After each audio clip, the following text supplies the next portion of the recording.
the world itself. They hatred. They believe in hatred. They believe in killing and not healing and forgiveness. And most of all, love. They want chaos. These people want chaos, man. I'm gonna show these videos with you guys like always. Learn from them, share it, subscribe. Name's Deontay. Thanks for stopping by.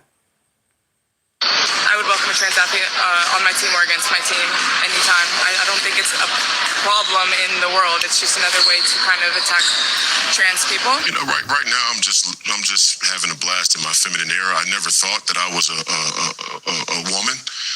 You know, I've always trusted the science. I thought I was a man my entire life, but you know, after further review, strong look at my personal preferences, it would appear that I am indeed sometimes identifying as a transgender woman, and I think it's only fair I get a chance to play with some of my queens here in the twilight of my career, my athletic prime.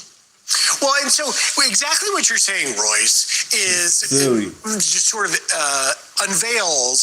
pulls the curtain back on the lack of clarity in the WNBA's policies under Article 8 of their 2026 collective bargaining agreement. It's simply... Boy. So we got to talk about some more drama in the WNBA, okay? It seems as if the amount of drama in the WNBA far outweighs the athleticism that we see, which kind of makes sense, right? I mean, that's the only way that this league can be relevant, all this drama. I'm assuming that they're honestly benefiting from it, to be honest, because, again, it never stops. It never ends. As we all know, the latest drama is... Sophie Cunningham, who spoke out, telling the truth, basically getting assaulted on the court, right, from the black lesbians who apparently out there trying. It's been a while since I've been this early. I figured I'd go a little early today. Why not? Glad you're in the chat. To get revenge for the trans kids. I am over the WNBA altogether. It is a train wreck. Look. I'm just going to go ahead and put this into perspective and keep it 100.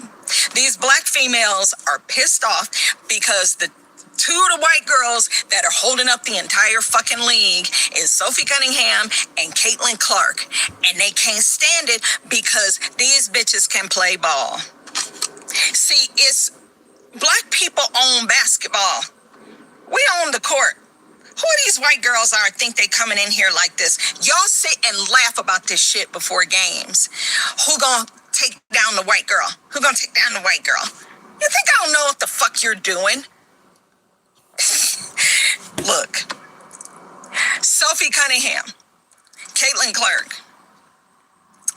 Their jerseys are selling out. These two females are getting endorsements. I see their commercials. T-Mobile, Nike, they getting endorsements all over the place, and your black ass ain't getting none. Dejanay Carrington. Bitch, I saw the replay. You hit that girl in the face. Y'all sit and talk about this shit before the games. You think what? I grew up in the hood. I'm from the hood, bitch. I know what you're doing. I know what y'all doing. But see, nobody pays for these WNBA games. Nobody cares. Nobody cares. This Dejanay.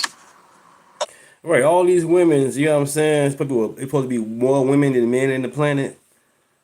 And they not watching the game. It's mostly guys watching the game. Or if the game is on because the most bars are playing it. But nobody really watching the NBA. But you would think it'd be the women watching it. Because they always complain about they want more pay. But there ain't nobody watching it. And it's crazy. All these females that's in the NBA, they get all these social media followers. But they don't watch the game. You know what I'm saying? It's crazy. They got like millions of followers, but these millions of followers are not watching the game. That's sad. They want the quick fix. They're not trying to watch no 2.5 hour game. These women, they want to do all this other stuff. It's just guys that's watching it, but they want in batches all the time. The NBA is paying them. Funding everything, the NBA is. But yet, you know, they want to keep on bitching and complaining. That's sad. They should embrace that, the fact they got Sophie and Caitlin Clark, you know what I'm saying, bringing in money for them in the audience. What's wrong with these people? people, you know what I'm saying, as guys, we want to see females anyway. We want to see feminine. We want to see the females. We want to see females. And you guys want to bring all these butchers, Brittany Grinders and all that shit, deep ass voice. That shit crazy as hell. And they trash. I think they was good with their game. They trash. They got in the lead and went down instead of going up. Now Brittany Griner getting a divorce. Crazy. The woman fight for her to get out of Russia, have a baby, get together, get married, now they divorce. Sad. Very, very sad, man. That baby did not deserve that. They bogus for that shit. Straight chaos. Straight trade Brittany Griner for some dude, merchant of war, chaos, whatever his name is. For her. She knew about bringing weed over there. The world knows you can't bring no fucking weed or any type of drug into an airport. That's crazy, man. Let's continue. Glory, what's up? Okay, so you gonna talk about, you got ejected from the game because you clearly hit Sophie Cunningham in the face. We can see the replay. It's very apparent you did it on purpose. You ran after her to hit her in the face. The dice are the only We thing, saw pretty it. much. And then you got ejected. Oh, it's just white supremacy. Oh, it's white privilege. No, bitch, it's because you is a hood rat. And you hit that girl in the face on purpose. But you know what? I commend Caitlin Clark. I commend Sophie Cunningham because they keep coming back. They keep coming back. And Sophie got in your face. She's not going to cower and go into the corner. You think y'all can just cower white girls all the time? They're getting sick of your shit. People are getting sick of your shit. Nobody cares about the WNBA anyway. Y'all demand, oh, we want the same pay as the NBA. No, appreciate it. No. Have you looked at the seats in WNBA games? And if there are people, they come to see Sophie Cunningham and they come to see Caitlin Clark. Yeah, so meanwhile, the WNBA has a very, very, very interesting problem on their hands, okay, because of their virtue signaling to the far-left lunatics in light of Sophie Cunningham's comments that simply were an acknowledgement of reality. The reflexive need for the black lesbians and the WNBA as a whole to come out and, again, virtue signal to the woke mob, claiming how much they love trans kids, has led to NBA players calling their bluff, right? That if these people really believe that biological boys can be girls and biological men can be women, right? And that it would not create unfair competition for the WNBA, then cool, put your money where your mouth is, right? There are NBA players who have declared that they are going to enter the WNBA draft, which basically, again, has put the WNBA stuck between a rock and a hard place. And of course, liberals are really, really, really upset about this. Only players who are women are eligible to play in the NBA, but in the over 400-page document, it doesn't define what a woman is. It seems the answer of what they do now is pretty clear.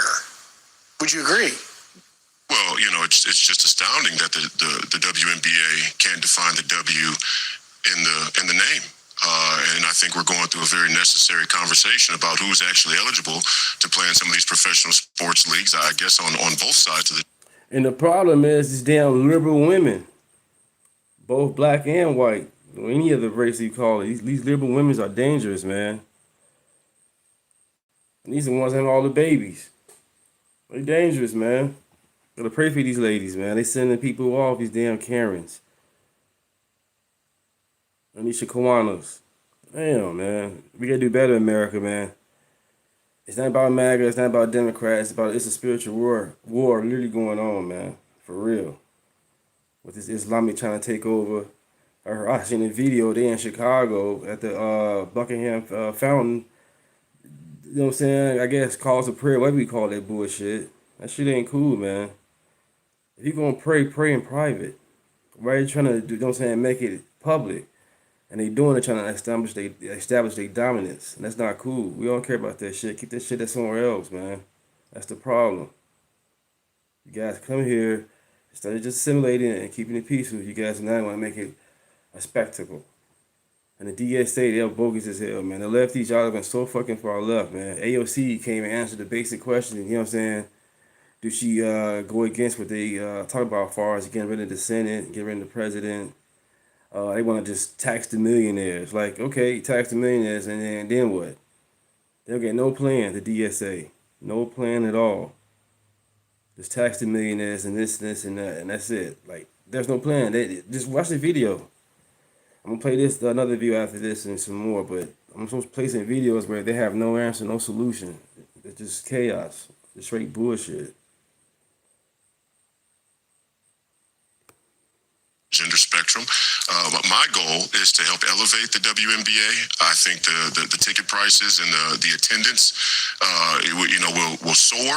I think the audience, the live audience, will increase, and I think ultimately it's good for the game. It's going to help evolve the game. I mean, who would argue that a player like myself or an Enes Kanter, or in the future, maybe even I don't know, a LeBron James.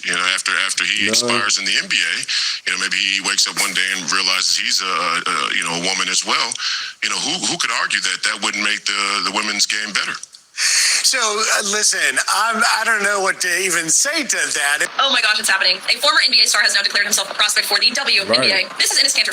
He is 6'10", 250 pounds. He now says that he has reviewed all of the eligibility requirements and criteria for the WNBA and has decided to declare himself eligible for the 2027 WNBA draft. After careful consideration and reviewing the current eligibility guidelines, I am officially declaring myself a WNBA prospect. If simply declaring who you are is all that's required, then I meet every single requirement necessary to compete in the WNBA.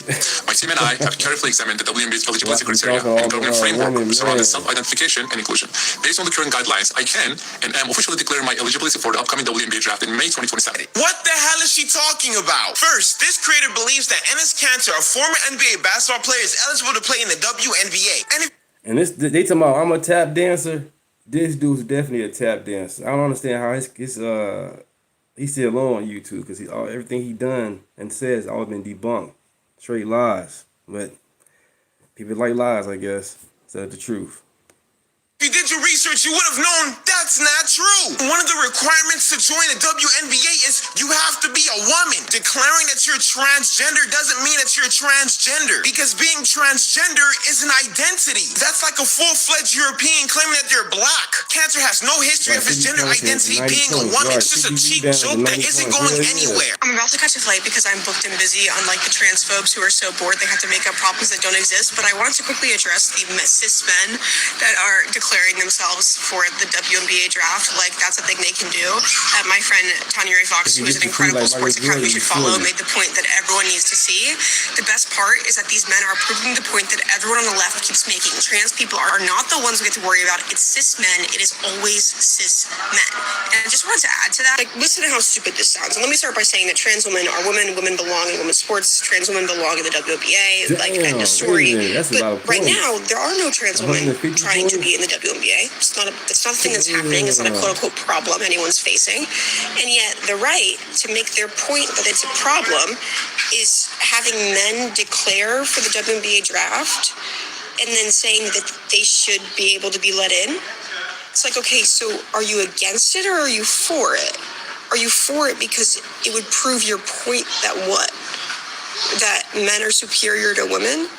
That any man could just declare for the WNBA draft and the WNBA would be so lucky to have him because men are that much better? What's the point we're making? Is this the battle of the sexes in reverse? I don't understand. Because I thought y'all were against this, and yet the transphobes are most excited about these men who are trying to play in the WNBA. Your whole thing is to keep men out of women's sports. I guess not anymore if it's making your point. It doesn't make sense. And to take it a step further, it actually proves the point that transphobes, I think, see trans women as women because they hate women. Like, if these transphobes and bigots really thought that trans women were men, they would be way more supportive of them.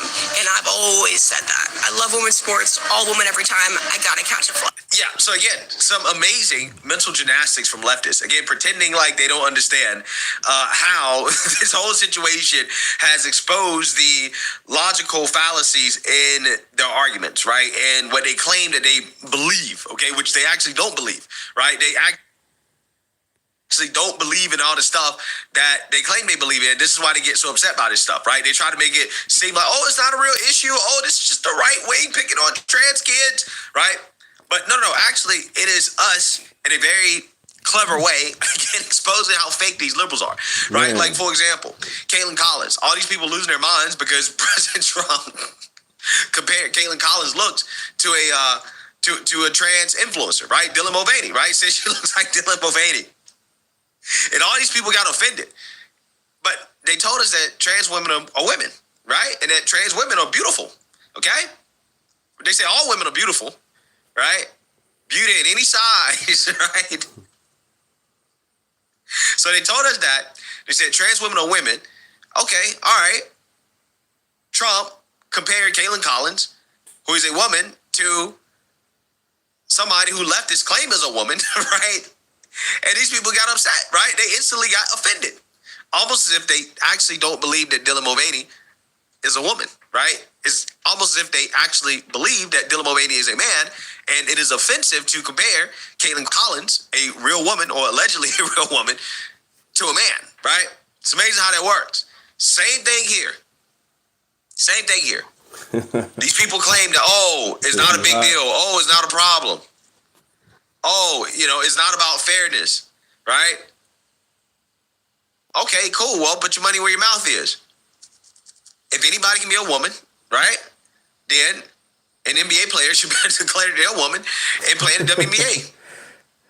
Was it from Mike All these Myers? transphobes out here are now trying to define and gatekeep Austin what a woman Powers, is. I think It's it amazing how was. that works. So again, the WNBA is in full-blown panic, right? Apparently, they're having a meeting to define what a woman is, right? Because of the fact that you have the NBA players now declaring for the WNBA draft, right? Because of all this controversy, they now have to meet in order to figure out what a woman is. And I think we can all kind of guess how that meeting is going to go down. What is a woman? Damn. What is a woman is the question. I'm not sure I understand the question. He's a Fox News contributor. Clay, it's interesting, and I want to put up on the screen call for two, control room. The WNBA 2025 collective bargaining agreement says only players who are women are eligible to play in the WNBA. Well, that's essentially what Sophie Cunningham said. She said, let's keep trans athletes out of the WNBA, and she's taking all kinds of heat for it, and even bodily abuse, bodily harm. Well, Sophie is 100% just speaking common sense, but in that graphic you just put up, the WNBA is now charged with a very difficult question relative to leftist ideals. What is a woman? And some of you are going to laugh because you remember kindergarten cop back in the day when the little kid said boys have penises and women have vaginas, and it was a super funny clip. Well, that was 20 some odd years ago, 30 some odd years ago. Left-wing ideology doesn't allow women to be identified in any sort of manner that makes sense to most of us. In fact, a man who identifies as a woman is to many people on the far left who are overpopulated in the WNBA just as much of a woman as a woman who is born as a woman. And so I think this is why the Enes Kanter decision was so brilliant, because under the definition of woman as accepted by many different coaches and players, as soon as you say you are a woman, you are just as much of a woman as someone else who is a woman, who has been a woman her entire life since birth. And that's the fascinating part about all of this, right? This meeting with the WNBA is like, we know that they're going to come out and basically say, oh no, Enes Kanter and Royce White, they're ineligible, right? They can't, right? We're going to see what they actually say, but again, it's really a gotcha either way, right? In the sense that if they try to gatekeep what a woman is, right? In the sense that they try to tell people who's actually really trans and who's not trans, which is what leftists are doing right now, right? They're trying to say, well, see, Royce White and Enes Kanter aren't women because they aren't trans, right? And they're basically saying, well, you just can't wake up one day and be trans. You just can't wake up one day and be trans. Right. Are you sure you want to stick with that?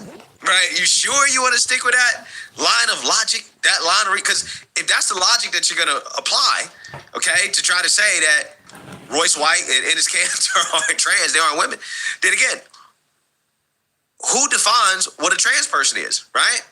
Or who's truly trans, who's really trans? Is it just leftists? Who determines that? Because if leftists can say, hey, you just can't wake up one day and be trans, right? You can't just wake up one day and say that you're a woman if you're a man, then I can say the same thing about any trans person, right? What me saying that is just as valid as some leftists saying that. Who gets to define who's really trans or who's sincerely trans, right? And who's not? What is the criteria for that? Okay? What's the criteria for that? If the WNBA does the right thing and they go along with reality and they attach a biological definition to woman, right? Then that just means they're admitting that everything that these coaches say, everything that the players have said when it comes to trans rights, right? It's all BS, right? It's all BS. So again, they really are stuck between a rock and a hard place, but this is what they get. This is exactly what they get. This is lunacy, but it's actually the WNBA being held accountable for its left-wing politics. And so the WNBA in this meeting, which is very simple to 95% of sane sports fans probably, is going to have to determine, is Enes Kanter a woman? If he's not a woman, then they're going to have to acknowledge that in some way they can determine who a woman is, or they're going to have to allow him to be eligible to play in the WNBA. He is basically calling them out on the absurdity of their position and taking it to its logical conclusion, as I did when I said, and I still want to do it, and WNBA has my application, I'd like an expansion franchise in Nashville. The Nashville Balls were going to be the most inclusive team in the history of the WNBA. All men who identify as women, it's going to be the greatest dynasty you've ever seen. We'll never lose a game. Well, maybe Royce. I want to own that team. Maybe facts. All day. Facts. Bro, that'd be so entertaining. I ain't gonna lie to you. It would be very entertaining. See a bunch of dudes literally ball out on these women, right? It would be very entertaining. Bruh, I would watch that. Now, again, I think after a while, it would get old. It'd be like, okay, this is abuse, right? But it would be hilarious, at least the first few times. Royce White could be one of your players. Royce White, another former NBA player, kind of took up the suggestion that Kanter did. Right after Kanter announced, Royce White says he is going to enter the WNBA draft. Listen. It's just astounding that the WNBA can't define the W in the name. And I think we're going through a very necessary conversation about who's actually eligible to play in some of these professional sports leagues, I guess, on both sides of the gender spectrum. But my goal is to help elevate the WNBA. I think the ticket prices and the attendance will soar. I think the audience, the live audience, will increase. And I think ultimately it's good for the game. It's going to help evolve the game. Because in the clip we played yesterday, he said he sometimes identifies as a woman. It's really kind of brilliant what he and Kanter are doing. It really is. Yeah, they're two former first-round picks who would average over 50 points a game in the WNBA, probably more than 20 points, than 20 rebounds a game as well. It would be utterly dominant because men I think they put up 50 a game. I mean, seriously, I think they put up 50, 60, maybe even 70, honestly. I mean, seriously, right? I'm so serious. I think that it would be absolutely unstoppable. Right. And it would be hilarious. But that's also why we get boring very fast, right? After the Right, who gonna stop him? Angel Reese? She gonna stop him? She gonna block their shots? Get the blank out of here. Angel Reese came and dunk, came and lay up.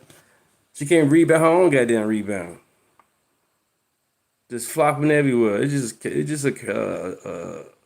a shit show. No fun and no energy.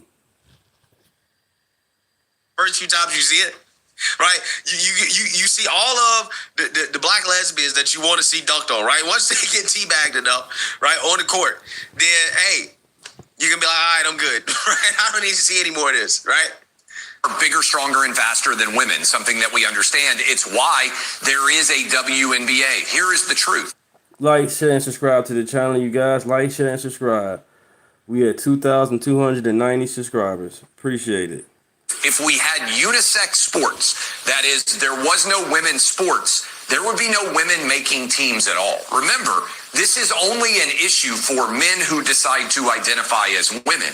There are no women who identify as men that are even capable of making a men's league, which is why ultimately the women who play in these sports that are rooting for there to be men allowed to play in their leagues are rooting for their own elimination as female athletes, because if men are eligible for women's sports and all they have to do is identify as women, they're going to do.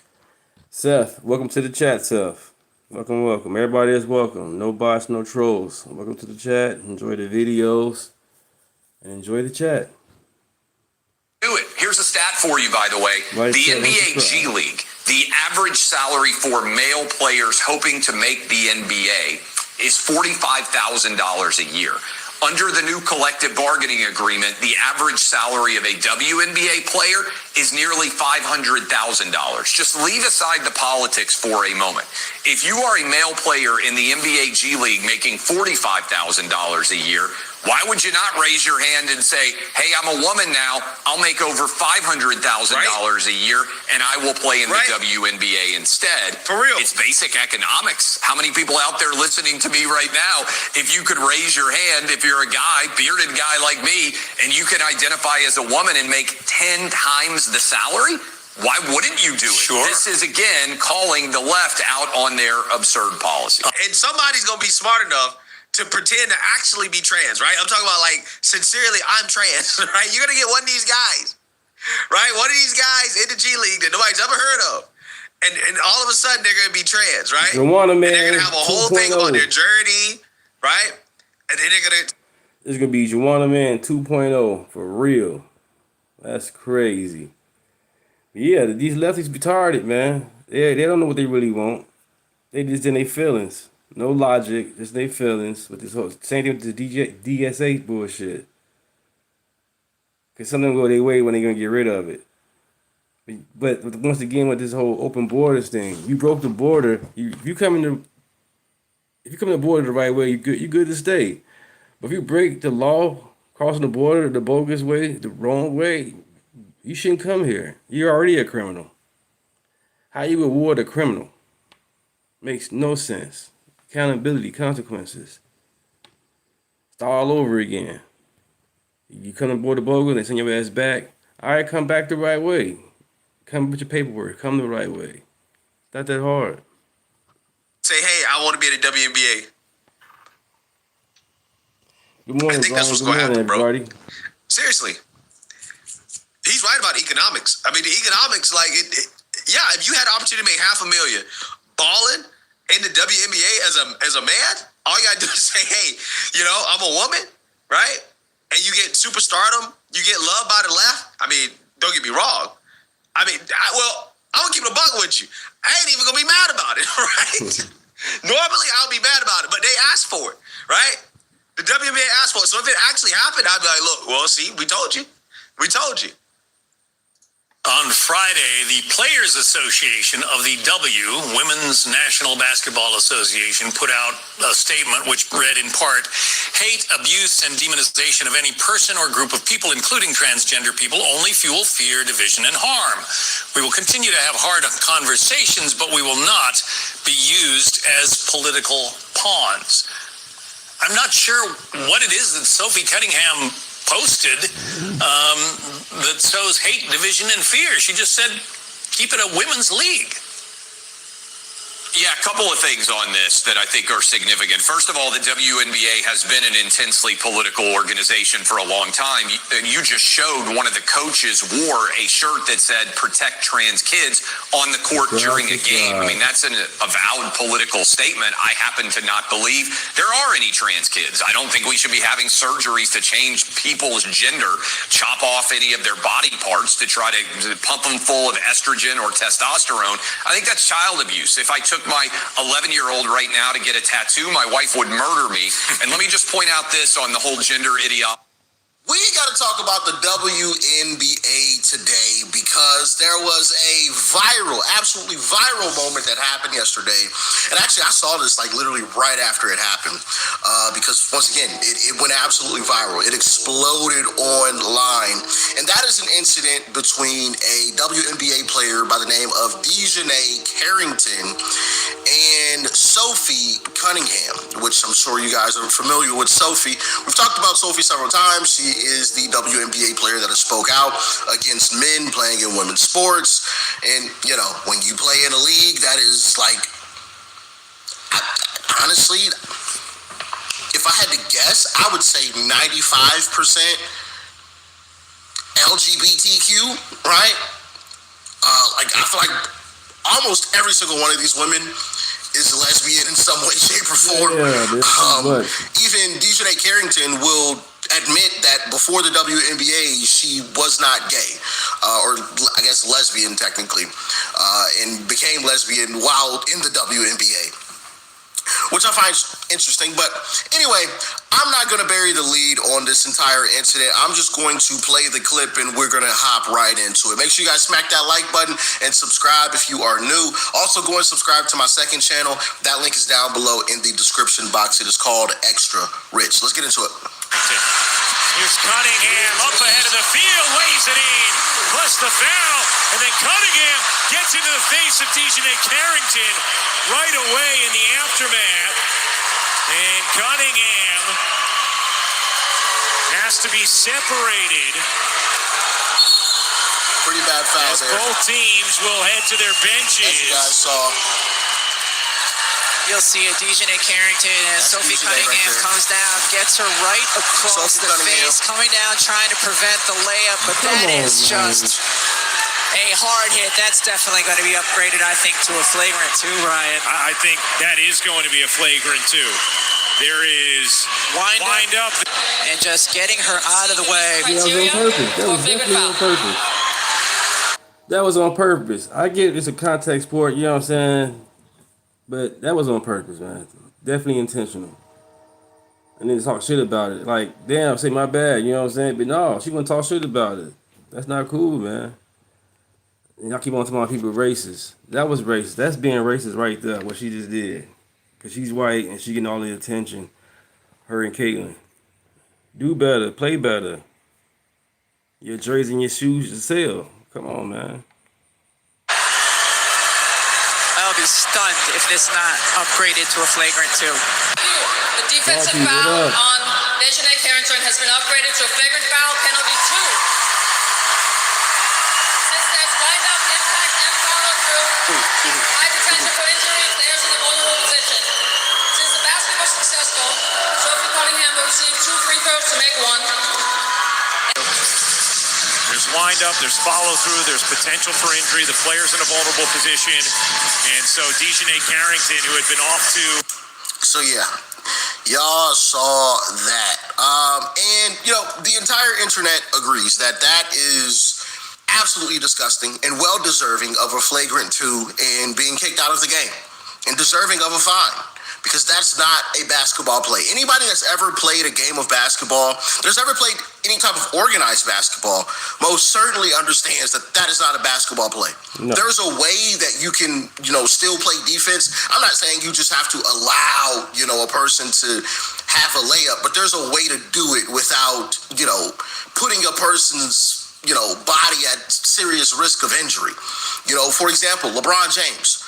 LeBron James has made famous the chase down block, right? Where, you know, he runs up behind someone, he waits until they let the ball go, and then he goes up and he pins it against the glass. That's one way you could do that. Obviously, Dejanay is not jumping up and touching the glass. She's maybe the word racist or racism is, yeah, it's so watered down. Definitely watered down, man. You're right, black guy, now. Definitely watered down, man. Shit played out. It's fatigue. I'm glad, too. 5'10" on a good day, right? Definitely doesn't have the jumping ability to, you know, get up and smack something off the glass. So it's just like, at that point, if she's got you beat, just let her get the layup. There's no way you're going to defend that without seriously hurting somebody. And fellas, let's be honest. At the park or at the local rec center, if somebody fouls someone like that, what's happening next? We all know what's happening next. Somebody's getting a dog, you know what, beat out of them every single time. You foul somebody like that at the rec center or at the local park. That's what's up. That's what's up, Salty. You going to the Amish country? Man, that's what's up, man. I've been there. I was young. I was in grammar school. Good food, good people. I had a great time there. Yeah, Springfield, Illinois. While y'all hooping, be ready to fight. It's going to. Yeah, the Amish people's the Amish family, they fried chicken, man. Nice and juicy, crispy. They mashed potatoes, man. All that stuff is on their own land. None of this government BS. All this right on their land, all their food, good stuff. Happen. I'm not advocating for violence. I'm just saying the reality of the situation is that we all know if somebody goes down like that, expect the fight to happen. It's happening every single time. 7 days out of the week and twice on Sunday. Every single time. You know, I actually witnessed a situation where somebody was hurt in a similar kind of situation. It wasn't exactly that, but the guy was on a fast break, getting ready to lay the ball up. You know, he jumped, obviously, because, you know, gonna lay the ball up. And the guy ran and, like, took his legs out. Yeah, that guy was a crash out. Those are the type of people that you don't want to play with. The types of folks who play defense like that, you know, he's just playing hard. Like, no. He is playing hard, but that's. Yeah, the cream style corn, man, definitely good, especially with the mashed potatoes mixed in with it. Man, it's the bomb.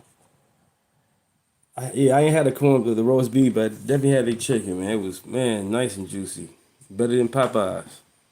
Dangerous defense, but the guy like put his hand out, you know, as he's falling in the air, and he broke it. He broke it. So that's the only reason why a fight didn't happen that day, is because the ambulance came and like got him up and, you know, took him away. But had he not broken his arm, he was gonna beat the brakes off that dude. The dogs. Listen. He was about to dog walk him. And even while he was laying on the ground with a broken arm, he was pissed. He was absolutely pissed and in pain. So yeah, everybody knows that. Once again, I'm not advocating for violence. I'm not saying that you should be putting your hands on anybody, but fellas, we know the reality of that type of situation. You don't do that. You don't do it. And the entire internet actually agrees. Check it out. Chicago's guy DJ Carrington was ejected for a flagrant 2 foul after hitting Sophie Cunningham in the head on a layup, then posted white privilege while tagging the Indiana Fever. My, how times have changed. So this. How's that white privilege and you hit her across the head? I'm sick and tired of these people being victims, man. This victim mentality gotta stop. You fouled her, and you gonna call racism. That's fucked up, man. People are messed up, man. That's stupid. But she's a voter. This black woman in this LGBTQ-led sport intentionally fouled Sophie Cunningham, got ejected because it was called a flagrant 2, and instead of just owning and accepting responsibility of the fact that she now was receiving the punishment for we gotta make accountability great again. On the real. Accountability has to be great again. That's the problem. You foul somebody, you know what I'm saying? And the penalty is you foul somebody, they get a foul shot. Or whatever it is, you get a penalty. How's that an issue? You know the rules. Foul. She wants to call racism. She wants to call white privilege. She wants to play the race card. I'm telling you, times have changed so much. This is how ridiculous this is. Sophie Cunningham has literally been dragged. She's been called every name but a child of God. Coaches have come out and spoken against her. Fans have come out in the name of calling Sophie Cunningham anti-trans and transphobic. It's not far-fetched to say that the league itself in totality does not like Sophie Cunningham. And yet, after intentionally grabbing Sophie Cunningham around her neck and getting ejected for that, DeJohnay runs to Twitter to say the reason why she was ejected was because of the white privilege Sophie Cunningham, a white, straight female, carries. See, that's the thing about it that sounds so fucking stupid. The NBA is owned by whites. What the heck? Who's she talking about some white privilege and supremacy, anything like that? Stop playing basketball then. Put the fucking ball down and go home. And go cook. And clean. You get all these privileges. Instead of doing better and playing better as a player, you want to complain and hate. Sick, man. In a basically 80% black, almost 90% LGBTQ-led league. Oh yeah, that's where Sophie Cunningham is getting her white privilege in this WNBA minstrel show of a freaking basketball league. That's where her white privilege is starting to show. Dejanay Carrington, you're a fucking joke. You went up thinking that you were going to get the ball.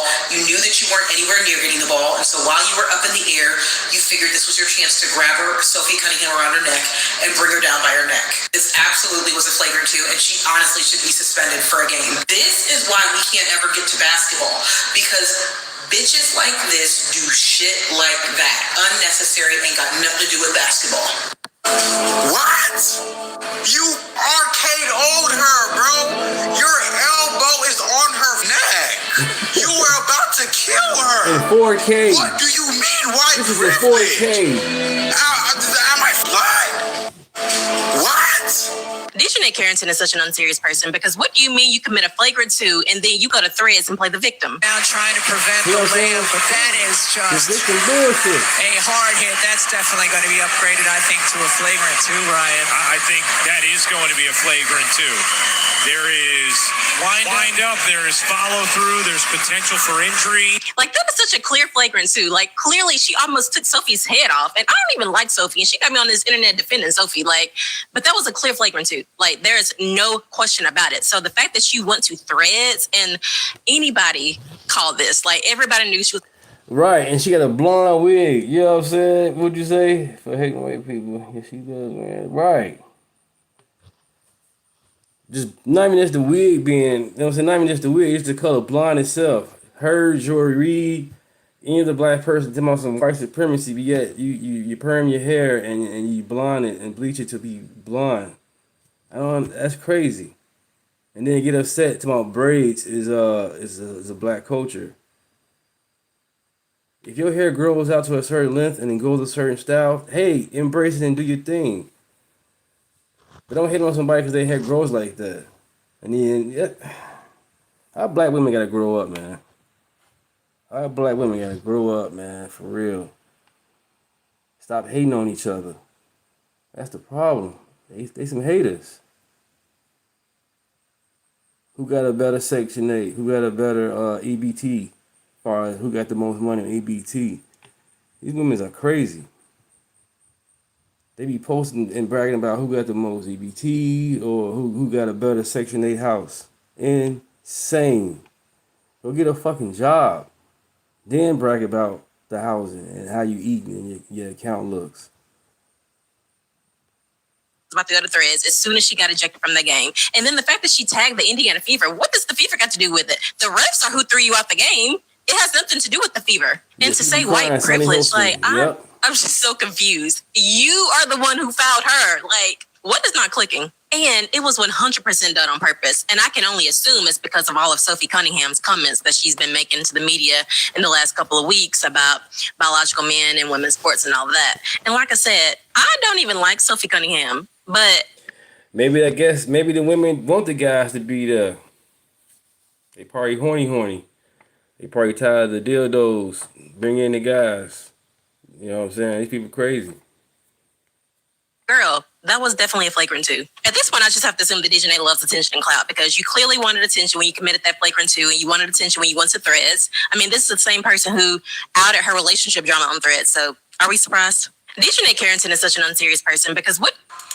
No, we are not surprised at all because that is who these leftists are, right? That's who they've proven to be.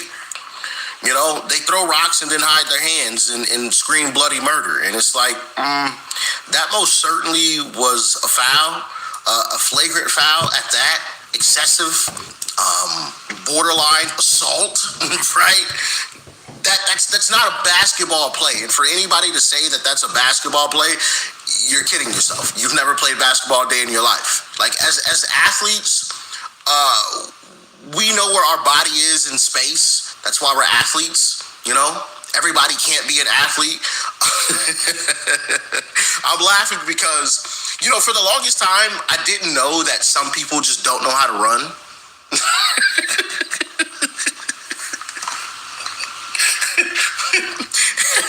because, just as an athlete, I just thought it was, natural. Like everybody could run.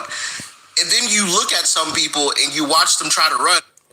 You said what? Rock you crawl under from already plays a role. No, it doesn't.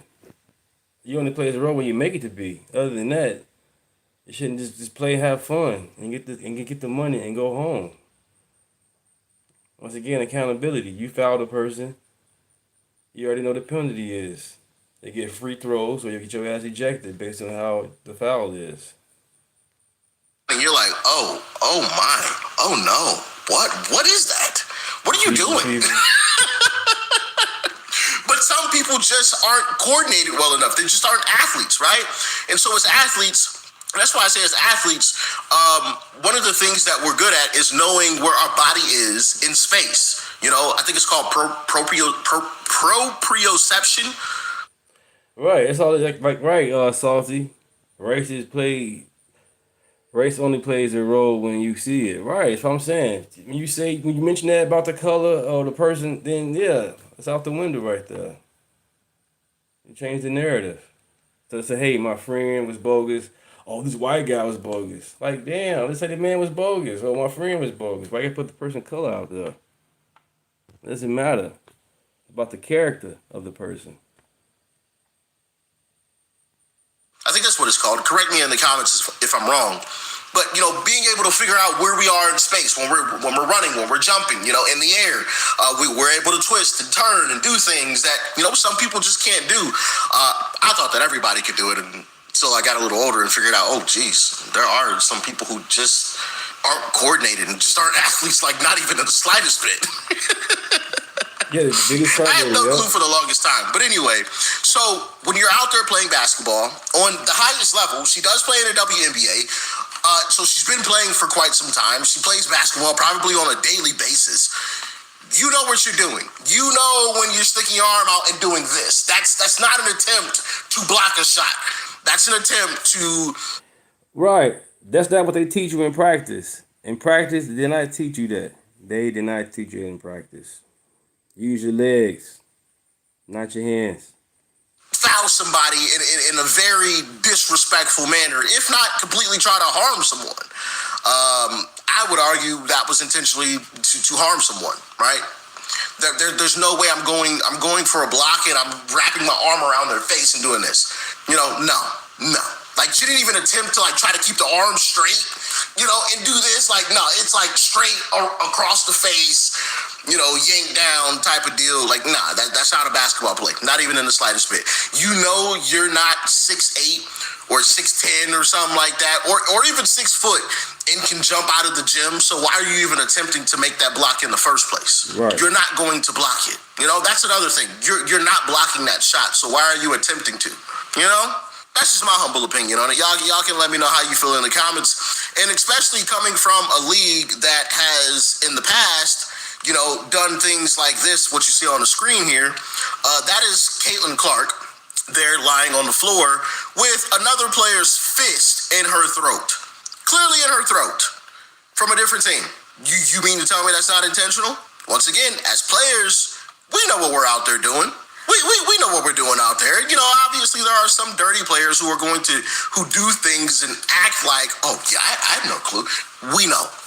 Anybody that's an athlete knows what I'm talking about. We know exactly what's going on. You know what I mean?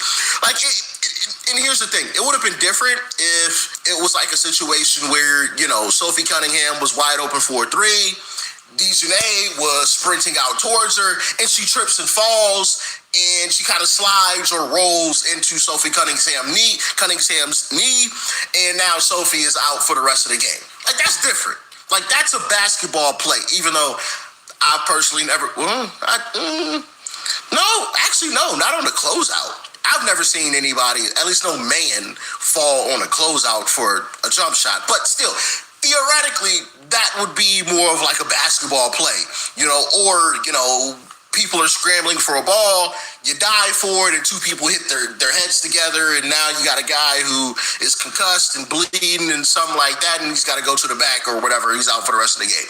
That's a basketball play, you wrapping your arm across somebody's face and yanking them to the ground is not a basketball play. Like, not even close. We're not even in the same ballpark.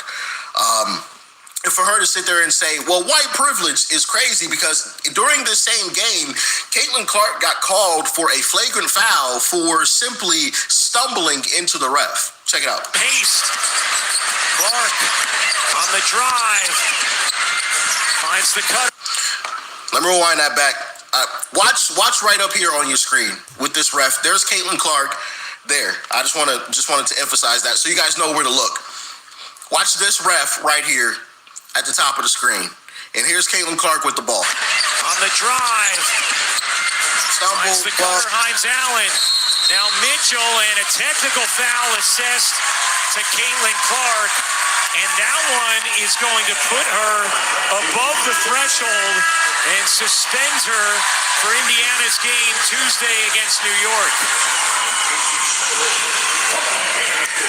Yeah. She really had been focused on trying to avoid getting that next technical. And now Stephanie White gets one as well. So Caitlin was frustrated that she did not have a foul called on the defender. And then it's the other. So that's a tech stumbling into the ref. She didn't extend the arms. Now, if she would have extended, all right, cool. Yeah, Caitlin, you're wrong. As players, we know you could be mad at the ref all you want to. You don't touch the refs. It's just the rules. We know that, right? We know that. But stumbling into them and simply turning away and backpedaling, no extension of the arms. I played the clip for y'all. I played the whole clip. It even went in slow-mo for you. No extension of the arms or anything like that. Just stumbled into the ref, bumped her. So we're going to put up on the screen a few of the things that are part of your platform, and I want to ask you, just give me sort of a true or false on these. Abolish the Senate. True. Okay. Replace the presidency and Supreme Court as we now know them. Yep. Abolish ICE. Absolutely. Abolish borders. See, look at this Karen. See what I'm saying? This the BS right here, man. And y'all keep on talking about us MAGAs. This woman said get rid of the Constitution. But you gotta keep on complaining like Trump's getting rid of the Constitution. He's a king. He don't want to give up his policy. He don't want to give up his presidency. He's gonna stay forever. But yeah, you got these people telling you, fuck the Constitution. The DSA is telling everybody in America, fuck the Constitution. And you talking about MAGA's a cult. You people are insane. And give amnesty to anyone currently in the U.S. illegally. As a long-term plan, yep. All right, Salty, catch you later, man. Thank you for being in the chat, man. Thank you. Fund the Pentagon. And enjoy. And blessings. Absolutely. Abolish prisons, at least in large part. Yeah, again, that is part of a long-term program, yeah. Okay, so no prisons. Government or public ownership of most large corporations. Yeah, absolutely. So we're going to put up on the... DSA co-chair Megan Romer recently went on a podcast where she got asked a series of questions and surprisingly didn't really have many answers, to be completely honest. And it was just like, if you believe in this thing so much, wouldn't you know it like the back of your hand? Wouldn't you have all of the answers? I mean, she got absolutely embarrassed, and the guy wasn't even trying to embarrass her. That's how bad these DSA folks are. They got embarrassed without the person even attempting to embarrass them. It's almost akin to when Kamala Harris was asked by Sunny Hostin, couldn't think of her name there for a second, what would she do differently than Joe Biden? And Kamala said nothing. It's almost akin to that kind of moment where you just like, huh? Like, at at least lie. I mean, geez, like that's how terrible you guys are. My goodness.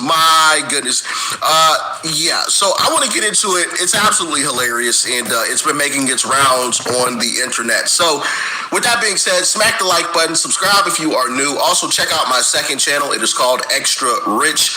That link is down below in the description box. Thank you guys for all of the continued love and support. I greatly appreciate you all. Let's jump into it.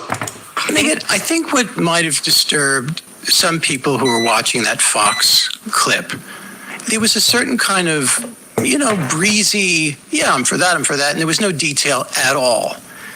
And when you come to an issue like prison abolition, and just say, yep, I'm for that, or defund the police, sure, I'm for that, it was a little startling.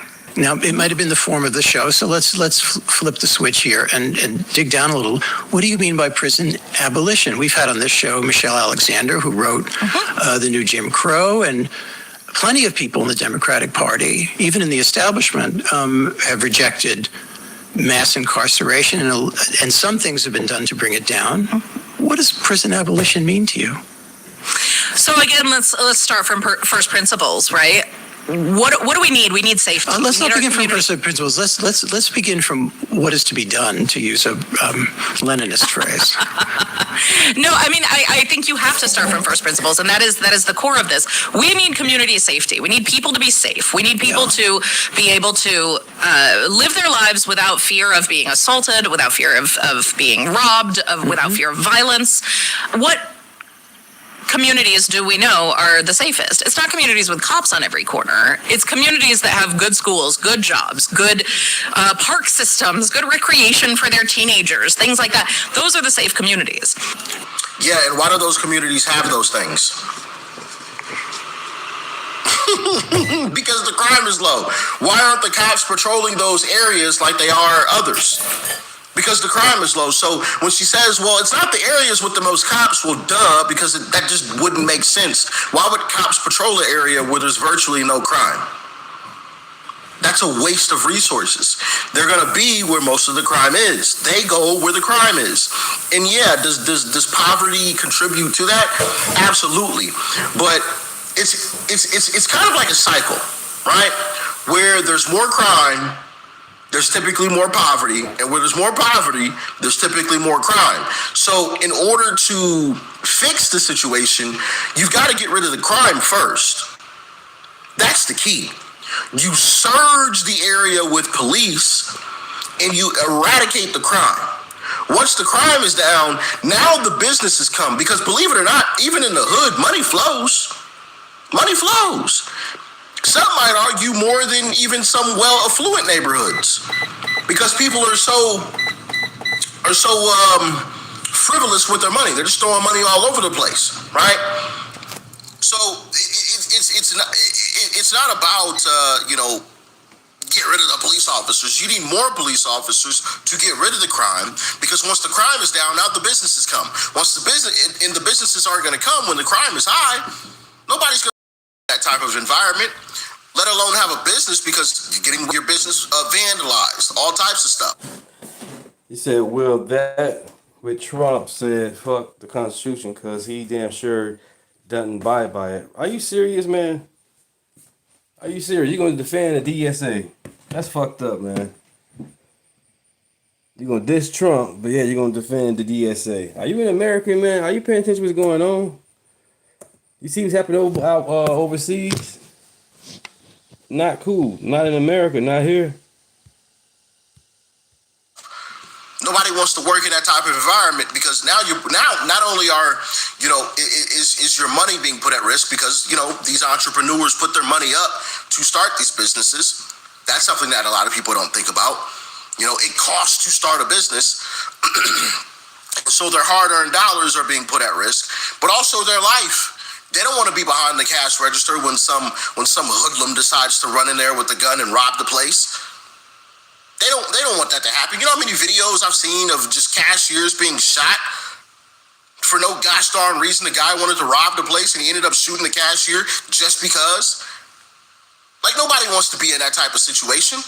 I'm sure some of you have heard of those types of situations where the cashier was shot because the person wanted to rob the place. of like $100.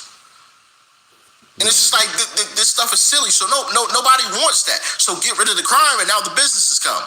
Once the businesses come, the jobs come. Once the jobs come, now we're talking, right? Now we're talking. Now money is exchanging hands and flowing. Okay. And so that is the key, not less police officers, but these people think they have it all figured out. In reality, they don't. Not even a little bit. But anyway, I'm gonna let her carry on.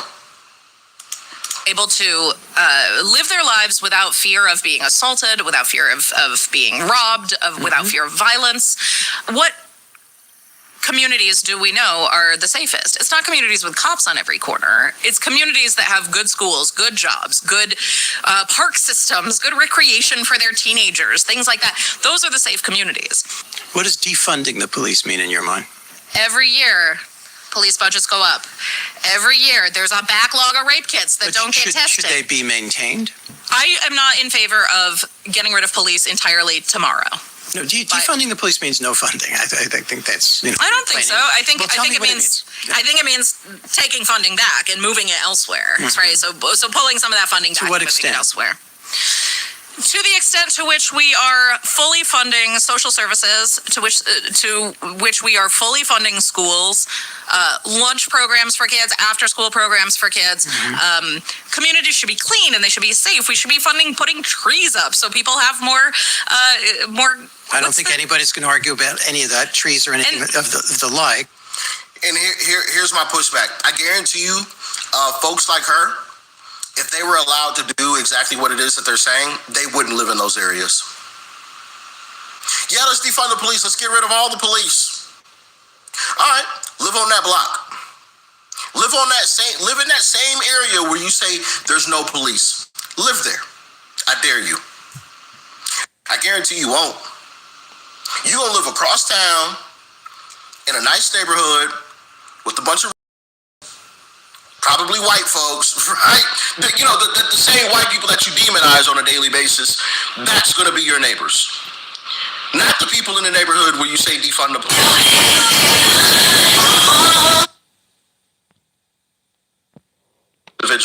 All of these police who are here to protect the people, you're not going to live there. Not at all. Not by a long shot. Guarantee it. But they're concerned. But they do. They do, because there's always more money for the police budgets, and there's never money for how do we just literally make our communities safer, nicer, healthier, and that does come to question. We say we don't have enough money. Why do you think a number of politicians in your orbit who use the rhetoric of defund the police have kind of taken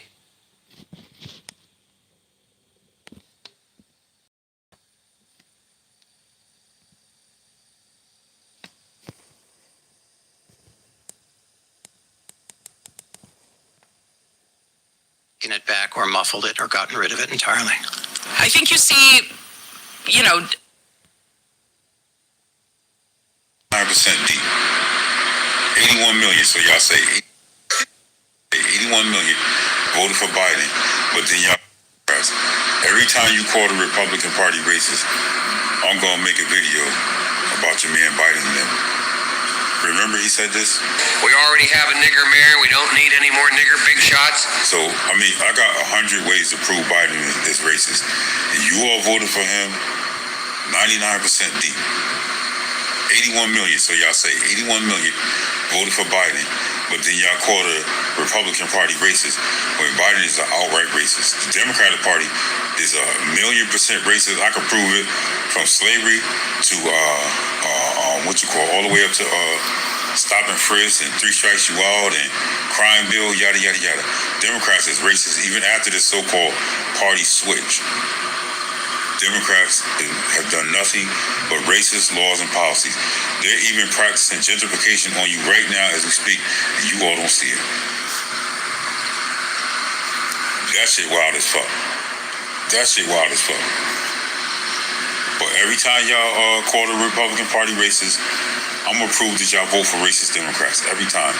So we can do this all day. I'm gonna make this video over and over and over again. Hey Democrats, every time you call the Republican Party racist. Right, you know what I'm saying? I never heard Trump use the word nigger. But you got Biden, plenty of videos I can play with Biden saying the shit.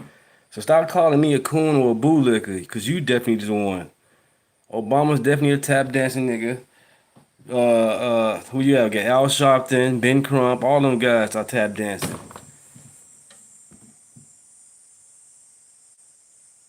Straight tap dancing. And you guys, I'm tap dancing. How? I'm conservative. No government assistance here. I believe in less government. You guys want more government. That's crazy. What else we got here? Parties didn't switch. We switched. You know why we switched? Because they manipulated Dr. Martin Luther King and these goddamn church people to tell us to be Democrats. Just for subsidies. Just for government benefits. We signed a deal with the motherfucking devil. Why you think we can't go anywhere? Why you think we can't build shit? Just still the party of the KKK. You can't tell me 75 million Republicans decided to become Democrats. It didn't happen like that. But these blacks did at a 90% rate voting Democrat right now. That's how the party switched, ladies and gentlemen. It wasn't the fucking Republican Democrats, it was black people. We sold out for money. And Dr. Martin Luther King was on that riverboat with him because his bitch ass was the head leader. There comes a point where social media can't.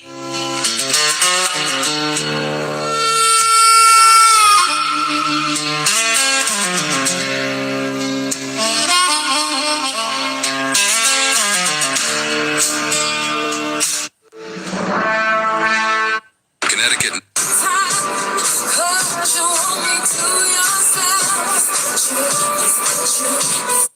So a white woman was assaulted for no reason whatsoever by a man. She waved, being nice, being courteous, she was assaulted. This is why you can't vote for Democrats. Why? Because Democrats put this anger into these people with all these lies they tell. The Democrats are going to elect the judges who let this guy go, say he has mental health issues. And black people, before you start clapping and cheerleading, he has attacked black people as well. Look at his record. Check his record. But at the end of the day, this shit needs to stop. Women, this shit needs to stop.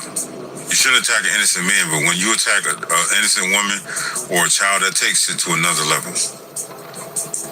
I can tell you this, you can bet your last money. If I see one of these incidences, I'm going to stop you. I'm going to make a citizen's arrest. If you so happen to get hurt during that citizen's arrest, that's on you. Want to see a beta Democrat male cry? Protected status for Haitians is officially over, and DHS is already saying, we're going after them right now. Hundreds of thousands of people who were here legally working and living just lost their protection, and that's protection they only needed due to Trump's racist lies. Bro, you crying for these Haitians because the real truth is you Democrats don't want, y'all say they all losing good nursing jobs. You Democrats don't want blacks to get those jobs. You don't. Because the solution is very simple. Haitians go home to the country they love, celebrate and salute. The blacks that you say are unemployed take the jobs that the Haitians are losing, and everybody wins. And if you say Haiti is dangerous and they may be killed over there, well then that's a problem with Haitian on Haitian crime, ain't it? That sounds like something that Haitians need to deal with. Maybe if they stop practicing self-hate and stop attacking each other, maybe that would be a resolution, no? Want to see a beta Democrat male cry?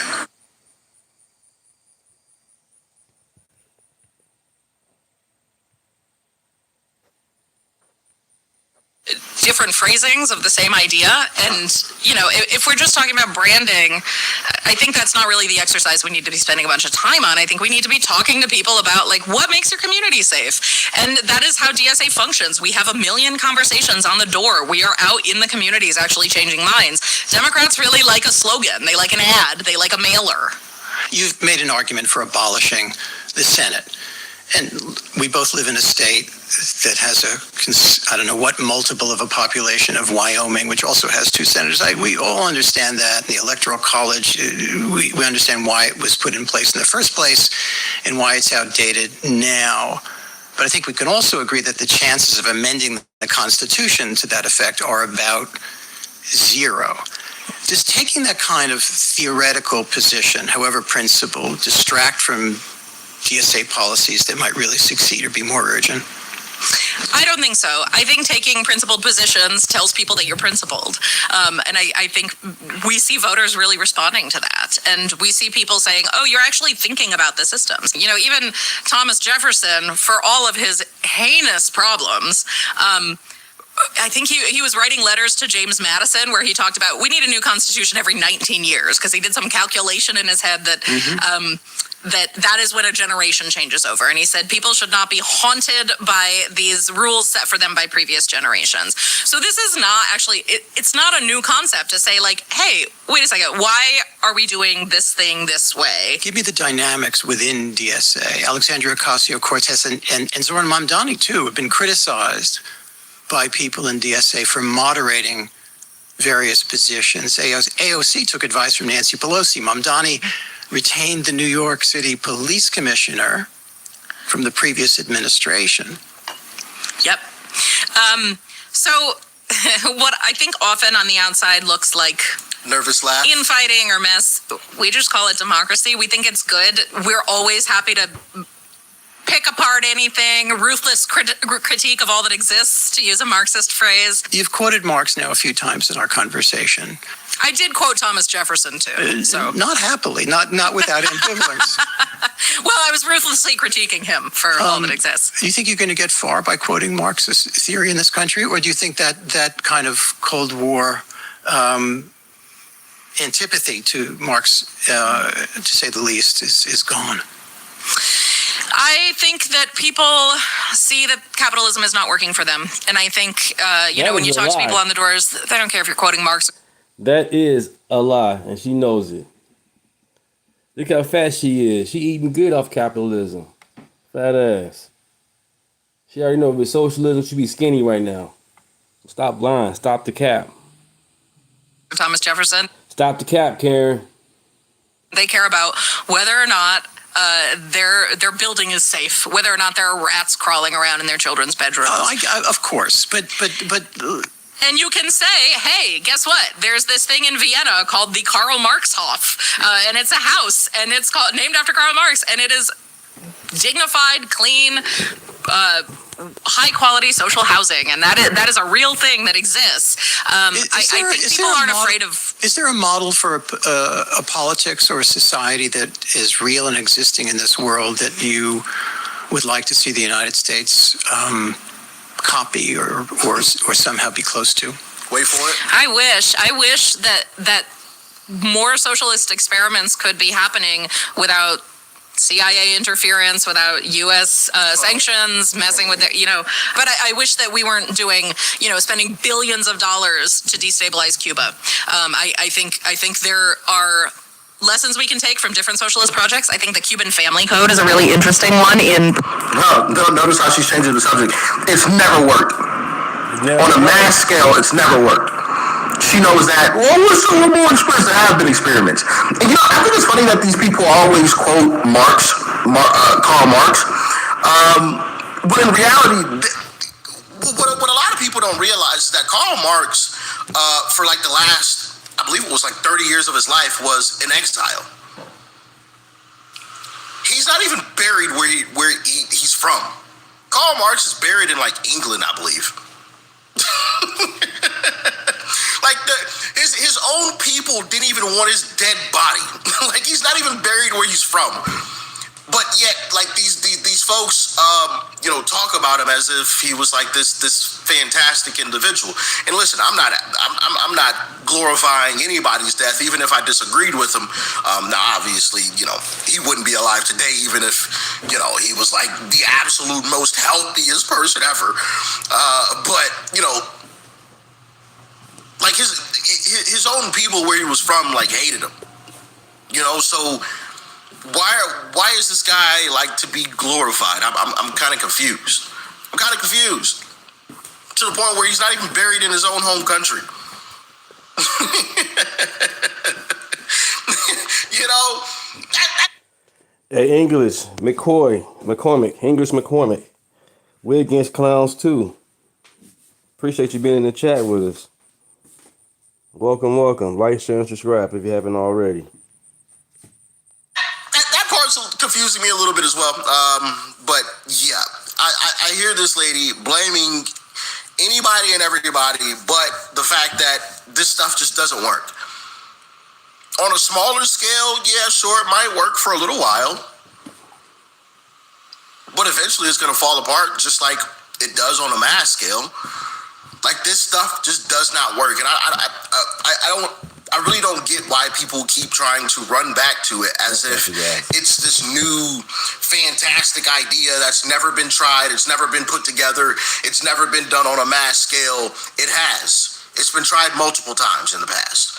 Multiple times on mass scale and on smaller scales as well. And it's always fallen apart. Every single time. Every single time. And then also, and I posted a YouTube short about this, but when you ask these folks to live the life that they're promoting, all of that talk goes right out the window. Check out one of my latest YouTube shorts. I think I uploaded it. Maybe I need to upload it because maybe I didn't upload it. Angelo, what's up to the chat? Welcome to the chat. He said English is a woman. Damn. Did I not? Let's see. I thought I did. I know I put it together. Maybe I just didn't upload it yet. I thought I did. Yes, I did.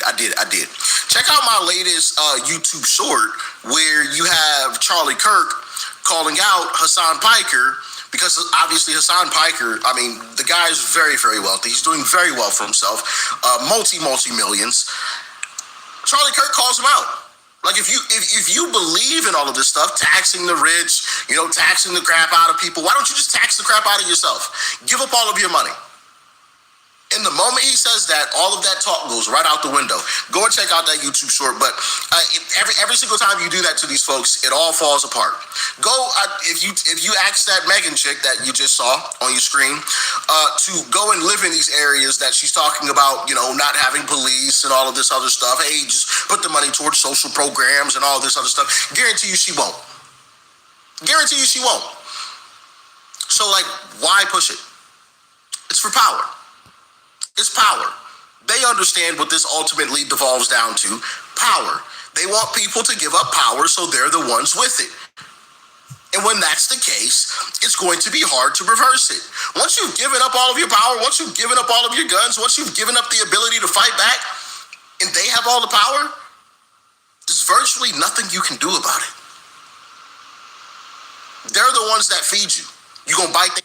Sources tell CBS News there's an increase in immigration arrests at airports across the country because of increased collaboration between ICE and the TSA. So, across America, ICE is ramping up immigration enforcement in a way the communists are very upset about. You see, these people have said for years ICE is out of control and should be abolished, even though they're just enforcing laws passed by Congress. And now that they're doing it at airports where fugitives have no escape and are completely unarmed, the socialist mobs who want to reopen our country's border can't do a thing about it. The Trump administration's immigration crackdown reaching a historic milestone. As sources tell Fox News that ICE made a record 51,000 arrests in July. ICE raids are cruel. They are inhumane. They do nothing to serve in the interest of public safety. ICE has nothing to do with immigration. ICE has nothing to do with the southern border. And the TSA is sharing information on non-citizen travelers who are suspected of civil immigration violations like overstaying a visa, having a deportation order. Record number last month, record numbers this month. And remember earlier in this year, we had the shutdown, so it's sort of hard to get the numbers going. But right now we have a lot of agents getting up and running. I think there's 5,000 new deportation officers coming online. These people are dangerous, and frankly, they're lunatics. They're crazy, and we can't let them get into office. Communism is the greatest threat to our country in its history, including even World War I, World War II, Pearl Harbor.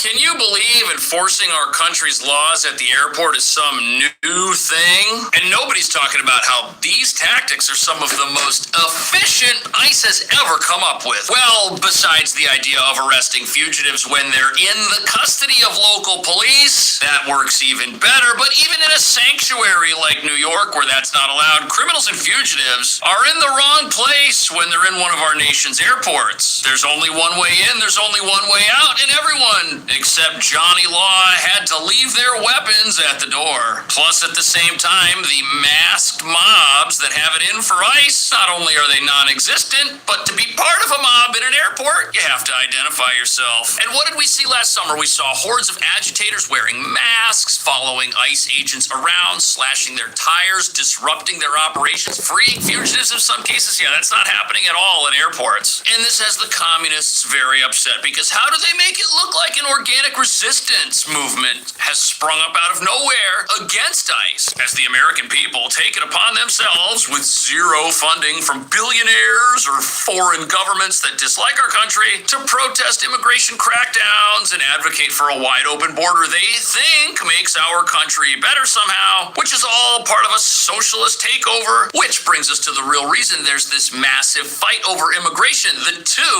are directly tied together, but the bad news for the communists and the socialists that want to take over our country is immigration is the one issue that put President Trump, who is their greatest enemy, in office to begin with. And in order for the socialists to take over our country and transform it, they've got to replace a few things in America to grease the skids. And the first thing they've got to get rid of is the middle class, which will be replaced by those fully dependent upon the government for everything, which is happening in New York right now, where locals grow more impoverished through the elimination of capitalism and private property rights through things like rent freezes and unlimited taxes. Meanwhile, these same sanctuaries give away everything for free, like hotel rooms, free food, prepaid debit cards, to people who in some cases are federal fugitives, creating a doom loop of lawlessness and crime that radicalizes whoever doesn't flee these places as fast as they can. Which explains why this new tactic of taking over airports and arresting people in them who break America's laws has the communists very confused about what they're going to do next. Watch. ICE is here! This video is taken by the friend of a Southwest Airlines passenger who was detained by immigration agents while trying to board a flight in Denver. Chantel Alejandra Morales Rojas, who is from Ecuador, was trying to fly back home to Oakland after a weekend looking after her former employees' children. Morales Rojas' arrest represents a new tactic for immigration officials who... And look at what we've got here. We don't have the total mayhem that we had in the United States last summer. These airport operations are orderly. There are no mobs of agitators following agents around, and when somebody has to get detained, they are detained, and it's incredibly peaceful. And you've got to understand that's the opposite of what the open border socialists want. They want it to look like every time ICE goes out there, they face mass grassroots resistance from an organic Tea Party sort of movement of average Americans that want nothing to do with immigration enforcement and want a wide open border. They want to make it look like ICE, you got a few people, they're surrounded by a massive group, and that represents our entire country. That represents all the people here that are outraged by the fact that we have laws that were passed by Congress and that it's ICE's job to get out there and enforce them. That's why they hate this. They hate this because they're not in control inside of a federal building where everybody goes through a body scanner and a metal detector and has to leave their paraphernalia at the door and identify themselves to get inside. But there's more. Look at this. ICE focused on people with expired visas at airports. In Las Vegas at the Harry Reid International so her Airport, visa was expired. Fu Nguyen was grabbed by two agents who eventually left after being confronted by bystanders. DHS says they stopped the arrest to, quote, de-escalate the situation and for officer safety. Nguyen, a citizen of Australia who was born in Vietnam, had a 2-year visa that expired in 2015, according to DHS. He was taken into custody 11 years ago. Day at LAX. Last week at SFO. So ICE agents decided not to arrest this guy at the Las Vegas airport because you know what? There were people around. There were some mob agitators at the airport. We're just going to walk away. They walked away. They apprehended the guy when he got off his flight. There is no escape from an airport-based operation. And that's the thing that has these people really upset. They want to control the outcome. They want to open the door and release fugitives. We saw that hundreds of times last summer. It was absolute mayhem out there on the streets. And when ICE has to do their job in a public setting, which is what the communists want, that's how they can track them down and go after them and try to stop immigration enforcement and achieve these victories. But as you're about to see, not only is that no longer possible, these targeted arrests at airports are incredibly effective. Look at this. This month, airport detainments are appealing to immigration officers since DHS already receives passengers' information through the Transportation Security Administration, and passengers are already scanned for weapons. According to her attorneys, Morales Rojas applied to remain in the U.S. before the au pair exchange program she was on ended, which allows her to stay without a formal immigration status while her case is reviewed. So, what did we hear about ICE from all of the people who want an open border? What were they telling us about ICE? I want to be very clear about the fact that I believe that ICE raids are cruel, they are inhumane, they do nothing to serve in the interest of public safety. So the mayor of New York, the largest sanctuary city in the country, says that he doesn't like the idea of an ICE raid. Well, guess what? ICE doesn't like the idea of an ICE raid either. They don't want to show up at some random place with an unknown number of potential fugitives there or not there and go in and cause mayhem. They don't like that either. Everybody's on the same page. And what you're seeing here happen at the airports is called targeted enforcement. ICE has a list of names. They know who's in the airport. They know where they're going. They know what time they showed up. They know what they look like. And they go and arrest the one person who has violated our nation's immigration laws and needs to be held accountable, because if you don't hold people accountable for laws, you get lawlessness. This is not a raid. This is the opposite of a raid. You cannot put a bandage on a system that is fundamentally broken. We must abolish ICE, period. Right, so no matter what ICE does, if it's a raid, they got a problem with it. If there's one person who's here and has been breaking our laws for over a decade and they finally arrest that person, they got a problem with that too. The socialists want no border, no deportations, mass amnesty. They want to turn America into Spain right now. And before you think to yourself that this is some grassroots movement of people at airports who are just outraged and are average Americans who just so happen to be in the company of fugitives who've been breaking our laws for decades, watch this. They were the same people you saw on the streets burning things in 2020. They didn't flip it around and they become the pro-Hamas protesters, and they flip it around and within 48 hours of Maduro's arrest have pre-printed signs outside the courthouse demanding his release. And then they're out there doing the ICE stuff, attacking ICE agents. There's nothing organic about it. It is funded, it is organized, and Cuba is a part of that network, and in some cases, a critical part of that network. And it's a network they will weaponize against us. Right, so we're supposed to believe that when people at an airport get involved trying to block federal agents from making an arrest, that this is some organic thing that all Americans should be outraged about. But then we realize that the folks coordinating these activities, the folks who these mobsters are out there responding to the calls of, these are people who have ties with America's enemies in some manner or another. New reports denounce Havana, Cuba, amid claims of a campaign of subversion that has infiltrated the highest levels of the U.S. government. That's wild. Karen Bass, the socialist mayor of Los Angeles, well, she's got ties to Cuba. This is weird. Why does a communist country 90 miles off the coast of Florida have ties to all these politicians? That's very bizarre, isn't it? And how American can their efforts actually be when these communist regimes have nothing to do with America? Their system of government is different from what we do here in America. It doesn't work. In Cuba, everybody's starving. This is how they attack our country. How you doing, Dirty Money? Welcome to the chat. And that's why it's very important that ICE keep doing the work that they exist to do and are not abolished. Look at this. Yeah, record number last month, record numbers this month. And remember earlier in this year, we had this shutdown, so it's sort of hard to get the numbers going. But right now we have a lot of agents getting up and running. I think there's 5,000 new deportation officers coming online. Wow. So those numbers are going to keep high. I think some of the criticism he's getting or some of the statements he's made outside of the job where he's talking about various immigration issues. And I think that's always a tricky area because when people hear euphemisms like comprehensive immigration reform and things like that, their antenna goes up and it's like, we've seen this movie before and we think it means amnesty. He came back after that recent speech and said, look, if you're here illegally, you have to go. And I think that has to be the message because...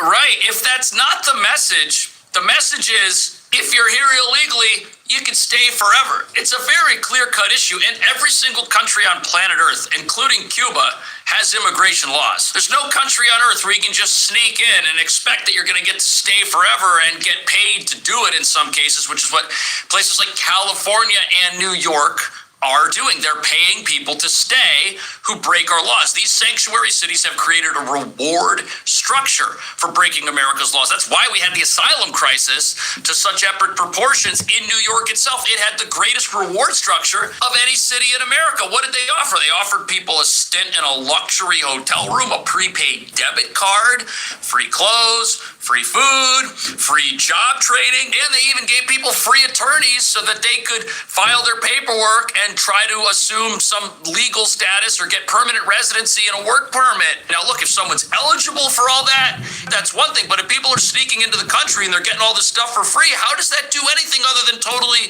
transform the place that this is happening in? How does that do anything other than totally transform a city like New York? One of the most important things they've done, they've gotten 2.2 million people to self-deport. If people get the message that they can stay, they're not going to self-deport. Wow. So those numbers need to be high and also for deterrence of new people coming in, because we do not want a repeat of what went on under Biden or what was just going on in Spain last week. Well, there are people who want to see a repeat of that, and those are the people that want to be running America and want to reopen our borders and want to get rid of ICE and want to go back to 2023 all over again. And here's the thing that's shocking.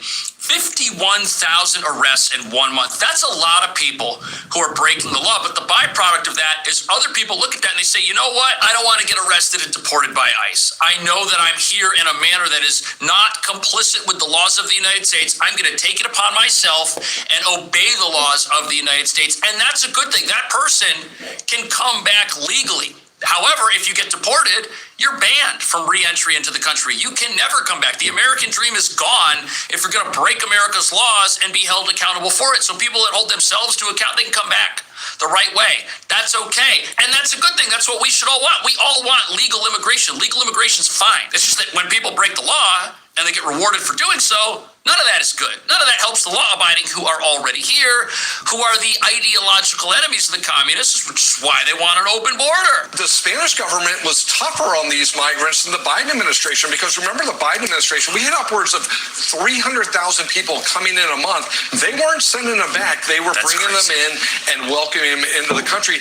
But yes, it will get worse if the Democrats are elected, because since the 2024 election, we have seen the Democrats get more radical on this issue, just like... Oh, that's right. We sure have. The Democrat Party, since the 2024 election, what did they try to do? They tried to come out of the gate like Gavin Newsom did and say, yeah, we need to reach across the aisle. We've lost all our support, so since we're politicians and we'll say anything to stay in power, we need to go across the aisle and get support from the people who voted for Trump. We need to appeal to them in some manner. And they're sort of doing that with all of this affordability talk, but this affordability talk is really just cover for their plans for things like free grocery stores, free buses, free subway rides, zero jails, zero ICE, zero national defense. That's what they're doing. They're saying, hey, we want to make your life more affordable, and then we're going to come in with all these communist solutions that just punish people and take what somebody else has and give it to you. That's going to destroy our country and keep these people in power forever. And what's fascinating about this, there was a guy that was out there on election day, on victory day, back in 2024, standing in front of Trump Tower, Who predicted all of this? Check this out. So I would expect that Democrats are going to continue to try and run to the right. They're going to try and run to the middle, and they're going to... Yeah, nothing that New York City does in the near future is going to change any of that. I don't think there's going to be much of a realignment here at all. And that's because many of our notable elected officials were able to win by landslide margins without changing anything. And Alexandria Ocasio-Cortez, she won 70-30, which means she was more popular in her own district than Vice President Harris was on a state level. And she's going to be under a lot of pressure because as Donald Trump starts his second presidential term and starts doing things, there won't be too many progressive voices of opposition if people start moderating like they very well may in other parts of the country. Many of our local progressive leaders will be looked at as the voice of reason, and local progressives probably aren't going to change their positions on anything from immigration to inflation to jobs to taxes. Nope. And as far as local politics here goes, I don't think you're going to have this running to the center, so to speak. It might actually be the opposite. You may have people take more extreme positions than they did in the past. Right. They did not move to the center. That's what everyone was saying. Oh, they're going to move to the center. Well, they tried doing that, but it didn't work because the only support left is this radical base of the party. That's the only thing remaining. So the Democrat Party was like a tree, right? The thing got cut down. The liberal...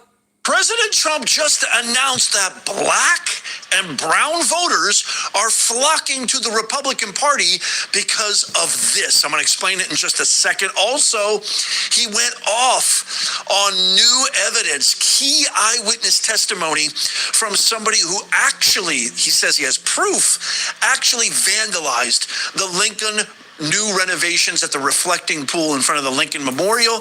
But you gotta check out what he has pinned on his Truth Social. This is a classic. Hey everybody, so they're trying to mess with your ability to vote, just to break it all down. You've got the Supreme Court. They just sealed the deal with this case that just came up recently, the Calais decision, which basically took the power out of the Voting Rights Act, which was designed to protect your right to vote. So you got the Supreme Court doing its thing.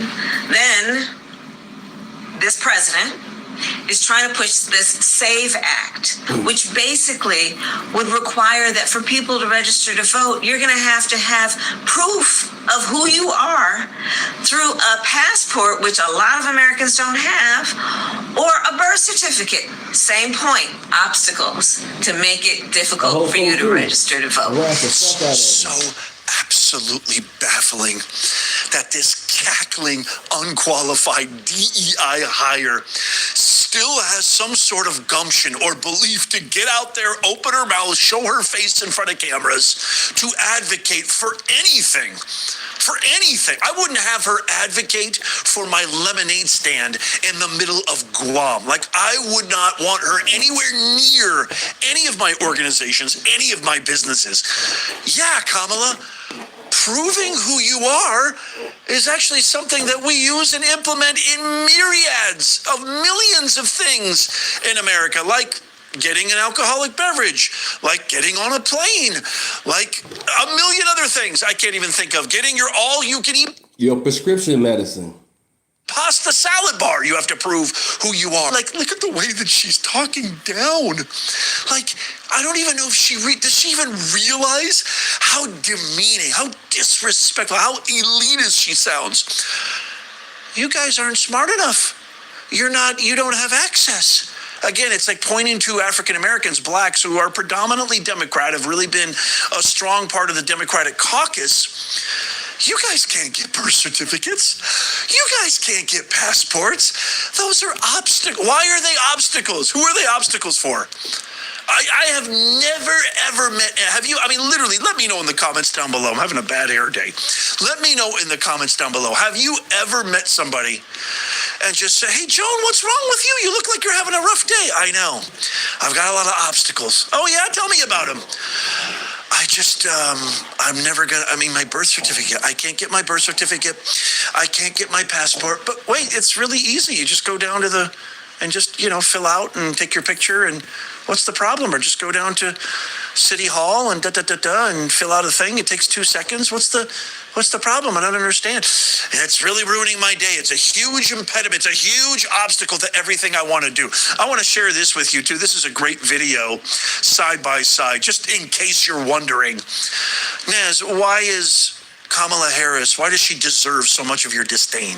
Well, here's just one small example. This president is trying to push this SAVE Act, which basically would require that for people to register to vote, you're going to have proof of who you are. Be clear about who you have in mind and what would be required of them to prove who they are. There are a whole lot of people, especially people who live in rural communities, who don't, there's no Kinko's, there's no Office Max near them. Just when I thought she couldn't get any lower into the absolute belly of the earth of dumbness, she somehow defies all odds and does it again. President Trump, the hardest working president of all time, on a Sunday, August 9th, as of this recording, posted this earlier today saying he went on a roll today. I got a lot of stuff to share with you.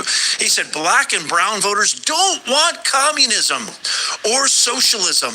Not surprisingly, they are flocking to the Republican Party. They remember that Abraham Lincoln was a Republican, President Donald J. Trump. And just in case you have no idea what that means, because Abraham Lincoln did start the Republican Party, Republicans abolished slavery. A little quick history lesson. Democrats supported it and fought to preserve it. Republicans gave blacks the vote.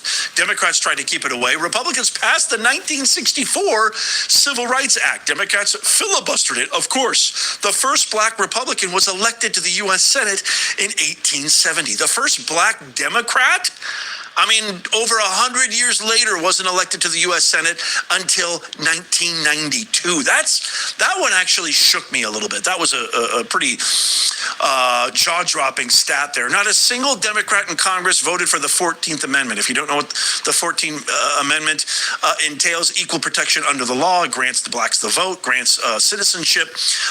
First 22 blacks elected to the U.S. House were all Republicans. That's what President Trump means. They didn't forget Lincoln, that the Republicans have always advocated for fairness. This is how it's been. It's just lately we've got the worthless GOP and John Thune and Murkowski and this Langford guy from these rhinos basically just drive me absolutely mad. That's why I say I'm not Republican or Democrat. I'm definitely not left, but I'm not right either. If anything, I am a constitutional centrist. What does that mean? I love America. I believe in our doctrines.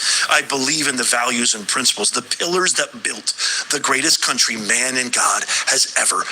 The party never switched. The people switched. The voters switched. The black voters switched. At one point, blacks was voting Republican, and they switched for free shit. And that's the problem. They wanted free shit, and they stuck with it. Now they can't get out of it. They want everything free. Section 8 EBT. And you talking about Black Wall Street? Well, Black Wall Street was destroyed by Democrats. Democrats did that. Democrats fucked up Wall Street. And Wall Street got rebuilt. Who destroyed it again? Blacks and Democrats. If you've been living under a rock and you have no idea, why is even communism, socialism even being discussed in the highways and byways of current political discussions? The Democrat Party has been hostily taken over by radical, extreme communists who are just like the same communists of old, con artists who practice, play Mao Zedong in the streets, but play rich capitalist in the sheets, essentially giving a false promise, promising everything just to get elected. And when they get elected, they cause nothing but chaos, famine, and a dystopian nightmare. Here's Trump talking about one specific communist in Abdul El Sayed. Check this out. It's very important for the country that we win, because you have people getting in office right now who will destroy this country. You have a person in Michigan that won the other night. Abdul El Sayed. He is a disaster for the country. Got a good line of stuff. I watched him. He speaks well, speaks okay, seen better. But I'll tell you what, guys like that get in, they'll destroy this country. He's absolutely right. Everything that Islam has touched, everything that communism has touched, everything that DEI has touched, everything that woke has touched, woke has literally ended the WNBA. It is the perfect case study.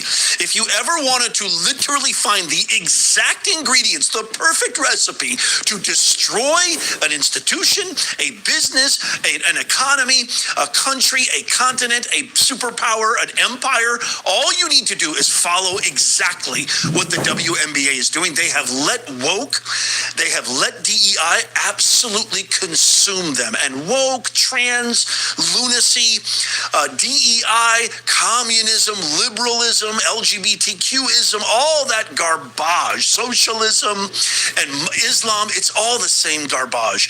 It's promise you come with smiles and then end up stabbing you right in the back. President Trump posted this, which I think is such a telling. If a photograph could tell and speak 1,000 words, two very different Americas.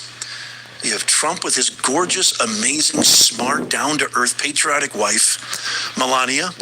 I watched the Melania movie too. It's fantastic. I highly recommend it.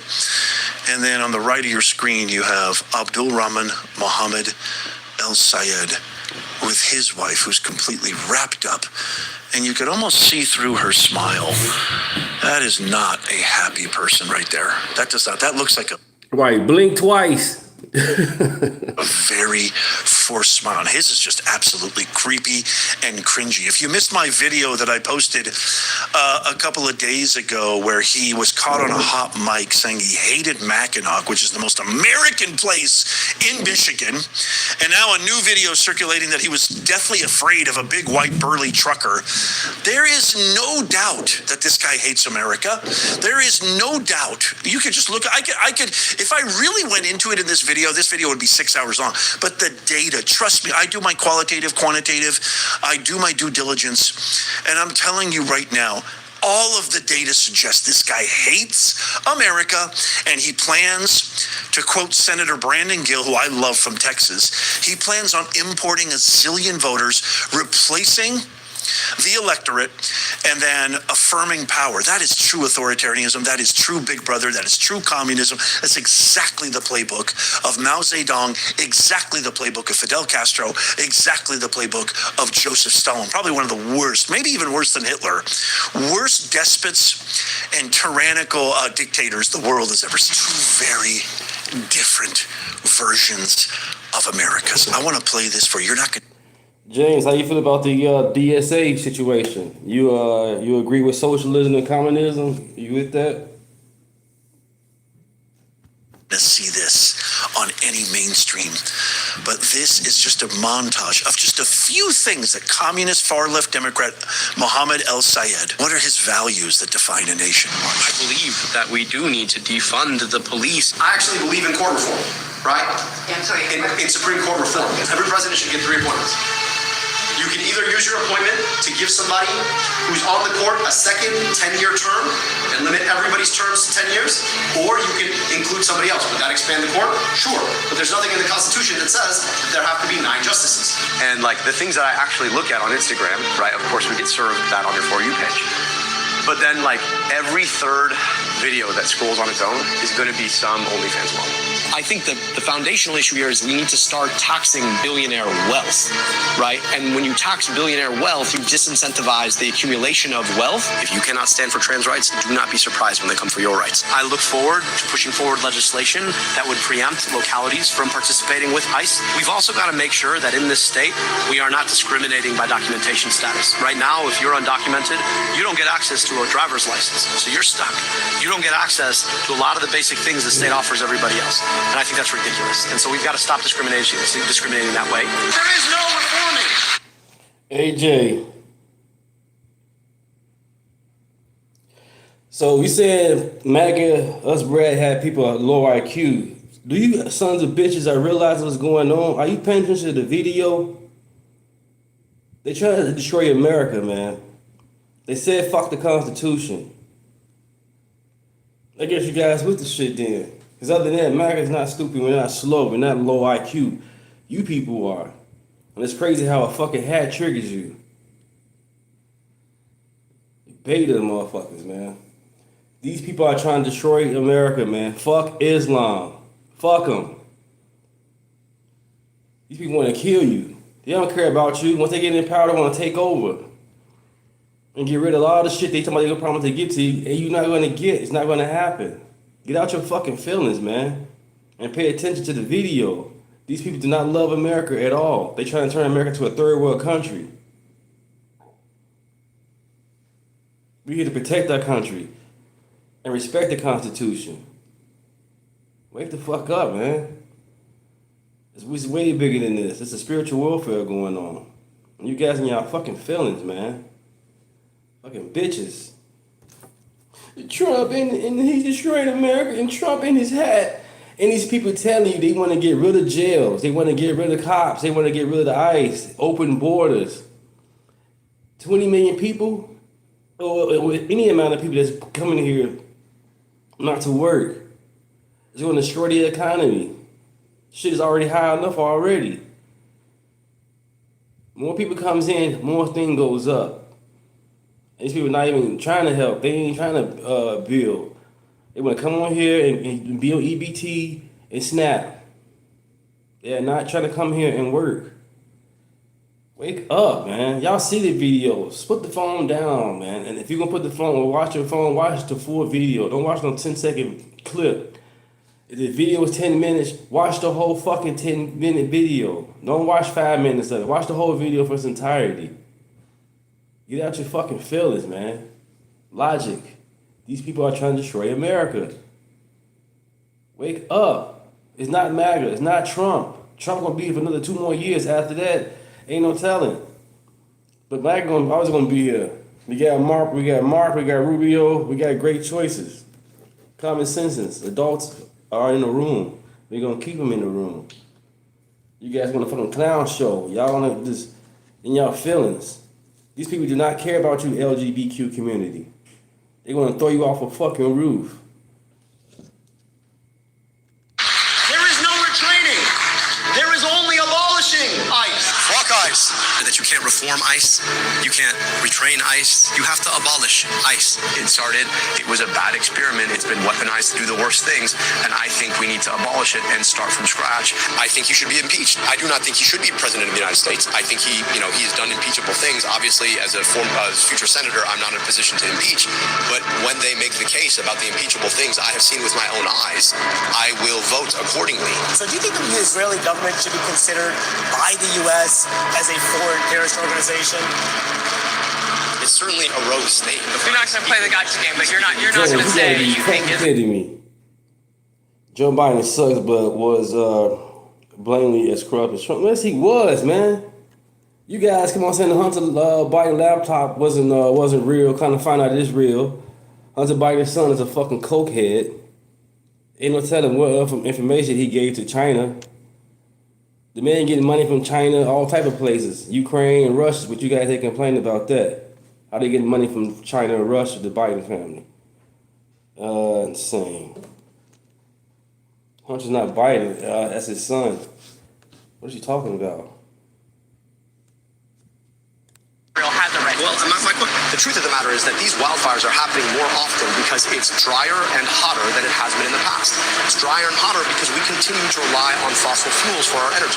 We need to get to 100% renewable energy. Number one, put as much sand in the gears into what Donald Trump and his acolytes are doing. And number two, build the conversation with the American public that gets us to the after Trump foundation. What do you tell those people about whether or not this is a pie in the sky dream that you're going around Michigan talking about? Well, clearly I'm a different kind of Democrat. When they tell you who they are, believe them. Hey, Democrats, every time you call the Republican Party racist, I'm going to make a video about your man Biden and them. Remember he said this? We already have a nigger mayor. We don't need any more nigger big shots. So, I got 100 ways to prove Biden is. I never heard Trump say that. Trump never said that. I never heard Trump say that. Jesus Christ, man. Get off the plantation. Now, play a video of Trump saying some shit like that. You ain't gonna find one. Oh, de-incentivizing the accumulation of wealth. That is the most anti-American. Never mind abolishing ICE and all the other garbage he said. Taxing this and impeaching our president. But, that part about de-incentivizing the accumulation of wealth should send chills up every American spine in the entire country. I want to end with this. President Trump learning about the vandalism that happened. He says a National Park Service career employee, a highly credible witness, saw David Hearn. He's very mad at Jeanine Pirro, the U.S. acting attorney in D.C., because she's not pressing charges, I guess, because she said lack of evidence. He's very unhappy about that, in case you didn't know. He's not happy with Jeanine at all. In broad daylight, vandalizing the reflecting pool by... Right, when it came to the HBU, Trump said, why y'all keep coming up here asking for money every year? Like, what's going on? They're like, shit, we don't know, but we keep asking for you guys, y'all give us money. Well, Trump like, no what, fuck it, here's unlimited money for the HBCU. Unlimited. Instead of them keep coming up there every other odd year asking for money, Trump said, here's unlimited funding. But yet they keep on saying he's racist. Get the fuck out of here. Get out your feelings, man. You lefties, you Karens, you betas, you Tiffany's. Get out your feelings. And pay attention to what's going on, all these distractions. The Democrat Party has lost. They went too fucking far left. Wake up. Violently ripping and tugging at the pool's somewhat delicate coating. The National Park Service employee provided this witness testimony to the U.S. Attorney's Office in early June. So the MPS employee stated, you can see the highlighted portion there, the defendant then knelt, placed both hands into the reflecting pool below the surface of the water and started to, quote, violently, end quote, rip and tug at a large portion of the blue coating. Numerous other events took place, including using an acid-like material on the just installed grass adjoining the pool. On it were written the letters 8647. I've seen that, a phrase probably gotten from James Comey, who had his little seashell incident. There was substantial other damage to the reflecting pool also, but unfortunately there's no video or proof other than the damage itself. We are working on the pool and it will reopen shortly, as with many jobs. There was also some contractor error done by rushing the job for a 4th of July opening, but it was very small area. This massive pool was relatively inconsequential. Security cameras have been and are being installed. Thank you for your attention to this matter. Hey James, the TDS is strong with you. I see, huh, man? Jesus Christ. So you think Joe Biden was the best president ever, huh? The whole world knows that Joe Biden was at weekends at Bernie's. He was a fucking puppet. He wasn't even at the White House. They had to build a fake stage when it came to press conference. He wasn't even at the White House. It was a studio. That's sad. The man finally became the president after running 3 times for presidency. He finally became the president. And by the time he became president, he lost his fucking mind, literally. And we try to tell you guys, the man's brain ain't there. His brain ain't there. Oh, they're probably gonna vote for him anyway. Lesser 2 evils. And look what happened. Disaster after disaster. President Donald J. Trump. They have no platform. They have no vision. They have no strategy. They have no track record. They have no achievements. They have no successes. They have nothing but hating Trump, causing violence. Come on, James. How the fuck Joe Biden cabinet administration period better than Trump's? Joe Biden administration know what a fucking woman is. They all gay and stupid. Dancing around with flower outfits on, and come on, man. Frog suits. You get them up there, the topless. You had trans women up there topless. Sick shit, man. It was a fucking clown show. Drag queen story hour at the White House. Like, what the fuck is y'all doing, man? Y'all are sick, man. Y'all are sick. It's a clown show. Grown men with makeup and wigs on, fully beard. You want them to read to your kids and go to the bathroom with your girls and your wife. You sick, man. Real sick. And then Kamala Harris had $1 billion campaign and went $20 million in debt, if not more than that. Where's the money at, Kamala? Where's the money? You gotta pay that money back. Attacking, paying protesters and agitators to cause chaos in Bedlam, fomenting and stoking the ire of violence, stoking the flames of inflamed rhetoric. And I mean, She really crashed out over the SAVE Act, okay? She really, really hates this SAVE Act. Well, that would kind of crimp her style, right? I mean, you're relying on, right? I mean, you're relying on a whole bunch of people who just got off the boat yesterday and may or may not have citizenship. Yeah, that might be a bit of a problem if they start asking a lot of questions like, hey, do you have an ID? Because, you need an ID for the all-you-can-eat pasta bar right now at Olive Garden. One would think But you would you need an voted ID for to it, though, vote, James. except... James, you voted for Kamala. What are you talking about? And what you talking about, Mouse? Everybody's going to be shitting to death thanks to RK and Trump. Dude, people died under Biden. Them damn fucking shots. Dr. Fauci 111 times can't answer a fucking question. What are you talking about? How many booster shots you got, James? Mouse? How many shots you got? And take the mask off while you're in the chat room. We can't see you. Ilhan Omar doesn't want you to have that. No. She's crashing out, flipping out. Oh my gosh, this SAVE Act. And she's just so thankful because there's a few idiot Republicans that somehow decided to join the Democrats in stopping this for now. Here she is speaking. Oh, so Mouse and James, y'all stand with Ukraine? Where y'all Ukraine flag pendants at? Mouse, James, where y'all Ukraine flags?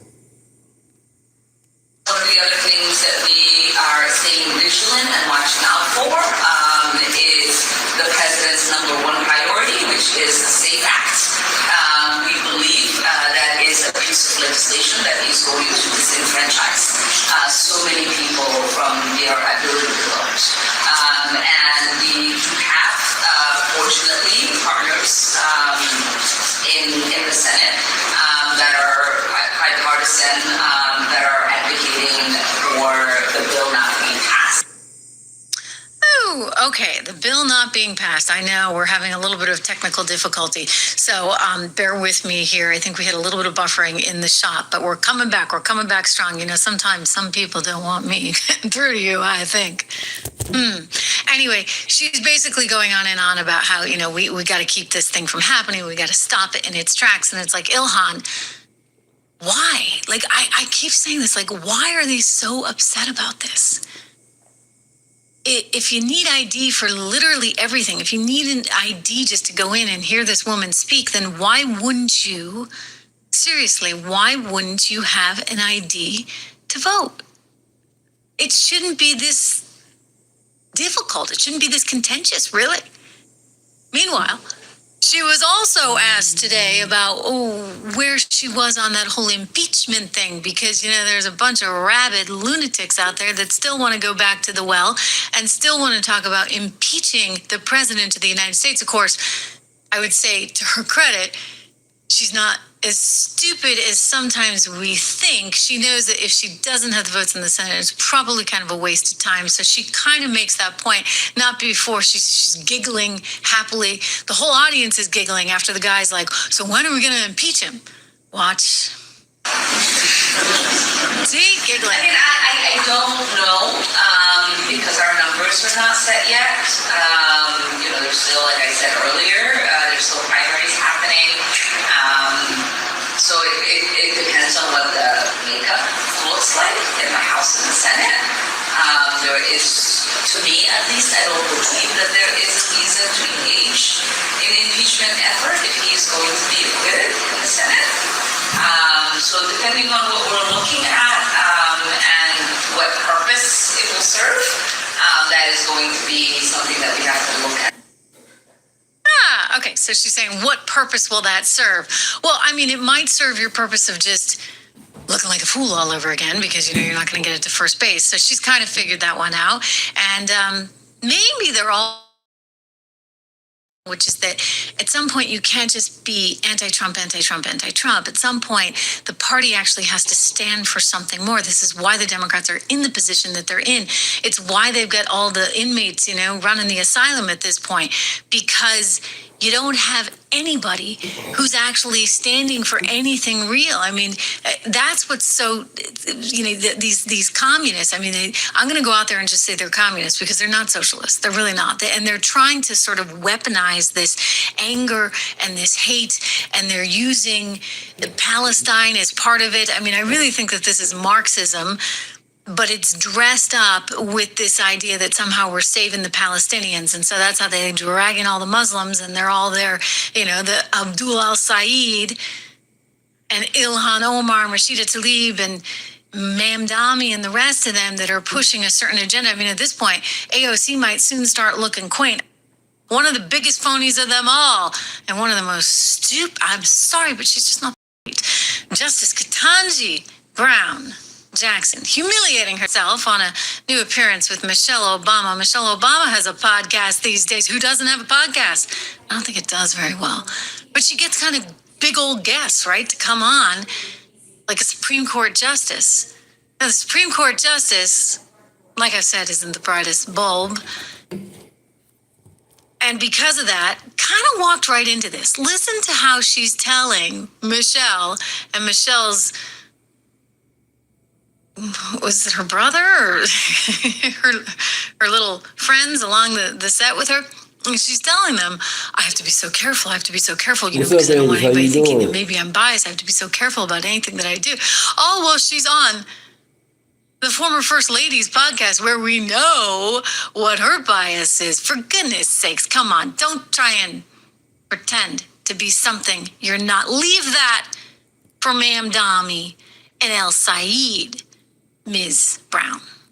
There are lots of limits on what judges can do. And I try to be very, very mindful and scrupulous with respect to that, because, as you say, our obligation is to be unbiased in our approach. And so you have to then navigate all the sources that could make for an appearance of partiality, which you want to avoid. So there are lots of things that I end up not accepting for that reason. News sources, I think, I don't have a lot of time. Unfortunately, I do, the normal general media sources are made available. And I think it's harder when you're talking about, there's so much social media now. No, this is a whole different world. It's a whole different world, and not everything is reliable. And the hardest part for judges is that we really cannot participate. Probably saving you some brain cells. Exactly. Too. That we need you focused on your opinions. Yes. It's just sort of funny, right?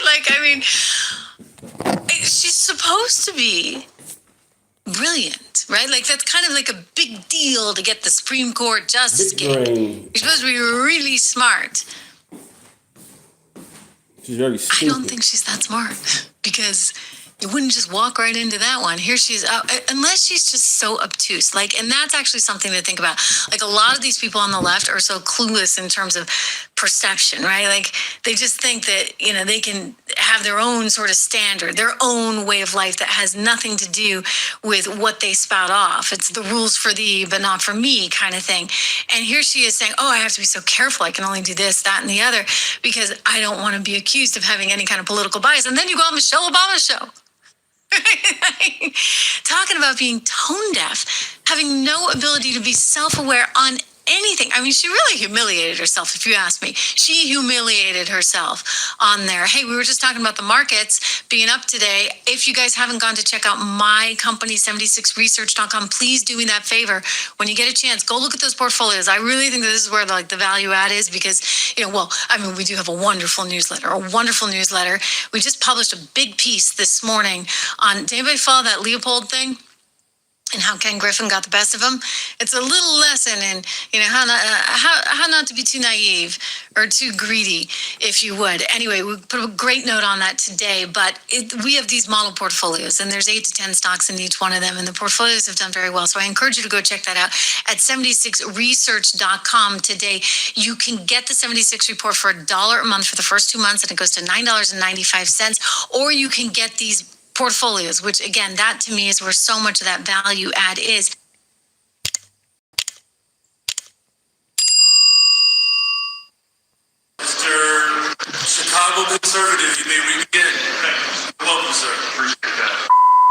talk about jobs and resources. Are layoffs on the table when it comes to the city? When I put forth the budget last year, I warned the corporate caucus that if we don't challenge these corporations to pay their fair share in taxes, and if you place the burden on working people, here we go. Whoever's seen The Dark Knight.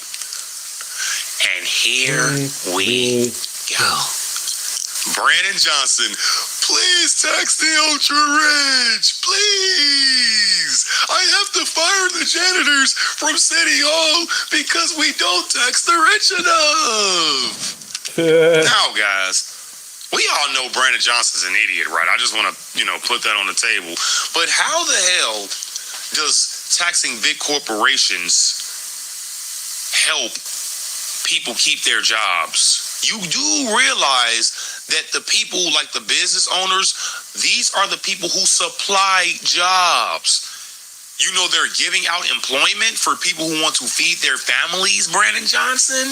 Small businesses, big businesses, stuff like that. That's not ringing a bell. Sharp head, nail head. Please, guys, we have to tax the ultra rich, which is himself, by the way. And all these politicians like Willie Wilson, the new next mayor of Chicago, all these people that have all of this money that are getting taxed out of the wazoo, they have an issue with it. But here's the thing: the regular citizen is getting taxed way more than the people who you want to tax so bad, which is the ultra rich. So this is basically their plan this whole time, ladies and gentlemen. They want to claim that they want to go after these millionaires and billionaires. They're basically doing the Bernie Sanders gimmick. First is, tax the millionaires until you become a damn millionaire. And now it's tax the billionaires. And then when they become billionaires, it's tax the trillionaires. Tax the trillionaires like Elon Musk. Like, give me a break, dude. Half of these people, if they had the option to take this money and become a millionaire, they would take it. This is why I believe, people like Brandon Johnson and these people that just hold up these signs outside. And these people are just unemployed. Well, of course, Brandon Johnson is he's employed, of course. He's the mayor of Chicago, but he act like he's unemployed because he don't do shit. So let's continue. That's an ineffective strategy. I'm saying that this could have been avoided. So the $90 to $100 million deficit is directly tied to individuals who are more aligned with the interests of corporations. That's because of you spending money on illegal migrants and progressive BS, Brandon Johnson. You're making it too easy for me at this point. The $100 million deficit did not come from people not taxing the ultra rich. We actually need these people in Chicago because they're leaving. They're going to Tennessee. They're going to Texas. I've been here in Texas a lot. They're going to Indiana. They're going to Iowa. They're leaving. Dumb ass. Like, what do you want us to say? These big corporations, they do not mind leaving. Walgreens is leaving. McDonald's is leaving. And they always want to complain, like the alderman of the 6th Ward, William Hall, that Walgreens is leaving these neighborhoods. But it's like, y'all still, that was your only opportunity to tell the people in the neighborhood, loss in prevention is getting out of control. The loss and prevention problem is getting out of control. Basically, you niggas steal too much. Y'all got sticky fingers. Stop. Who raised y'all? Does it take a rocket scientist to say that? No. But let's just continue. And decided to sell the debt of working people, and no one purchased that debt as I projected in forecast. And so now we have to look at all of our options. Layoffs? Now, I'm going to work hard to avoid that. It really requires... Yeah, you're going to work hard to avoid that. Tell that to the janitor who's been working at City Hall for over 20 years. And what are you talking about? Dude, let's just go back. I have this very, very good skill that I have that I really don't miss anything. the government is probably going to be knocking on my doorstep and offering me a job soon. Like, if I'm being honest with you guys, I literally miss nothing. Did you guys catch what he just said? Let's hear this again. Individuals who are more aligned with the interests of corporations and decided to sell the debt of working people. And decided to sell the debt of working people.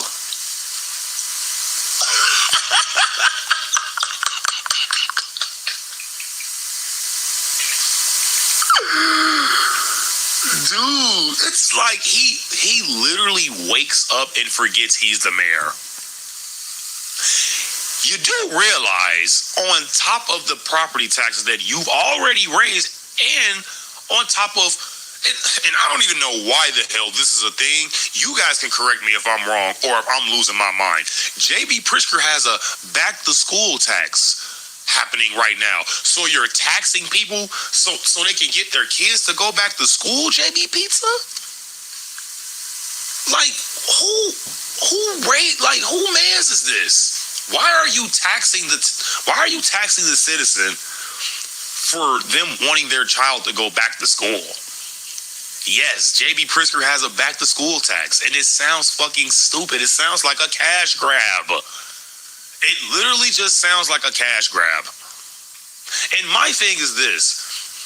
You do know that Obama Center, on top of all the property taxes and, crazy taxes that the governor is doing, you do realize that Obama Center raised property taxes even more when it comes to the black people that live in that area, because that's a majority black neighborhood. You do know that raised the property taxes way more on top of you already raising property taxes, right? Do you realize that? And it's like you're so oblivious, even when people call this out at City Hall. This is why I don't believe none of these candidates are good, because they are not speaking up for the people of Chicago. no one purchased that debt as I projected in forecast. And so now we have to look at all of our options. Layoffs? Now, I'm going to work hard to avoid that. It really requires the city council to do what's necessary. If you look at all of the revenue streams that I proposed, all of them are overperforming. The social media amusement responsibility tax, the first of its kind. What kind of tax is that? Social media amusement tax? What the hell did he say? So I'm gonna get taxed now for amusing you, Brandon Johnson? Are you entertained yet, sir? Are you entertained? Are you gonna tax me for this now? Am I being taxed yet? Am I being taxed yet? Am I getting taxed? This is silly. This is silly. What? So forget taxing the parents that just let their kids run rapid out here and do absolutely anything that they want to do. Don't tax those parents so they can basically hold their kids accountable finally. Let's tax social media amusement. Am I being taxed yet? Like, how do I even take this guy seriously? Nobody will ever take you. I'm serious as a heart attack, by the way. You guys are probably laughing y'all ass off right now. But I'm as serious as a heart attack. This shit is not okay. People don't have money. Why am I being taxed for literally using the internet? My boy Dave was not lying. If y'all hear that man Mason cook his ass at City Hall, he basically have taxes on everything. Sugar tax, liquor tax, like you guys see, social media tax, everything. Like, bro, if there is oxygen that we couldn't see with the naked eye, he would tax it. Okay? Kind. After I passed it, the governor decided to pass it as well, as he should have. The personal property lease tax. These are taxes on large corporations and those with means. Our social media amusement responsibility tax is overperforming by 57%. This dude is dumb. This dude is actually dumb. This dude is actually dumb. cash. You do realize when you cut the head off, the rest is like finished. I'm just going to use that analogy. So I'm going to give you guys a better example, right? Let's say, and this doesn't even have to be a big corporation or a big business like that, but if it's the bigger the corporation, the worse it's going to be on society economically. So just hear me out here. If I own, let's say a industrial warehouse, right? And we make metal.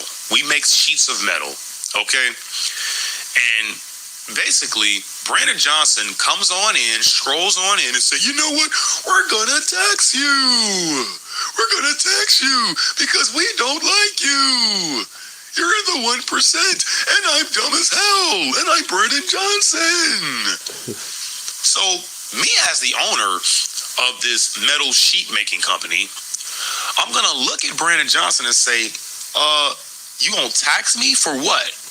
Because you're the OSHA rate. And if I hear this as a person who owns a metal sheet company who's employing probably well over 300 to 400 people, W-2s, 1090s and all, who the hell do you think is gonna, who do you think is gonna really suffer from this, Brandon Johnson?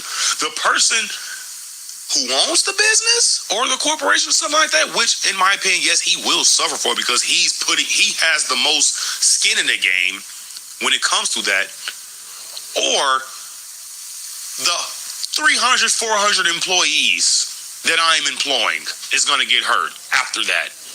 Who do you think you're hurting when you do this shit, Brandon Johnson? The person that's just sitting, who do you think is like in charge? Just some big bald guy that's just at the top with a cigar in his mouth that's just laughing with his big belly? That would actually be J.B. Pritzker. Dummy. And that's going to go directly to mental and behavioral health care so that we don't lose those resources. That's why, a corporate head tax would have been a more responsible approach. I was even willing to compromise and sunset it if other forms of progressive revenue would take its place. It's why the city council, I'm disappointed. Progressive. We need more progressive leadership. Oh, Lord, man. That we were pushing for a question on the ballot for voters to be able to say whether or not they want to tax millionaires, and the corporate caucus that led to the deficit that we're experiencing right now. Oh, by the way, they blocked that too. Everything that I put forward certainly can be critiqued. Okay, all right. So you want to play this game? Sharp head, knife head?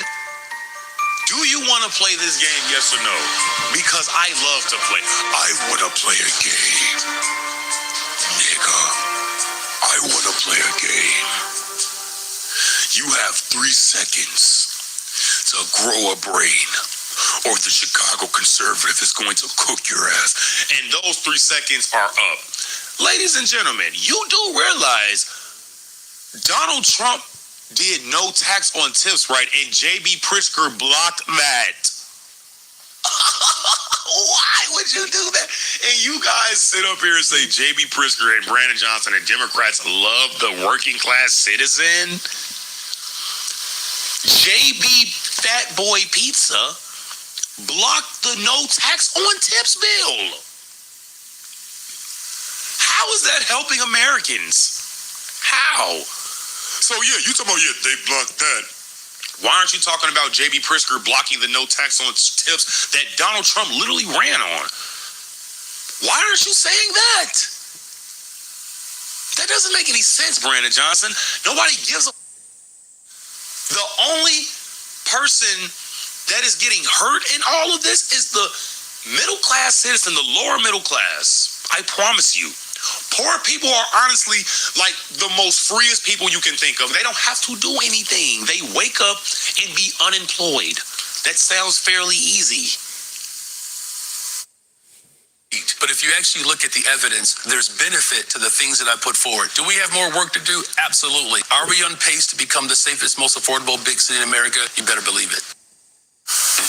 Guys, I cannot believe that I just turned this 1-minute video into 13 minutes.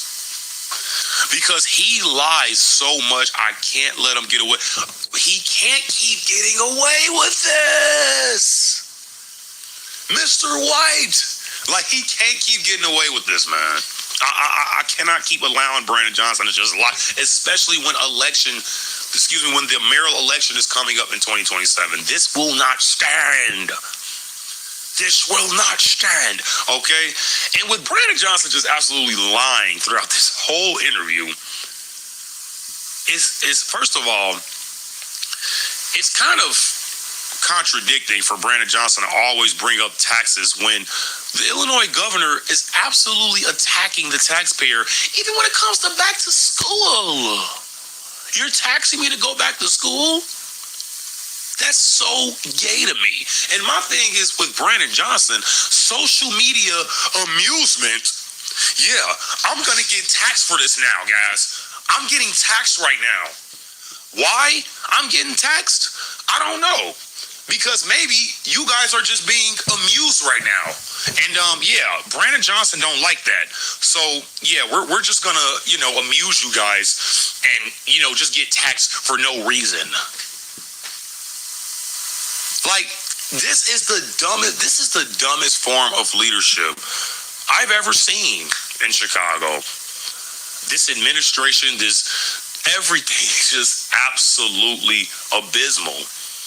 This is insane to me, and I don't understand why people vote for their own demise. But like I said, ladies and gentlemen, y'all can't keep blaming Trump. He's actually trying to help y'all. Goofy. The no tax on tip.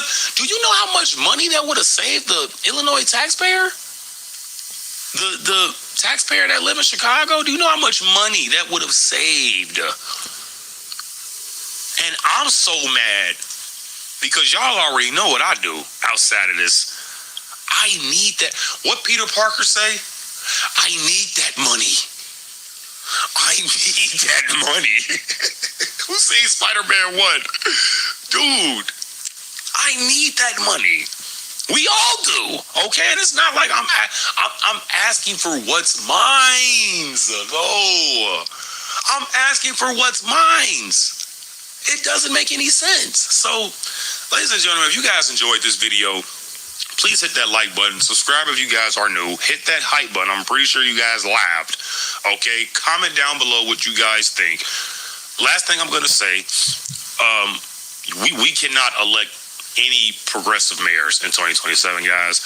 On a serious note, we have to change. Now, there have been some, I guess, talk in the air saying that Chicago is basically just going to have to be Detroit and crash, and they're going to have to rebuild. I really don't want that to be the case because Chicago is way bigger than Detroit and way better. I'm sorry. Andre.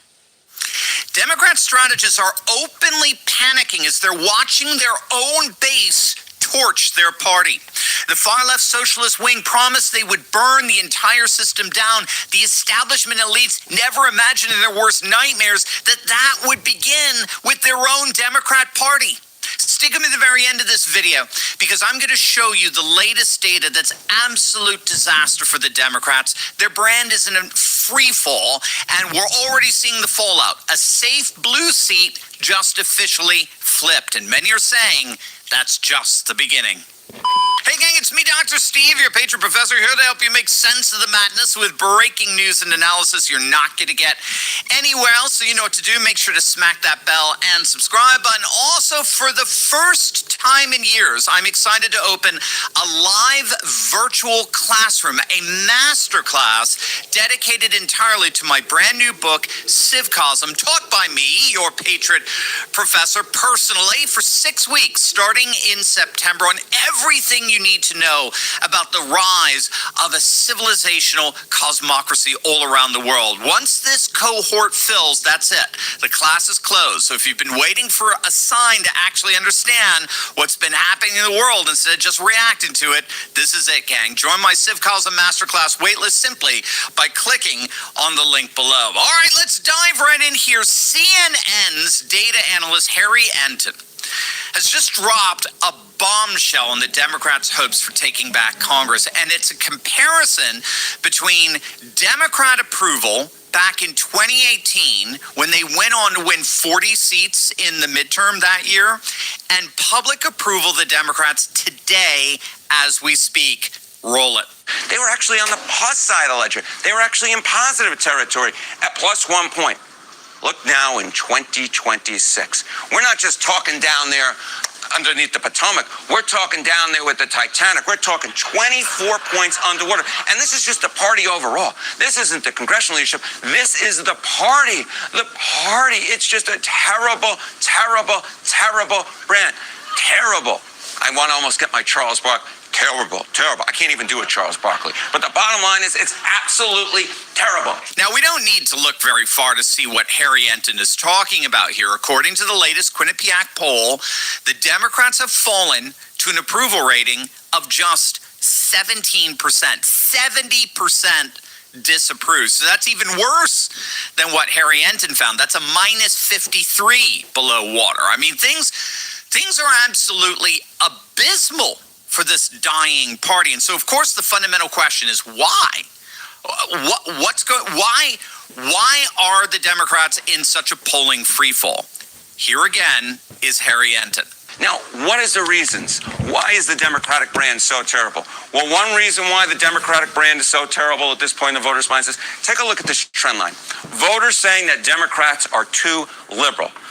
In 1996, it was 42%. In 2013, it was 58%. Now, the clear majority of Americans believe, and the clear majority of voters say that the Democratic Party is too liberal. 57%, they think that the Democratic Party is out of the mainstream, out of the frame, I dare say. My God, this is a massive, massive problem. It is a massive problem, and we need look no further than what just happened in Michigan last week, because this is the single clearest example of what's happening to the Democrat Party as a whole right now as we speak. Remember, Michigan was supposed to be an easy hold for the Democrats. They weren't going to spend a dime in that race. Michigan hasn't voted for a Republican senator since 1994, in 30 years.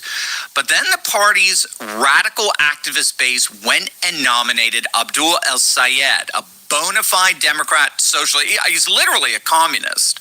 And he barely won a bruising primary over the more moderate establishment candidate, Congresswoman Haley Stevens. He won by less than 1 percentage point. He vastly underperformed his polling. I mean, you had polls that had El-Sayed up by 14 points in the days leading up to the primary, 10 points, 16 points.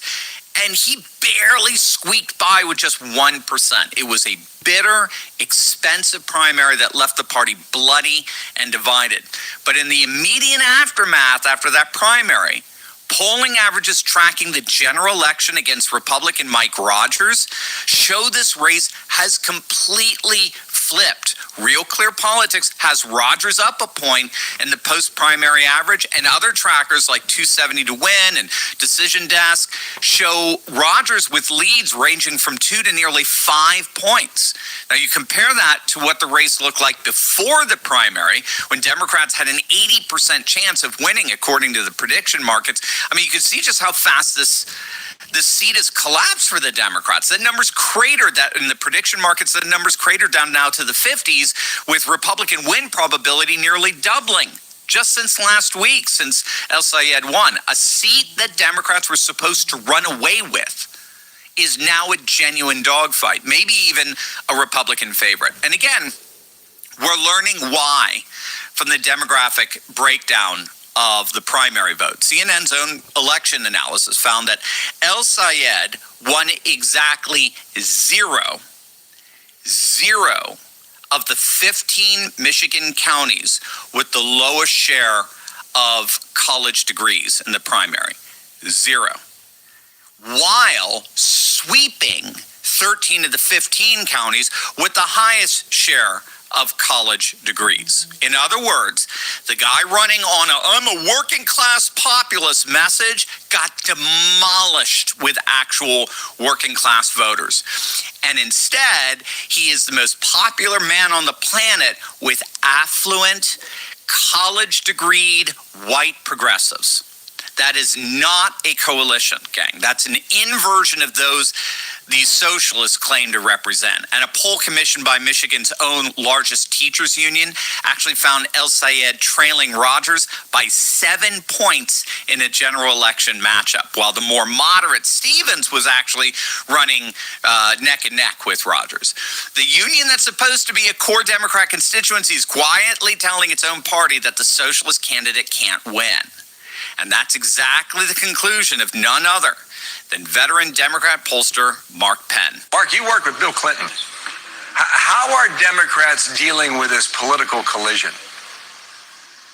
Well, you know, look, this is a political implosion of the Democratic Party. To have your Senate nominees, and I agree with Senator Fetterman, palling around with Hassan Piker, anti-American, anti-Semitic, anti-capitalist, really most extreme kind of policies which are anathema to Bill Clinton Democrats, right, who were trying to bring the country together, move it forward, get rid of poverty, balance the budget, do those great things for America. So this party is veering off of the rails. Will it come back? It's frankly going to take the Republican and independent voters to bring it back and to show where America really stands. Have you ever wondered why your energy starts to change as you get older? A big part of it comes down to what's happening inside your cells. Your body's made up of more than 30 trillion of them, and every single one needs energy to repair itself, communicate properly, and keep your body working the way it should. Inside those cells are tiny structures called supplementing with energy. MAGA is not dead. MAGA is definitely strong. Wake up. Vote red in the midterms. Vote red from here on out, period. The Democrat Socialists trying to take over, man. And MAGA, we fighting it. Conservatives, we fighting it. Republicans, we fighting it. You betas and you Karens gotta wake up, man. Need to wake up. It's not about Trump. NMN gives your body the raw material it needs to naturally produce more NAD.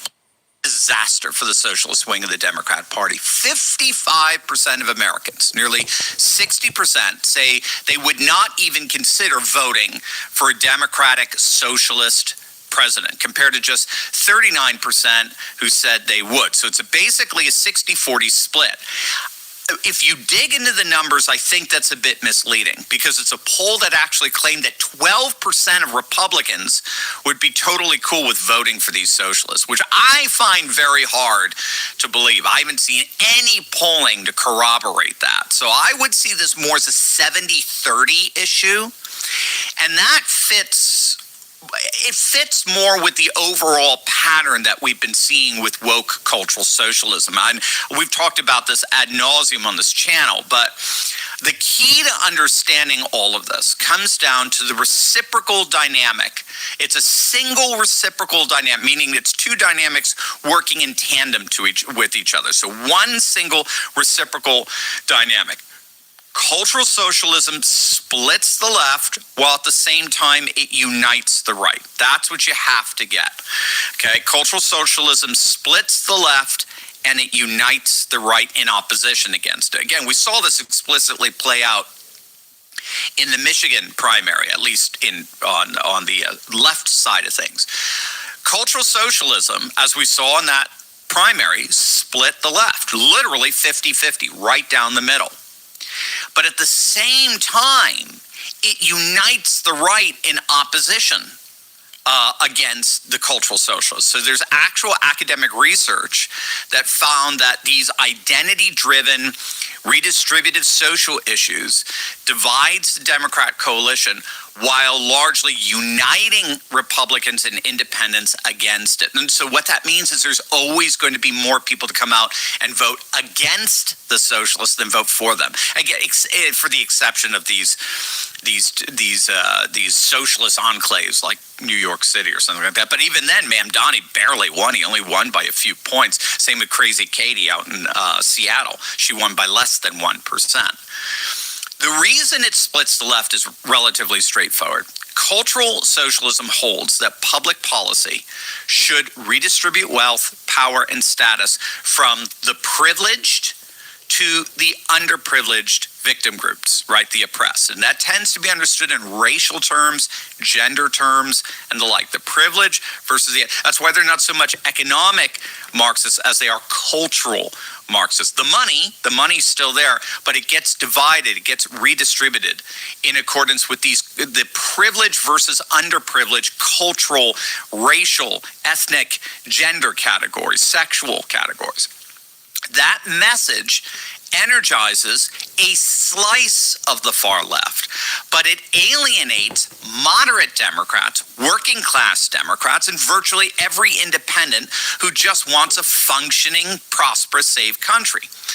Meanwhile, on the Republican side, opposition to that agenda unites nearly the entire coalition. MAGA populists, establishment conservatives, rhinos, independents who lean right, they all rally around the same rejection of it. That is precisely why we're watching people like James Carville and Bill Maher come out and absolutely obliterate this stuff, right? These are not exactly conservative firebrands, right? But they've both publicly said that if the Democrat Party keeps moving in this direction, like they did in Michigan and like they're about to do in Wisconsin, then Bill Maher and James...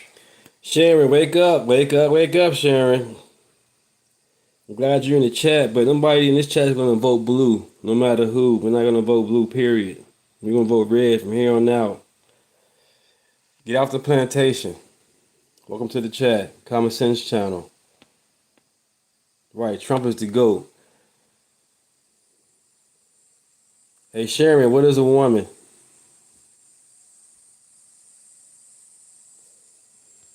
They can no longer remain Democrats. John Fetterman is openly saying the same thing. Bill Maher has even said he's open to voting Republican if the socialists keep taking over. That's what's happening to the Democrat Party right now as we speak. It is splitting apart all as it's in a polling freefall as it lurches to the far progressive left. Now, put all of this together, and you get a party that's nominating candidates its own most extreme radical wing of primary voters. It's literally 50%, 25% of the general public loves, but the general electorate, the other 70%, is a word they can't stomach. And they're doing it in state after state, race after race, and now you can see precisely why Michigan is just flipped in favor of the GOP. And it's exactly why... Sharon, who gives a fuck about the 34 counts of felony? You sound stupid. Those were misdemeanors. They trumped it up so he won't become president. But guess what? He's the president. And you falling right for the bullshit. 34 felonies, really? Stop it, man. That shit weak as hell. What's your other argument? Because the banks want to do, because the banks want to work with him. I'm pretty sure the banks are still working with him because he's a billionaire. Come on, man. Stop watching CNN. Stop watching them 10-second videos. 34 felons. Man, 80 years old, all of a sudden you got felonies all of a sudden? Stop it. Races across the map are beginning to flip the same way. It's because Democrats keep letting their radical activist wing dictate who gets to run. Even James Tallarico, in many respects. Is an Islamic agent? So you cool with Palestine? So you cool with people saying death to America? You cool with people saying it's okay to have sex with a little girl? You cool with people, you know what I'm saying, that have no rights for women? There's no women's rights when it comes to that bullshit with the Muslim and Islamic BS. They don't love nobody. They want to kill your enemy. The Bible says love your enemy. They want to kill. That's not how that works. You're supposed to forgive. It's a big difference. Islamic don't care about nobody. They evil and they twisted. is one of these radical leftists. Every one of these, that's a guy in Texas, every one, he's going to get beaten by Ken Paxton easily. Every one of these primary wins for the DSA wing is quietly handing Republicans a gift for November. So again, it's still early. We still have a way to go. But as things stand, we may not have to worry about how President Trump is going to help the GOP win the midterms. Instead, we may be watching the Democrats themselves foolishly lose them. So what do you guys think? Let me know in the comments section below. And as always, make sure to smack that bell and subscribe button for breaking news and analysis you're not going to get anywhere else. Love you guys. God bless. Make Medicare free and universal if you increase taxes. So if you are elected and make this push, would you need to increase taxes? As I've said across this campaign, I am for taxing billionaires their wealth. What about people who make less than $1 billion and less than $1 million, though, Dr. El-Sayed? What about people making less than $1 million? So for the average person, and you look at your W-2, if you're an employee, he gets paid every 2 weeks. Okay, again, brother. Who else in the chat? Are y'all paying attention what this dude talking to? Abdul El Shadi, what the fuck his name is? You gotta keep on talking about some Trump and MAGA. Are you sons of bitches paying attention? They trying to destroy America. Jesus Christ, get off Trump's dick. Pay attention, wake up, man. They trying to destroy America. Vote red. Damn. Jesus Christ, MAGA is over with. No, the Democrat Party is over with. So you let these motherfucking socialists come in, they're gonna kick the Democrat Party out and get rid of the Constitution and make all the women wear hijabs. All that other goofy shit. Pay attention. Damn. Get out your feelings. For 4 weeks. After you pay your taxes, the next biggest check that comes off the top of your pay stub is to your health insurance company. So imagine instead of paying that to your health insurance company, whose CEO makes $20 million a year, instead you paid a little bit. Hey, Angela's not stupid. You stupid. Israel's not saying death to America. Israel's not trying to have a war with America.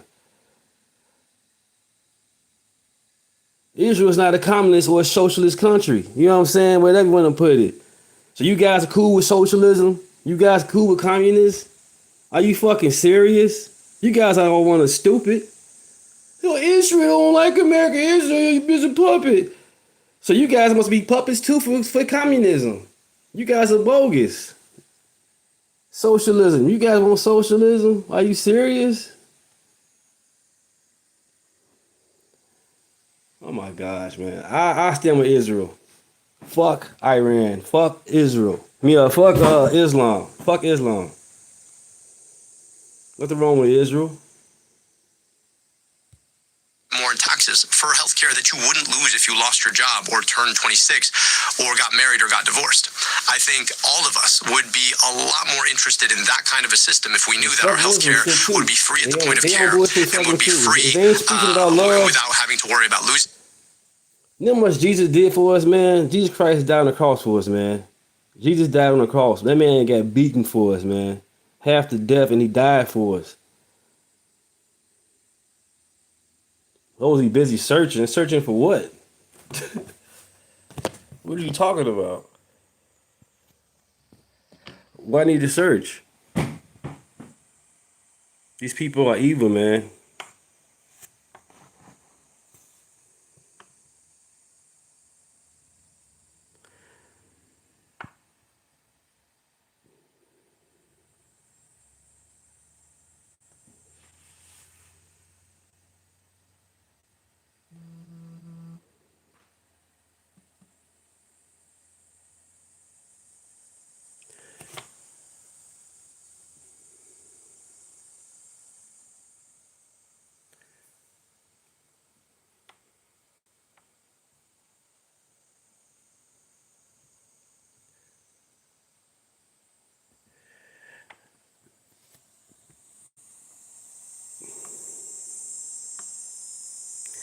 You wanted a loser in my chat. How you gonna call me a loser?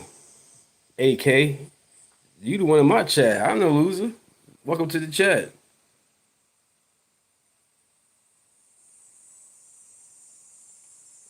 Fucking beta males, man.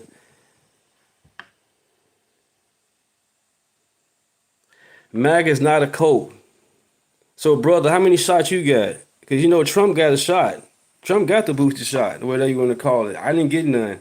I'm pretty sure most of MAGA didn't get it either. But I'm pretty sure you got your mask on and you got like 28 booster shots while you're in this chat talking, brother. Get the fuck out of here with this bullshit, man.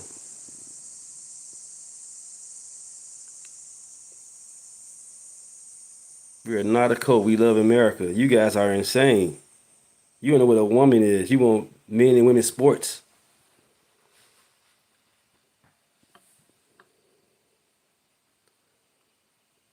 He want grown men to be in the bathroom with his wife and daughter. You know, you sick. You probably like that shit. Nasty ass. Yeah, you go in the bathroom. My wife and daughter in there. Go ahead. He said he a woman. Really? You sound stupid.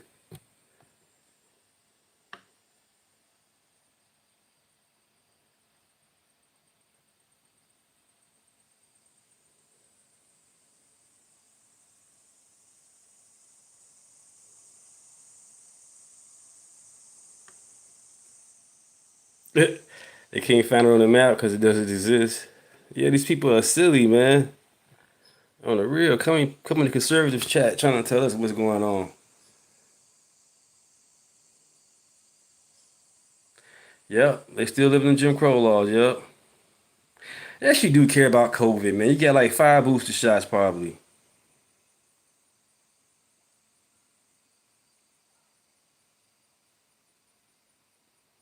No, you right. You know what you mean, brother. You weren't raging about it. You probably got your mask on.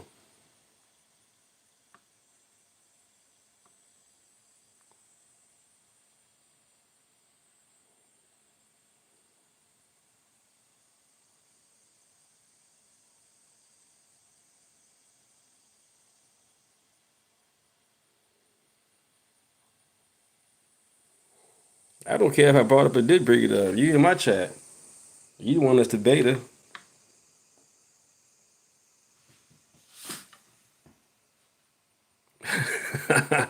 Good way, Angelo. That's what he got on right now. He got his mask on.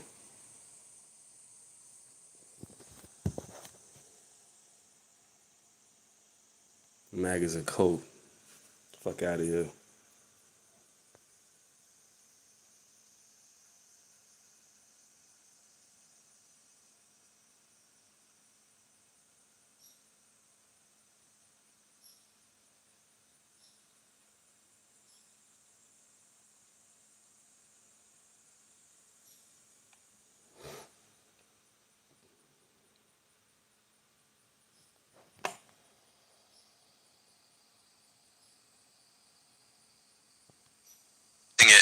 In general. So there's an opportunity here, I think, to trade what we give to a big corporation who gets to decide who we get to see and who we don't for a little bit more.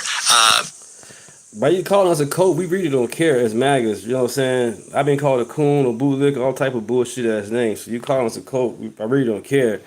I'm just saying it's funny how you part of a code. You know what I'm saying? And you want to make it as us. That's how y'all Democrat Party is. Y'all flip flop. The hypocrisy with you guys. It's insane. Paid into FICA. And I think that's a trade that's worth making. I think the broader public. English, you and brother still wearing y'all masks. Y'all still getting y'all booster shots. What you talking about? Yeah, right. You ain't no conservative and Republican. Get the fuck out of here.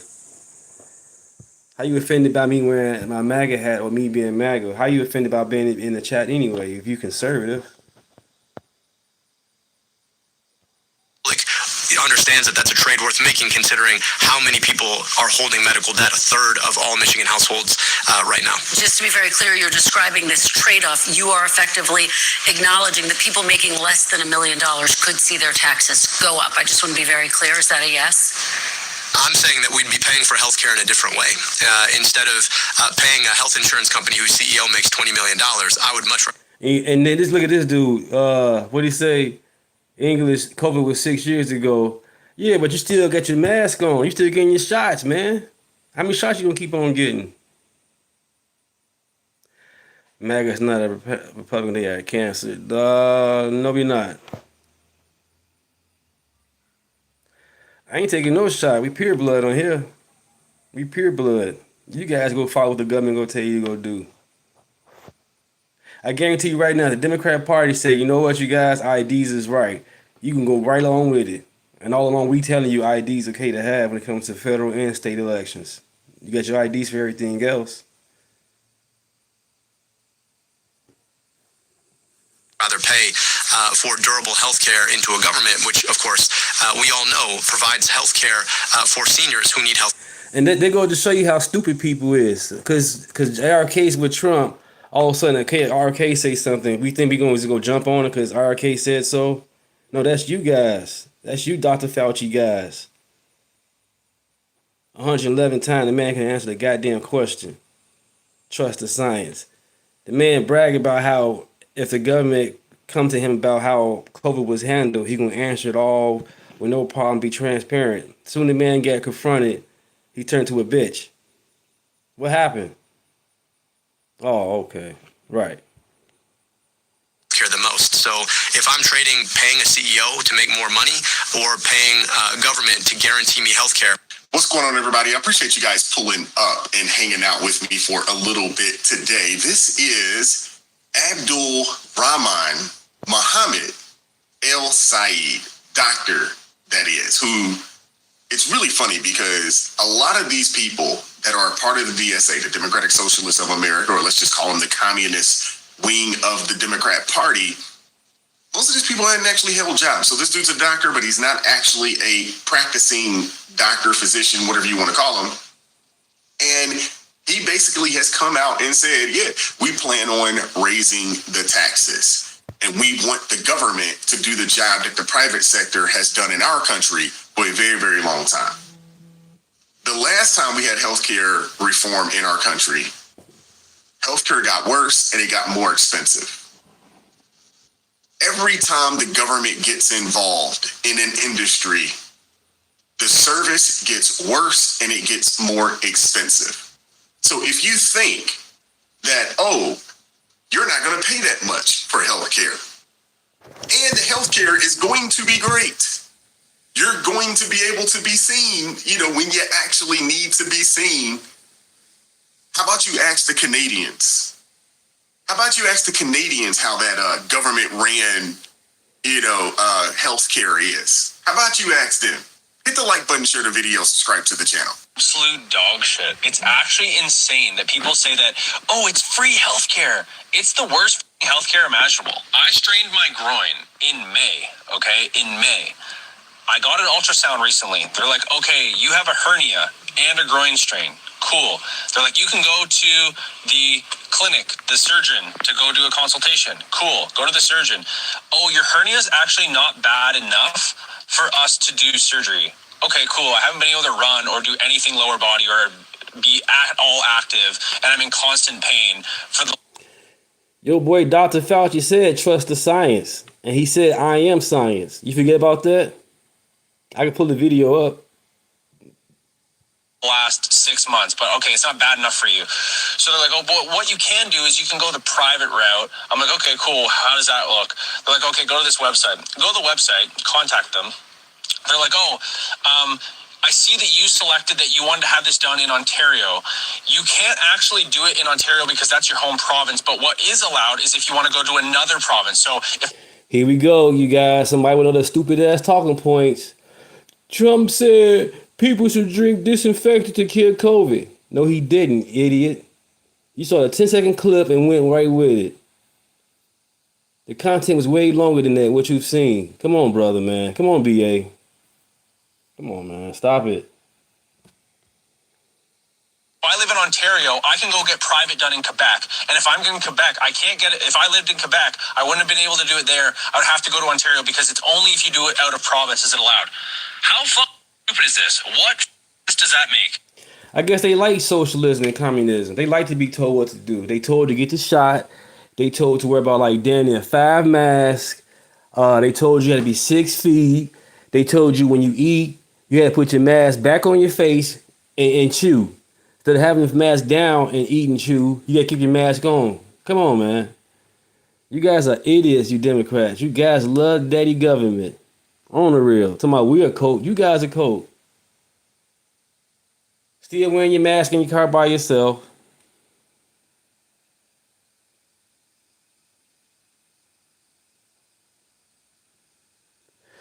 You say you saw for yourself no nice my stream. What is you talking about? Come on, BL, BS, BA. How you want to put it, brother? No, you didn't. If you saw for yourself, you wouldn't say what you said in the chat.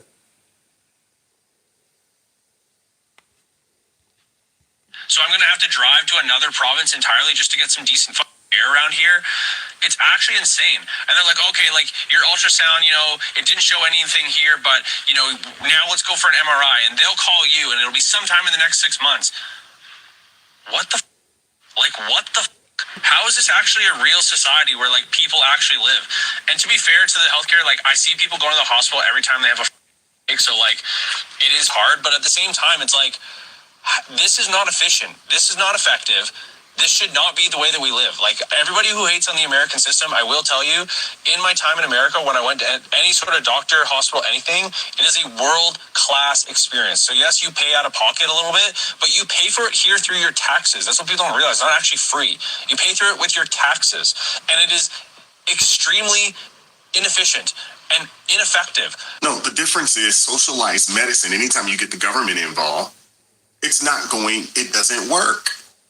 You just seen this dude out in Canada explain he couldn't pay for it without driving a long distance, and they're being taxed into oblivion up there for healthcare. That if you need an MRI, you're 6 months down the line. Do you know how many people die in Canada because they can't actually get care? Because if you do have an issue, you're 6 to 12 months before you can actually be seen by anybody. Hey, BA, how long was the video that you watched? Was it a 10-minute video or was it a 3-minute video that you saw about Trump claiming to drink bleach, which he didn't say? That could solve whatever your health issue is. And they want to bring that foolishness here. It's just another way for the government to get in, take more money from you. And at that point, you don't even get to vote with your dollars in this socialized. They're going to take it from you and they're going to give you what they think makes the most sense for you. And more times than not, every time the government gets involved in anything, it's terrible. And there's no incentive for the people who provide the service to provide you a quality service because they're going to get paid no matter what. We don't want it.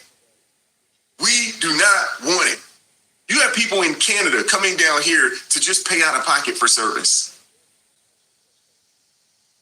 because at least they can be seen. This dude said it. Hey, down in America, yeah, you got to pay a little bit. And to be honest with you, it wasn't like this prior to the Affordable Care Act that is not affordable. It wasn't like this. Insurance premiums were cheaper. The deductibles were cheaper. Now insurance premiums have gone up. Deductibles have gone up. The service isn't as good, but Lord knows we don't want government in the middle and in the business of healthcare wholeheartedly for the American people. We're not interested in it, man. Do not support this foolishness. For certain is that Abdul Saeed El Saeed is making it easier. Why? Because he is inconsistent with Michiganders of either side of the aisle, by the way. Someone who wants to defund police, defund ICE, who wants to abolish our concept of a border. He's just wrong for Michigan. And I saw your early attack ads against him. You're using his full name in these attack ads, which has gotten some attention. Abdul Rahman Mohammed El Sayed. He goes by Abdul El Sayed. Are you trying to say, hint to voters, he's Muslim? Not at all. What we're saying what we're only saying to voters is a simple thing. He says he's the most dangerous candidate you can find. He's right. We should trust his words, not ours. But why not just use his name, Abdul El Sayed, which he goes by? Well, listen, I go by Timothy Eugene, and so I get called that all the time. Here's what I know for that question. It's about what he stands for. And we're going to... See, look, these are like very short clips right here, but I'm going to show you the longer version.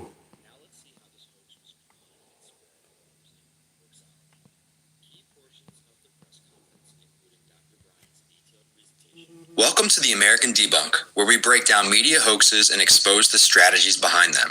Today, we're tackling the infamous drinking bleach hoax, which claimed President Trump told Americans to inject or ingest bleach to fight COVID-19. Let's dive into what really happened and how this hoax was spread. The drinking bleach hoax alleges that during an April 20... I don't hate nobody. I love everybody. But as far as a Muslim, as far as anything outside of night, if you don't like Jesus or love Jesus or talk about Jesus, how good Jesus is, then I don't got nothing to do with you. I don't hate nobody. But other than that, yeah, I'm not from the I don't hate nobody. But if you ain't talking about Jesus, then go ahead and go on somewhere. 2020 White House press briefing, Trump suggested Americans drink or inject bleach as a treatment for COVID-19. This claim exploded in the media, becoming a major headline and a symbol of alleged recklessness during the pandemic. The guy who doesn't care about science and reason. Remember, during the pandemic, Donald Trump told us to inject ourselves with... AB, don't run away, BS. Don't run away, okay? The video is right here for you. Do not run away. Bleach. He said there's nothing to worry about if you do that. Now let's roll the clip from the press conference. Watch closely to see the context behind Trump's comments. You are thinking of if you're totally into that world, which I find to be very interesting. So supposing we hit the body with a tremendous... Hey, BA, calm down. I'm going to play the clip, bro. This is my show. You don't rush me how to play my shit. The fuck? Play the clip. Are you going to pay attention? You can put the phone down and listen? And take your mask off? Whether it's ultraviolet or just very powerful light. And I think you said that hasn't been checked, but you're going to test it.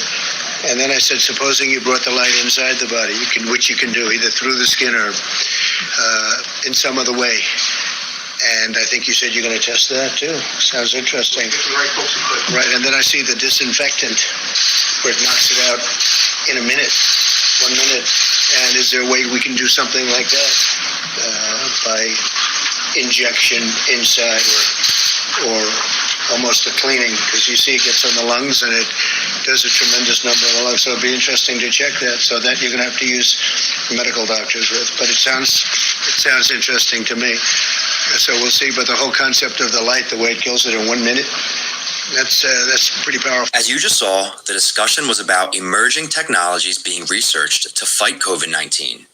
During the press briefing, Trump made off-the-cuff remarks about the possibility of using UV light inside the body to kill the virus. In fact, throughout the briefing, light as a disinfectant was mentioned 21 times by the scientists Dr. Bryan and Dr. Birx, both COVID experts, and by Trump. Trump began speculating whether the UV light as a disinfectant could be brought into the body to kill the virus, as was being studied at the time by several companies.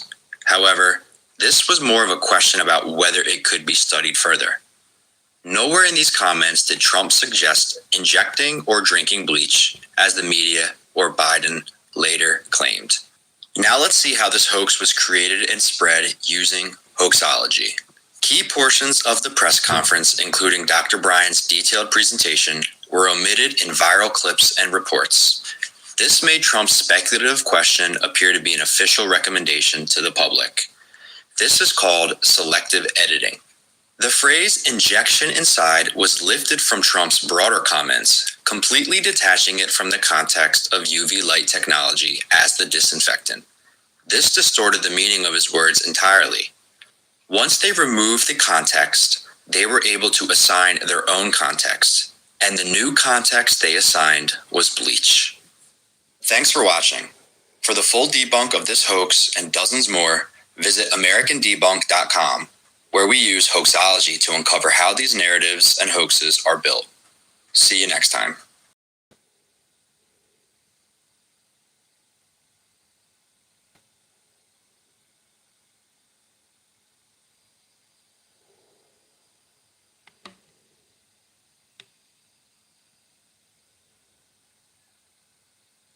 All the time. Here's what I know for that question.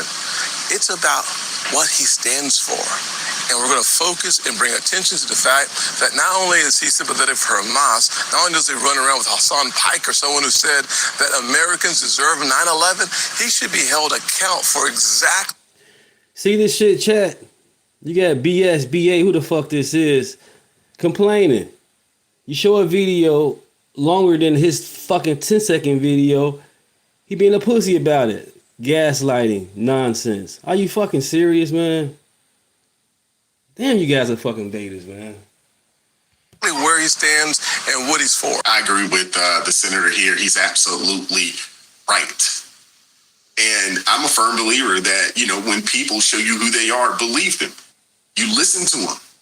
Fucking betas. Now, he's trying to walk back some of these statements, but he is walking hand in hand with Hassan Piper, who is a enemy to America. He does not like our way of life and the way that we do business here. For the life of me, I don't understand why he won't go back to Turkey. I understand that he was born here, but he was raised in Turkey. Take your behind back there. Go implement that stuff. I do not understand these people that come from other countries, or were raised in other countries, and you want to come here to America.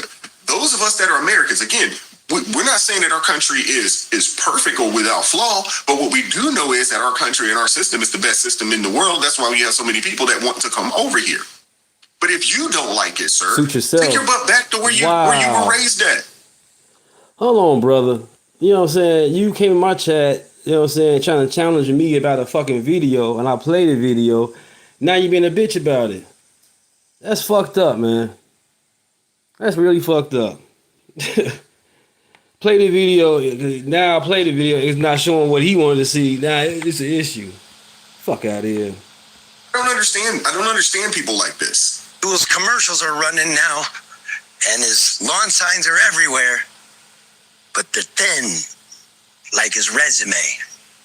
Paper thin. Let me explain. Beta.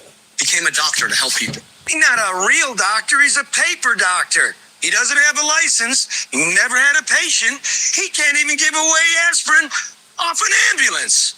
He rebuilt the health department after the politicians tore it down. As far as I could tell, he's only had 2 real jobs in his life. First, he stopped here in the city of Detroit, had a quick cup of coffee as the city health director. While there, money through his department was funneled into the pet program of Mayor Mike Duggan's mistress, one designed to reduce infant mortality. This is a terrible situation. And after just 16 months on the job, Abdul got gone. The Duggan mistress scandal exploded after he tried to destroy the evidence, and infant mortality, it went through the roof. That's the Abdul way, baby. A couple years later, he gets the top medical gig with Wayne County. Got thousands of glasses for kids, including me. Yeah, glasses with Biden bucks. That's not a fix. Medicare for All would be the de facto insurer for everyone. Medicare for all? Like Canada? It's so bad over there, they come here for a doctor. Medicare for all. Come on, man. Time to... Yeah, this dude right here, that was a great ad. I love this. He called him out and exposed him, and that's what needs to happen. People like this, they need to be exposed. And there's a running theme, with these DSA folks. They got a lot of education, very little work. A lot of education, very little work history. It seems like that's a running theme with these people. Don't you find that interesting? Capitalism. Socialism. Why is that? You're going to pay taxes anyway in this country, and I'd rather see the taxes go to things that help everybody. I prefer socialism. Why is that? Because I think the American dream is everyone being equal. Socialism or capitalism? Socialism, my dude. Give everyone what they need, and everyone survives. Socialism or capitalism? Socialism. Let's change it up a little bit, right? Let's try something else, something new. How many hey brother, hey BS, how many hormone blockers you took? How many hormone blockers you got in you? Socialism or capitalism? There's a lot in socialism we can really learn from to grow our country. We just see socialism as a bad thing, but it really isn't. Socialism or capitalism? Capitalism, because I believe that you should be rewarded based on how hard you work. Capitalism or socialism? Capitalism, baby. Socialism has never worked anywhere in the world. It will never work. My mother and father fled Albania when I was 11 years old. What was life like there? Horrible. We had no running water. We had no electricity. We had no toilets. We had nothing. We had nothing. We barely had anything to eat. Don't leave the chat. Have a tough skin. Come on. Don't leave. The people who actually experience socialism, who experience communism, they're like, oh, heck no. And you got these weak, lazy Americans who think that the government. Oh, we got a commie in the chat. Oh, shit. We got a commie in the chat. Will save them and take care of them. Sad, man. Sad. The DSA, the Democratic Socialist of America, has released their political platform for 2026. And it's nuts. They're nuts. That's all I can say. That's how you go read it for.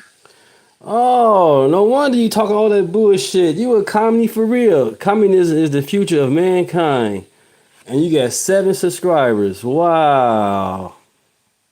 Wow, wow, wow. And no views. Damn. Oh, yeah. Yourself, they're promising free everything to everybody.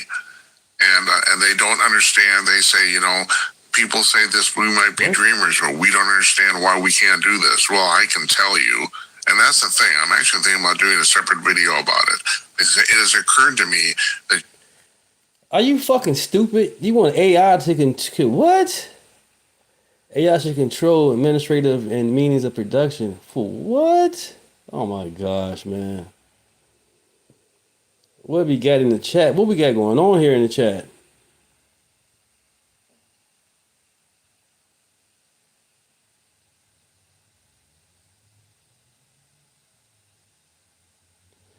Yeah, Black Guy 9. Wow. That's a wow. You hear this all over the place, even here, that socialism never worked, and it hasn't. But the thing is, no one ever talks about specifically why it doesn't work. And we have economists on the show, and I try to get them to talk about that. But, it's so obvious to them, they really can't get down into the weeds and talk about it. And I'm starting to think that maybe somebody needs to do a video. Excuse me. And of course, I'm not going to write a book. I could, but the thing is, the video is my thing, so I'd rather narrate. I think the video, somebody needs to do it, and I think it would be phenomenal. Lord knows, if they did it, I would show it. No future. Maybe we have to do a full live stream about it, watch it, and discuss it. But people need to see this. Yeah, you got it. These are old ideas that have been tried before that has never worked. I don't think people understand that this communist ideology has cost hundreds of millions of lives. Everywhere that they have attempted this, people have died. Everywhere that they have attempted this, people live in squalor. The majority live in squalor. You have a 1% of quote unquote government folks and elites that have everything, and everybody else is left to fend for themselves. And yet you have college campuses full of these daggone Marxist professors who are indoctrinating our young people, because the majority of people, who support people like El Said and who support this socialist communist movement, the majority of them have college degrees, meaning they have been indoctrinated. Those that have not gone to college do not have degrees. Most of them are anti-socialism. So that right there lets you know that, honestly, a couple of things need to happen. First and foremost, the federal government has to get out of the business of subsidizing student loans so any and everybody can just go to college. And the other thing is that don't send your kids to these schools. Do not send your kids to these colleges. They don't come back productive citizens. They come back indoctrinated fools. This is exactly what El Sayed and these limousine socialists are actually selling to the American people. They're not promising you industry. They're not promising you good jobs. They're not promising self-sufficiency and a good industrial economy. What they're promising is redistribution. Again, we've seen this in Europe and in the United States. The idea that you can build real prosperity by just redistributing assets from one group to another group, that's not how you build real prosperity. You have to actually sustain the foundation of the economy. That is what the President of the United States has worked us towards for the past 18 months. It's going to continue to pay dividends. But I think, again, Laura, this is an important point. A lot of Americans look at this rising tide of socialism and say, how did we get here?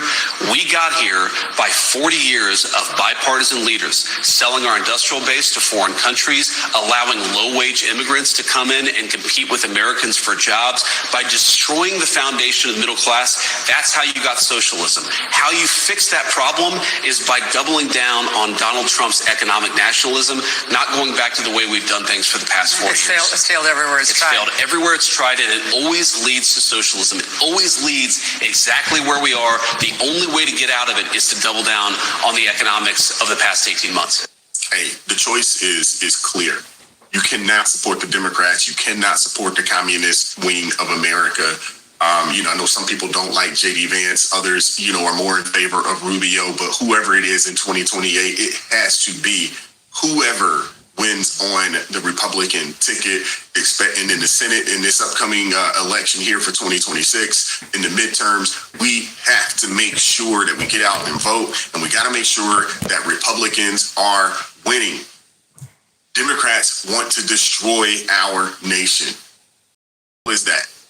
They want government to be in charge of every aspect of your life.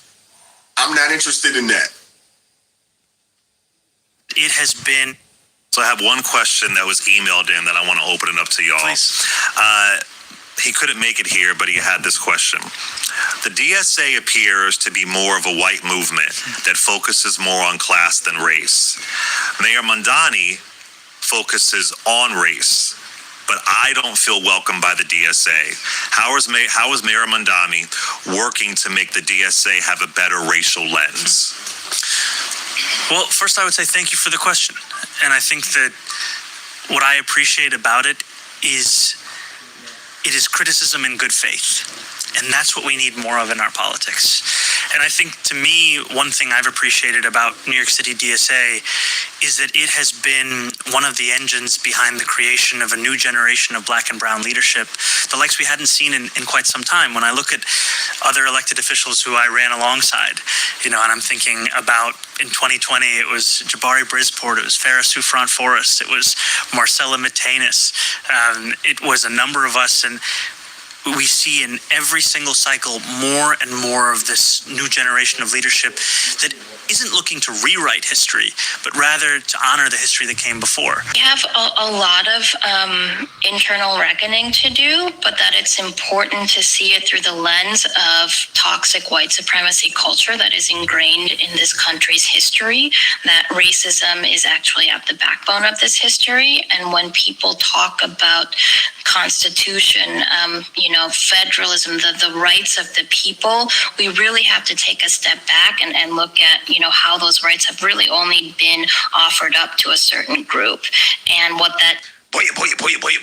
So we got to talk about a brutal reality check for the Democratic Party, courtesy of CNN anchor Fareed Zakaria, who is going to drop some truth bombs on the Democrat Party and the issues that they're currently having when it comes to winning over normal people. Because as this guy is going to lay out, very eloquently, by the way, Democrats are moving further left on economic issues in order to compensate for the fact that they don't want to move to the middle on social issues. And I found, again, this argument to be super fascinating because that's exactly what is happening in the Democrat Party, right?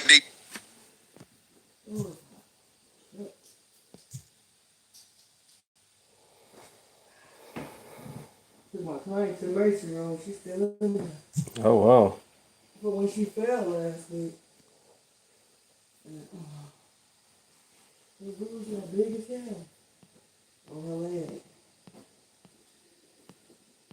Big ass leg. Orders of Donald Trump, even with his documented association with Jeffrey Epstein and repeated inconsistencies, and how that relation happens when this liberal student who hates President Trump, that goes without saying, comes and accuses President Trump of criminal wrongdoing as it relates to Jeffrey Epstein. During this Turning Point USA event, Matt Walsh and Michael Knowles give the perfect response. And this is very important. I wanted to show you guys this because this is the button that the liberals are pressing right now. Jeffrey Epstein and all these questions and conspiracy theories around his network and what he was doing is being weaponized against President Trump. This right here is how you respond intelligently to those accusations. Take a look. Thanks for having me up here today. You both have been strong supporters of Donald Trump, even with his documented association with Jeffrey Epstein and repeated inconsistencies, and how that relationship has been described. So my question is simple. How do you continue to defend support given the concerns raised by the Department of Justice failure to fully release all the related files, along with flight logs, Epstein's birthday materials, his shifting explanations for falling out, and other related documents? Okay, so the first question I would ask on this, because I'm very concerned with political corruption in both parties. It's mostly on the left, but it can exist on the right too. So my first question, which always comes up and that you've alluded to, is that the Department of Justice is covering up the Jeffrey Epstein files under Donald Trump. Now, I would point out that Jeffrey Epstein was prosecuted in the mid-2000s. And so there have been lots of files during the Bush administration, the Obama administration, and the Biden administration, in addition to the Trump administration. The only administration that has released any files relating to Jeffrey Epstein is the Trump administration, which is very important. Now, how many files have been released? Was it 3 or 4 or 5? The number thus far is 3.5 million files, which is the single largest declassification in the history of the United States, which is very important context here. Furthermore, one cannot merely declassify all investigations, all emails, all accusations made against someone, because people have the right to be assumed innocent until they're proven guilty. And so you would be committing a political crime, a legal crime, against anybody who is named in this. To your point, you say President Trump associated with Jeffrey Epstein, which is true, he did.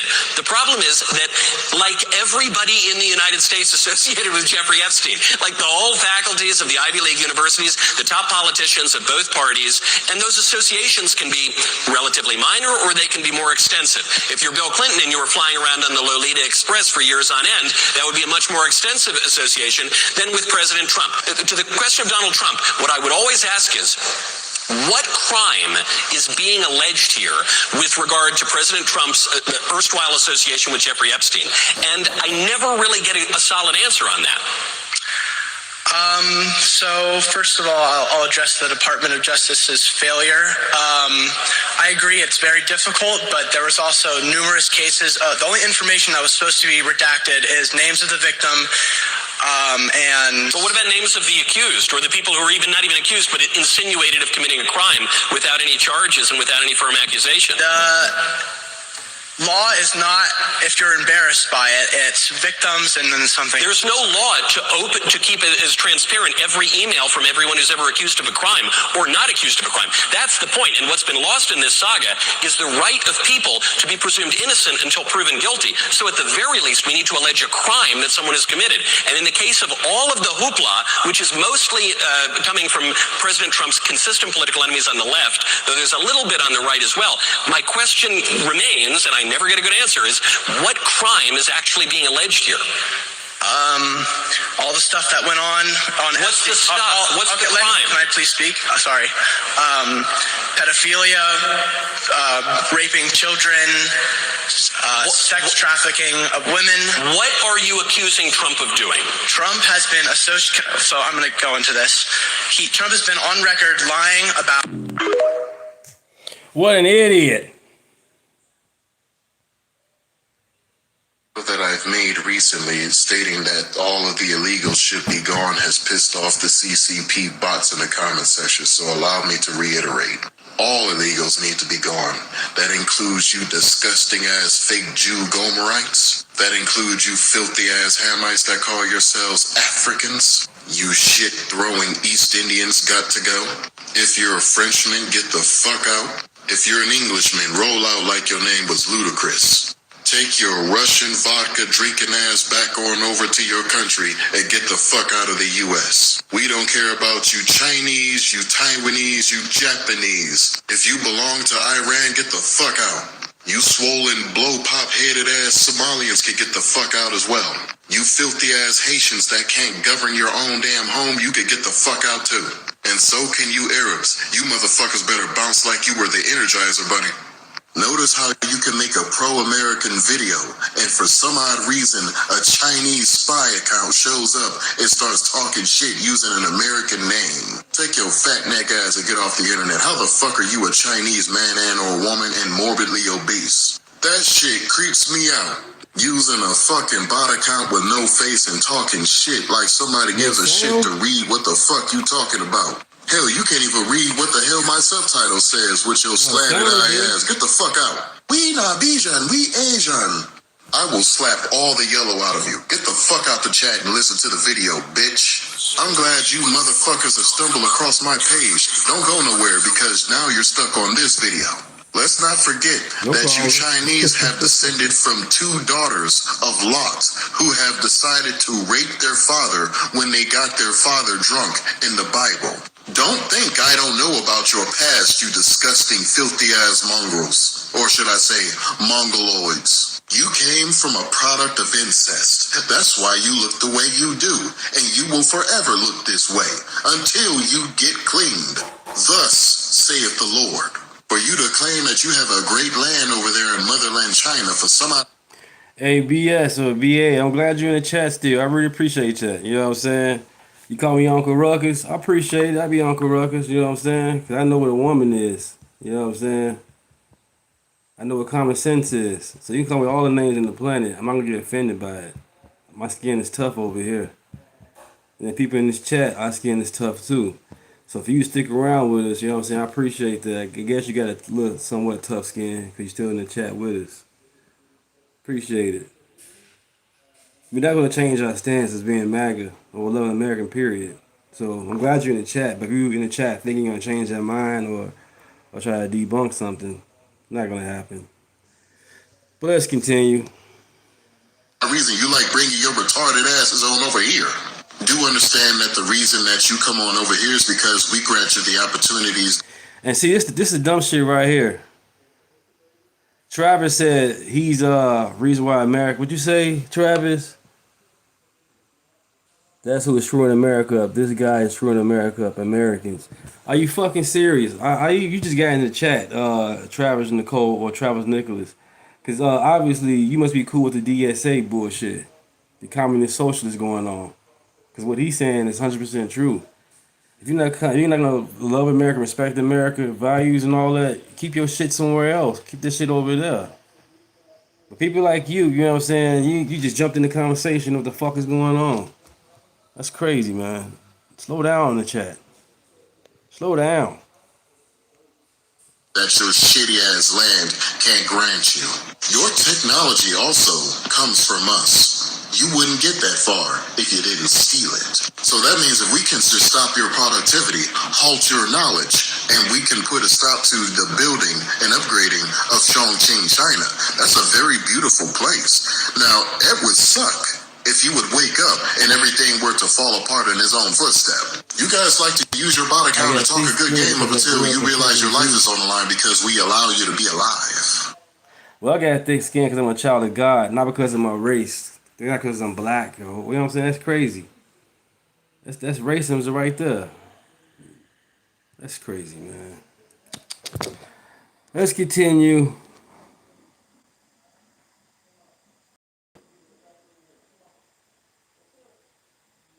Good morning, Chat Talk with Jamal, and check me out. I got on phone with these black and whites and my new vest. I love vest, y'all. I'm wearing vests more instead of traditional suit coats. And of course, you know I didn't put my watch on, so I got to put my watch on. White watch to go with what I got on. You know what? I'm gonna say this because I'm ashamed. Black have no problems with China. China have problems with white people. I don't get it because everything we got and use and buying is either from China or Taiwan or Okinawa type shit. So I don't understand how there's all this beef going on with these different countries because we all buying and trading with each other. So it's insane. Harry, my producer, I look like Brother Love. I love you. I love you. But everybody, ignoring you, silly. Jamal, Iran seems to not be running out of munitions. I thought Trump said they ain't have no more munitions. Didn't you guys say the same thing when Russia was fighting with Ukraine? Well, is fighting with Ukraine. For the first 2 years, you kept saying Russia was going to lose. Ukraine has embarrassed them. Russia ain't got no more munitions. But the difference between Russia and America, they made their weapons in Russia. You can say whatever you want. They made their weapons in Russia. Shouldn't America make their weapons in America? Should we not make our weapons in America? Can America stop farming out all our stuff? We already farm out our pharmaceuticals. That's the thing we had a problem with during the COVID, because why? China was doing all our MMM stuff.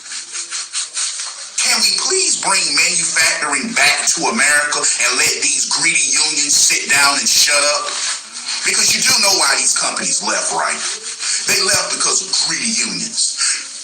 Jamal, so what you trying to say? You want to be working 12 hours all the time? If they pay me my overtime. See, at one time, overtime, yeah. If I'm working and I'm feeding my family because I'm making 40 hours of overtime, which I have done when I'm HVAC, anybody ever work HVAC and plumbing and know that in the summertime you got to really, really push? They're willing to pay you 12 hours a day so I can get what I need. But this whole thing that Iran may be getting supplied from Russia, we supplied Ukraine. This is why we should have stayed out of it. Now, you don't think people are going to pay us back? And I said that years ago. You don't think people are going to pay us back? Well, they are. President Trump, yes, he's bombing them and we're hitting them. But we need to move. One thing we need to do, which should be a emergency. Anything coming with medical or weaponry should be done here in the United States of America. Any manufacturing for our military or our hospitals should be done right here. All manufacturing when it comes to our weaponry, all manufacturing when it comes to medicine, it should be a security threat to have them produced in another country. And I want to say this, and yeah, how y'all like the best, how you like, yeah. Let me say this. This is really good enough. If all these people don't want Israel in their politics, oh, we need to keep Israel American politics, then let's keep communists and socialists out of our politics. Hey, you black pill, you know, Tucker Carlson's, Nick Fuentes, all you, let's get Israel out of our politics. Notice you're never mentioning about keeping socialists and communists out of our politics. I wonder why. I wonder why you don't want the communists and the socialists and the Islamists out of American politics. You just want to get yours out of the politics.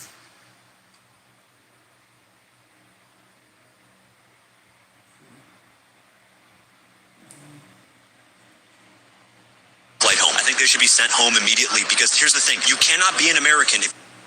Do you think that illegal immigrants should get free health care? No, I think illegal immigrants should get a free flight home. I think they should be sent home immediately because here's the thing. You cannot be an American if your first act was breaking America's laws by coming into this country illegally. No free health care for illegals, no free school for illegals, no free Obama phone for the illegals. The illegals, I would only give them one free thing. I say it with sincerity. They get a free coach ticket flight home. And once they can go home, guess what? They can make their countries great again. I say this to everybody, whether they're in Colombia or in Venezuela or in Haiti or in Europe. Don't come here. The brave thing to do is not to break into our country and take our taxpayer benefits. The brave thing to do is stay in your country, make your country great. We're trying to make our country great. And so as far as I'm concerned, we are full. We are full to anybody who wants to come to our country. We have room for job takers and job makers. And if you're a job taker, if you're going to take a job, take benefits, take hospital, take health care, get out of our country right now.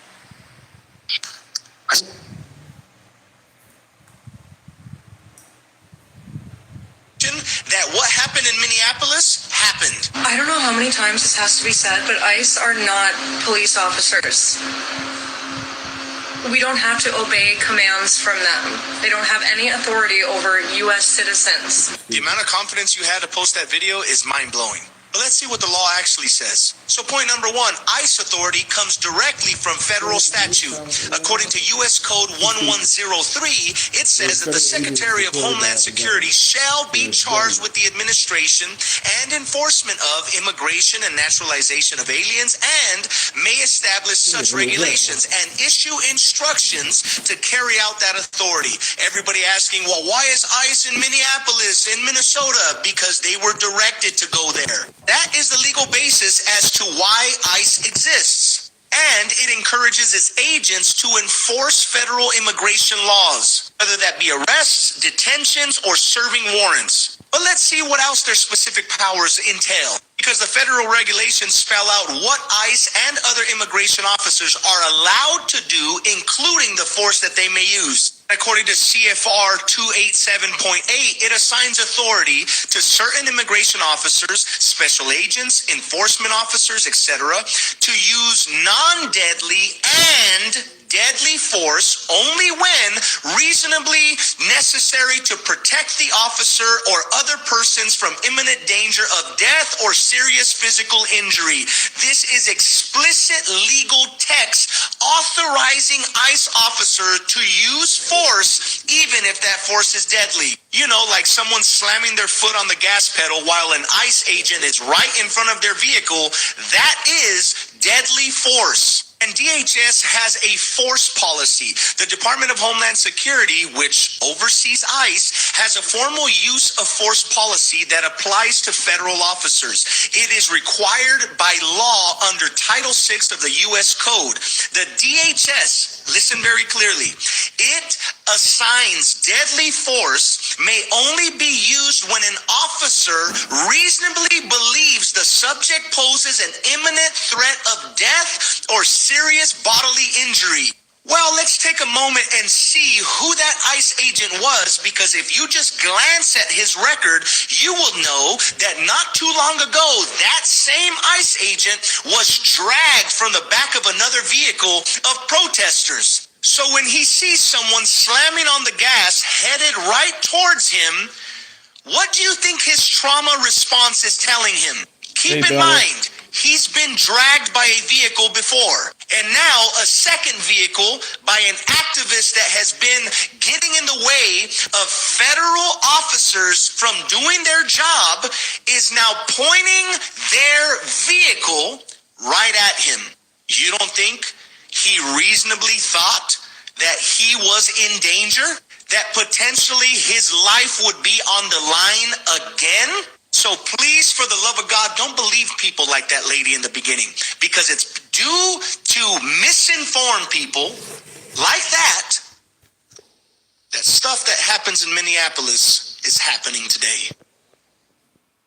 Really don't fucking get it. This isn't a matter of politics. This is a matter of pattern recognition and current fucking trends. The way we are currently trending, within the next decade, within the next 10 years, honestly speaking, within the next 3 to 5 years, because over the past year, we have lost 3 of the United States' largest fucking water source. The future looks fucking grim as fuck, okay?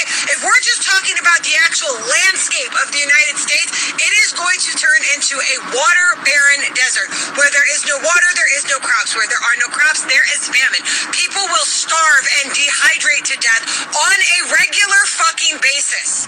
There will not be food. There will not be water. That is rapidly approaching, for sure within the next decade, potentially within the next 3 to 5 years, if they continue developing the AI surveillance centers that they want to. And we haven't even touched on the economic or political climate. When it comes to the economic climate, everybody will live in poverty. You will own nothing and be happy. That is a direct quote from the Zionist diaspora, Netanyahu, who currently owns the president of the United States, who's trying to eradicate any further fucking elections. Not an exaggeration. That directly came out of his mouth on several different occasions on national fucking television. Our economy is in the worst depression that we've ever seen, but because It's due to people like this and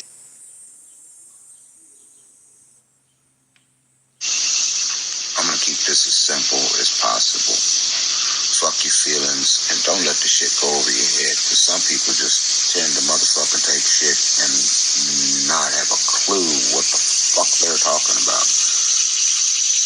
It's just simple.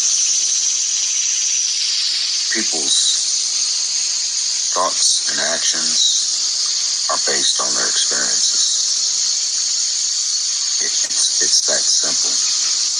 If your experiences in life have only came from one direction, you cannot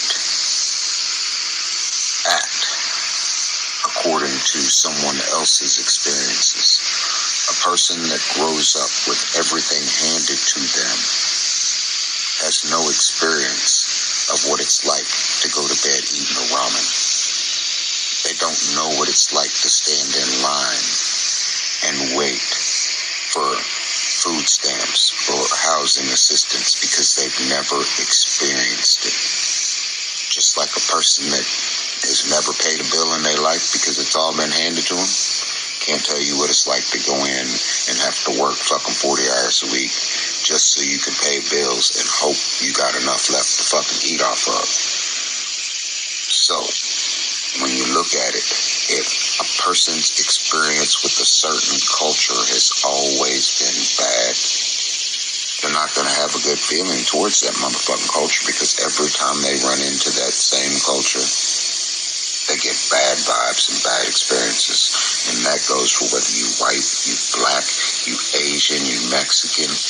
Your life is based on your experiences.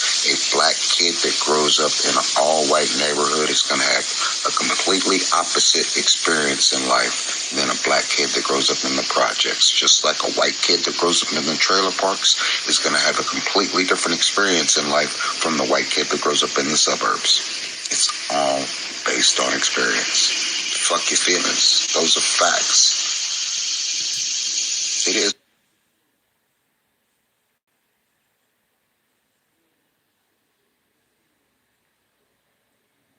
Brotherhood's website, and this is them celebrating Abdullah Sayed's win in the Democratic primary.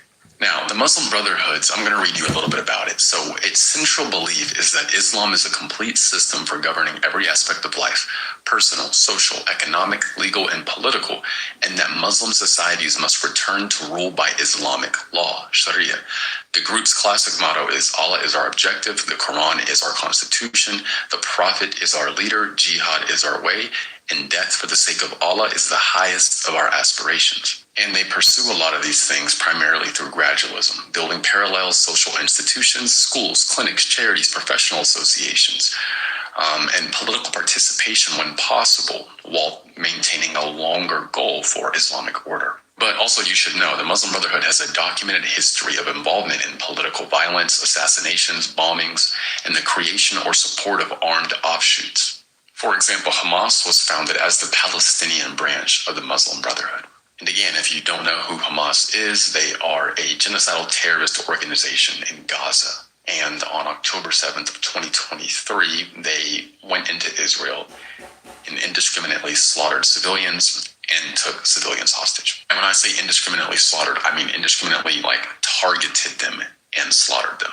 It wasn't like a collateral damage. It was like, we're here, we know you're unarmed, and we want to kill you, and we're going to kill you. This is part of our mission. They see terrorism as a legitimate way of doing things. But again, now back to the Muslim Brotherhood. Their long-term goal is for societies to be governed by Sharia. And again, when Abdullah al-Sayed won the primary in Michigan, the Muslim Brotherhood was on their website celebrating this. If he wasn't on their team or wouldn't be furthering their cause, I doubt they would be celebrating him being the winner of that Democratic primary. Something to think about. Also, if you're in Michigan and you want to ensure that he does not win in the general, make sure you're registered to vote. I've developed an app. It's called Precinct. And if you're not registered to vote or you want to check your vote, this app is probably the quickest way to From them. It's so funny because they talk like they care so much about our tax dollars. In fact, they're always wanting to tax us more. Yet when somebody goes and shows where our tax dollars are being spent and where they're being wasted and defrauded from, they go completely silent. And Governor Hochul, she knows about this fraud. In fact, the adult and assisted care that that New York City provides is so rotten with fraud that it is the #1 growing industry inside New York. Inside of New York. People are being paid to carry groceries. Tell me you guys Muslims worship the same Christians do. Just talking about. No, they don't. Muslims believe in killing people. Christianity, we believe in healing. We believe in forgiveness. They believe in cutting people's heads off, call them infidels. That's not a God. That's not a Christian. For their grandparents and being paid to watch their grandparents, and they know what's happening, but they're not. Hey Brandon, let's go Brandon. You the dumbass. And welcome to the chat. Name is Deontay. Stopping it. It's because they know it makes the numbers look better when it comes to, what's employment at? And they know this is an industry where so many people can get employed that it makes their economy look better when it comes time to report. So they've just been like radio silent. You might not like the truth, but I'll never tell a lie. Ask and you shall receive.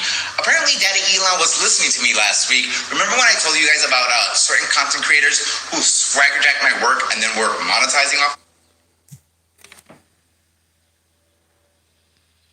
Water crisis. As someone who's here right now in Puerto Rico, who's been here 15 years, the media is really kind of fucking with Job because they want to make it seem like the whole island is without water. No. Only the metro area, around 180,000 people. And only 90,000 people go without water for 2 days. And then the other 2 days, look, I can show you right now. I have agua. Oh my God, water. Huh. So this whole thing on the news where they're making it seem like, oh my God, the whole water's without. Bye. We have over 3 million people here. So 180,000 without water and only 90,000 go without water for 2 days until they fix this bullshit. Second thing, Miss Gobernadora, you had the audacity to go on TV the other day and try to reprimand us for our water use. That finger that you're pointing at us, you need to point right back at you, yeah, and take some accountability for the mismanagement and all the disappearance of funds when we get them. Because I see a lot of people in the comment section trying to blame the United States or more directly President Trump. Are you aware of how many billions and billions and billions and billions of dollars the Trump administration gave us the first term during Maria? Yeah, I was here during Hurricane Maria. And he gave us a lot of fucking money to fix our electrical grid. And yet, we still go without power. Yeah. Instead, you guys sold it to a Canadian company called Luma, and all they've done is raise the fucking prices. So as somebody who lives in Puerto Rico and has been here for over 15 years, does this bother me? Not at all. Why would it bother me? I know what the deal is here. But will I move? Absolutely not. My quality of life is amazing here. So before anybody tries to blame the U.S. government, blame the government here in Puerto Rico. Yeah, because those are the ones stealing the fucking funds. Because you can't even drive in the streets here. It's like a test run to drive on the moon. That's how bad it is. And it's always been. So, before you blame anybody outside of Puerto Rico, make sure you blame the Puerto Rican government first. As a Puerto Rican who lives in Puerto Rico, thank you so much. Have a beautiful, beautiful Sunday. Peace. And watch some liberal gonna say something stupid. Gonna try to go debunk what the man saying. The man lives in Puerto Rico, but some libtard Karen gonna be like, well, what about this dude just told you what's going on? Boots on the ground. But you're gonna get your facts from the news and be like, yeah, that's it. Watch. Look at this. AOC a clown. Watch this bullshit. Stole Iran. Now, somebody in the, what you saying, chat? I'm gonna let her speak for herself. Why we cannot have this religion in America, period. I'm speaking about the revolution that forced my family to leave our home and everything my parents spent a lifetime building. I'm speaking about the revolution that turned one of the oldest civilizations in the world into a prison for women, a torture chamber for dissidents, and the leading state sponsor of terrorism. And tonight, I'm here to tell you something that may make some people feel uncomfortable. I have seen this movie before, and I know how it ends. Brandon. In 1979, the Shah of Iran was overthrown by an alliance that should never have made sense. The Islamists. Now, the first video I got, you know what I'm saying, somebody boots on the ground. I got a lady who lived this situation. And watch your libtard gonna go against it. Listen up. Joined forces with the Marxists and socialists. Think about that. Sound familiar, huh? Let's play the leftists believed people feel uncomfortable. I have seen this movie before, and I know how it ends. In 1979, the Shah of Iran was overthrown by an alliance that should never have made sense. The Islamists joined forces with the Marxists and socialists. Think about that. Sound familiar, huh? The leftists believed religion was backwards. The Islamists wanted religious rule. The leftists claimed to support women's liberation. The Islamists wanted to control how women dress, how they behave, and where they could go. The leftists talked about sexual freedom. The Islamists would build a regime that terrorized and murdered gay people. They had almost nothing in common except for two things. They hated Israel and America, and they wanted to bring the regime down. My family lived through what happens next. In Iran, the leftists thought they were using the Islamists. They thought the Islamists were useful. They thought, we will join forces now, we will tear down the Shah, we will destroy the existing system, we will have our revolution, and then we will take power. My mom died, so keep... What? Yo, okay, your mom passed away. Mine was murdered. It's fucked up what happened, but mine was murdered, so what's going on? What your mom got to do with the chat anyway? That's crazy. Yo, mama. What's going on here? Brandon, are you paying attention? Brandon Anderson, are you paying attention to the video? Take that frog suit off. It's blinding your vision. You can't hear. They were so arrogant and they were so naive. The Islamists were using them. And when the Islamists no longer needed them, they turned on them. The college students who helped bring the revolution to power, they were purged. The professors purged. The intellectuals imprisoned. The leftists tortured and executed. The university. Yeah, my mom was beat, raped, and strangled. I was 9 years old in foster home when the incident happened. I was in RV, and my mom was in Chicago, and they found her body like 7 days later in an alley, in a garage. Kezian Lake in Chicago. Bullshit. Don't know who did it.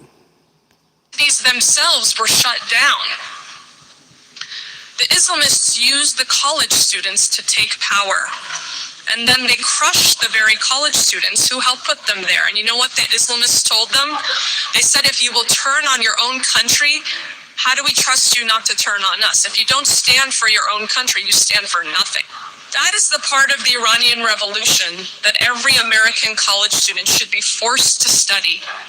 Not what our indoctrination camps, we call college education, are teaching them.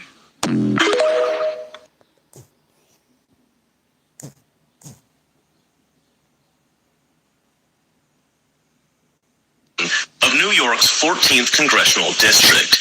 She is essentially an actress. She's merely playing the part of a New York congresswoman. In 2017, a group called the Justice Democrats held auditions for potential congressional candidates that they would run on their platform for various congressional seats throughout the country. Alexandria Ocasio-Cortez's brother, Gabriel, submitted her for the role.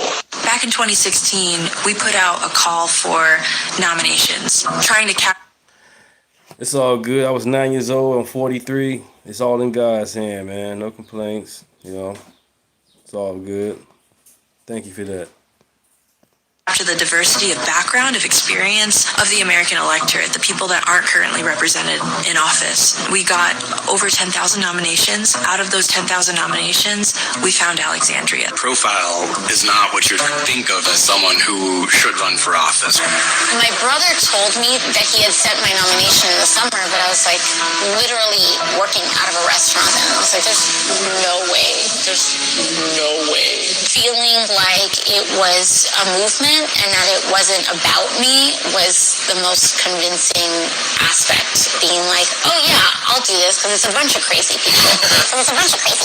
Everybody knows someone in their life that is already an amazing public servant. Nominate that amazing public servant. Thank you, Chad. Appreciate that. Appreciate it. Yeah, it's crazy, man. Nobody know what happened. Totally clueless. But like I said, it's in God's hand. You know what I'm saying? All I can do is go ahead and forgive the man, whoever did it, and move forward. But once again, that's a black and black crime. No outrage. Shit crazy. To take their service to the halls of Congress. Give them that nudge. My brother did it for me. And he got me into this whole mess. A casting call. They had a casting call. They cast Alexandria Ocasio-Cortez in the role of Congress. Yeah, it's the same thing when it comes to Zoran the Dummy. He's a fake, failed rapper. You know what I'm saying? And now all of a sudden, now he's a mayor. Most of these politicians are actors. You know what I'm saying? I know Reagan was an actor. I know Trump, you could say he was an actor because he's, the apprentice, whatever, as far as entertainment. But they literally recruit these people and prop them up there. They straight puppets. They had lived nowhere near none of the struggles we had to live. They all live privileged. Nothing wrong with that. But they she's from the Bronx, but AOC is not from the Bronx. Woman. I think back then, a lot of what I was maligned for and told was extreme is now almost seen as quite common wisdom. The world is going to end in 12 years if we don't address climate change. You can't earn $1 billion. That's right. The lack of intelligence and the lack of expertise that Elon has, probably one of the most unintelligent billionaires I have ever met or seen or witnessed. This dude is not smart.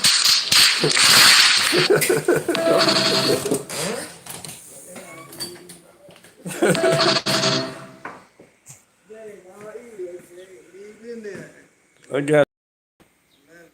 Love you too.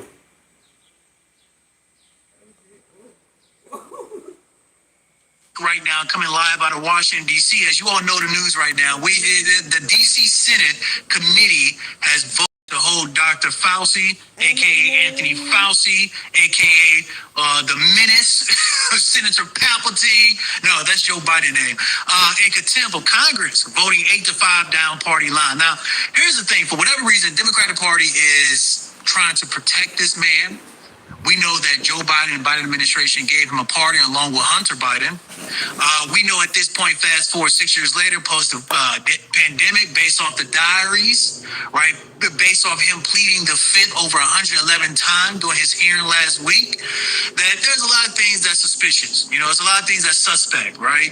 We know at this point that this whole pandemic was probably a huge cover-up. We now officially had the vote just a moment ago. Senator senators, Republican senators, voting to hold Dr. Anthony Fauci in contempt of Congress. There were 8 yes votes and 5 no votes from Democrats who were looking to object to these efforts, asking to table today's vote. Mostly Republicans voted, to hold him in contempt. And the reason for that is because they want answers, right? It seems like the more and more, right, that we understand the Republican Party and we understand that this is a party that want justice, right? Because what we all experienced those years under the Biden administration during the pandemic should have never even happened. And again, for whatever reason, I don't know what's going on in the Democratic Party. But here's the thing. Like, if this teaches you anything, right, the Democratic Party obviously, or members for the Democratic Party obviously can care less about this situation. A situation that, it caused trauma. It caused trauma amongst people. People, children lost years, right, of school, financial hardship.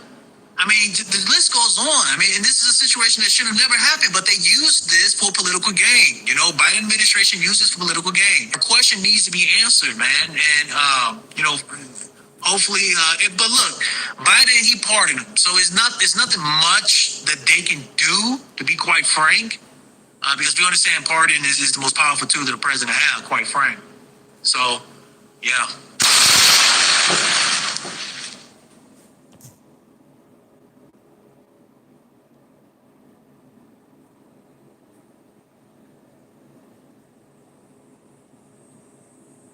Jobs number that you, the American people, should care about right now. Because the July jobs report just came out, and if all you do is read the headlines, yeah, it didn't look great.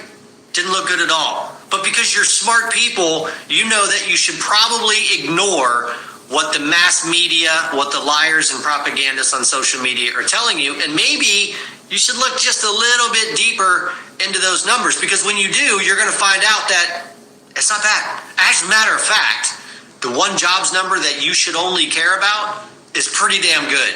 And because you're smart people, when you hear the headline news say that the Trump economy shed 23,000 jobs in the month of July, your first question was probably the same question I asked. In what sectors? Because we know that the Trump administration has been talking about reducing the size of government employees for a long time. And in fact, they've been doing a damn good job of it. Hundreds of thousands of government employees no longer have jobs, which is good for the American economy because, believe it or not, they don't produce anything. They just suck tax dollars out of the system. And the other thing that you should be paying attention to is if we are deporting millions of people, that probably means a whole bunch of them are leaving jobs to do it. So if all you do is look at the headline numbers, then none of this makes any sense to you. But when you start looking a little bit deeper, you're going to find out that there was 2 key drivers to the big job number disappointment. The first is leisure and hospitality. Lost a whole bunch of jobs, 40,000 of them. And then you're going to find out, yeah, that's right, the World Cup just ended back in July. And they hired a whole bunch of people to support all the folks that came into the country. And then unfortunately, they had to let some of them go because they don't have that much demand anymore. And the other one, the most important one, government jobs. That's right. 50,000 government jobs, primarily in the education sector, are now gone. But because you're smart people, you probably went a little bit deeper and you said, wait a minute, are these just teachers that are on like 10-month contracts? The answer to that question is no, it's not. As a matter of fact, what's happening in the education system is that COVID is no longer going on. So all the extra money that was thrown into states and schools and all that stuff to hire a bunch of needless, unnecessary support staff is drying up. So school districts are shedding those people that they can't afford and they don't need. And on top of that, 1.4 million fewer enrollments are happening in schools these days. That's because people are smart and they're pulling their kids out of these dilapidated, terrible public education systems and they're homeschooling. So yes, public employees, teachers, school support system staff are being laid off, and they should be. So in fact, these numbers actually look pretty damn good because when you pull in the private sector employment numbers, it was about a positive 100,000. And on top of that, blue collar workers have seen their incomes grow, inflation adjusted growth by over $4,000 since Donald Trump took office. But this is the one number that you should care about, the only one that you should really be paying close attention to, because this is what we voted for. This is the only chart that matters. It's a chart that tracks the difference between native-born jobs created, meaning jobs going to Americans, and jobs going to foreign-born people in the country taking jobs from the American people. And what this chart is showing you is that since Donald Trump came back into office, we have seen native-born jobs increase by 1.7 million, and foreign-born jobs have decreased by 1.3 million. 1.3 foreign-born workers have lost jobs. 1.7 native-born American workers have gained jobs. That is what we voted for.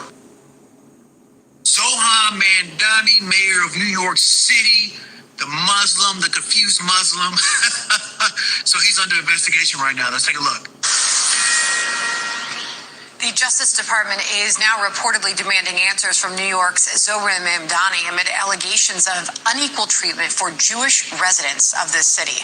Scrutiny comes as the mayor rejects accusations that his rhetoric has fueled anti-Semitism. All right, now look, as you all don't know, Zohan Mandani, he is not a fan of Israel, nor Benjamin, the prime minister over there in Israel. As a matter of fact, they have recently been going back and forth through social media, through news outlet, rather insulting one another or threatening or name calling or whatever the case might be. There has been speculation that, Zohan Mandani and his administration has been treating Jewish people a little bit different. No one can really confirm that. But is it believable? Absolutely. Absolutely is believable. You got two sides that is in this war. And, Mandani is on the side of Palestine, right, of Iran. We know that. We can understand that. The thing about Zohan Mandani, unfortunately, he won that election last year due to a bunch of libtards in New York City that decided to be easily manipulated by his promises, which, by the way, at this point still have not fulfilled, or the promises that he did fulfill, it comes with a cost, and that's literally taxpayer dollars. So I just found out that liberal Europeans are actually dumber than North American Europeans, and I've had the pleasure of them gracing my algorithm for about a week now. And all I have to say is this: your guys' insults are so lame because you guys don't have freedom of speech that I'm about to literally verbally rip you guys a new one so you can cry out of it. Anyway, when you start off your insults with "you're American," first of all, that's not an insult. I'm not American. I wish I was. I'm Canadian working in the American oil field, and Americans have been nothing but nice and welcoming. So I'm about to have their backs by ripping you guys a new one verbally, okay?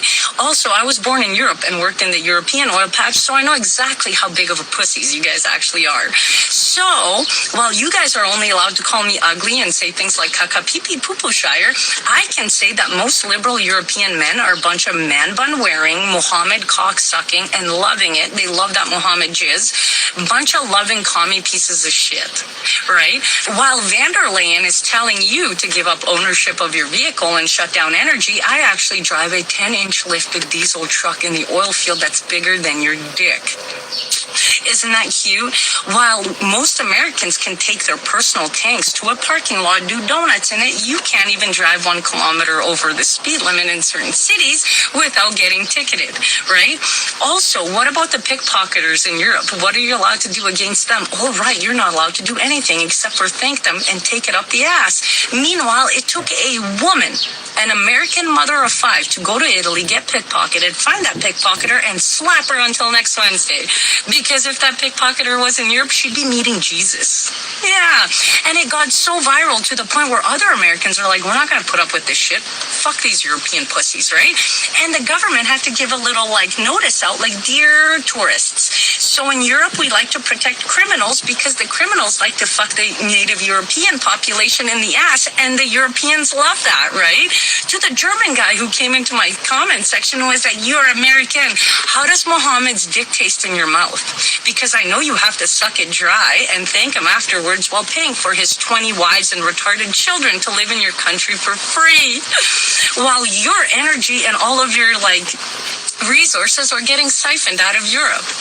So, the next time you guys come into my comment section and think you can insult me, I worked with Norwegians in the oil field, and it was like a week-long freaking safety meeting of a bunch of pussies being like, "I got a paper cut, that's not safe." Meanwhile, we cowboy the fuck up here and get something done in 3 to 4 days, which takes you guys 3 to 4 weeks. Yeah. So, how about you guys travel a little bit more outside of Europe in order to realize just what a bunch of domesticated, absolutely propagandized pussies you happens when this liberal student who hates President Trump, that goes without saying, comes and accuses President Trump of criminal wrongdoing as it relates to Jeffrey Epstein. During this Turning Point USA event, Matt Walsh and Michael Knowles give the perfect response. And this is very important. I wanted to show you guys this because this is the button that the liberals are pressing right now. Jeffrey Epstein and all these questions and conspiracy theories around his network and what he was doing is being weaponized against President Trump. This right here is how you respond intelligently to those accusations. Take a look. Thanks for having me up here today. You both have been strong supporters of Donald Trump, even with his documented association with Jeffrey Epstein and repeated inconsistencies, and how that relationship has been described. So my question is simple. How do you continue to defend support given the concerns raised by the Department of Justice failure to fully release all the related files, along with flight logs, Epstein's birthday materials, his shifting explanations for falling out, and other related documents? Okay, so the first question I would ask on this, because I'm very concerned with political corruption in both parties. It's mostly on the left, but it can exist on the right too. So my first question, which always comes up and that you've alluded to, is that the Department of Justice is covering up the Jeffrey Epstein files under Donald Trump. Now, I would point out that Jeffrey Epstein was prosecuted in the mid-2000s. And so there have been lots of files during the Bush administration, the Obama administration, and the Biden administration, in addition to the Trump administration. The only administration that has released any files relating to Jeffrey Epstein is the Trump administration, which is very important.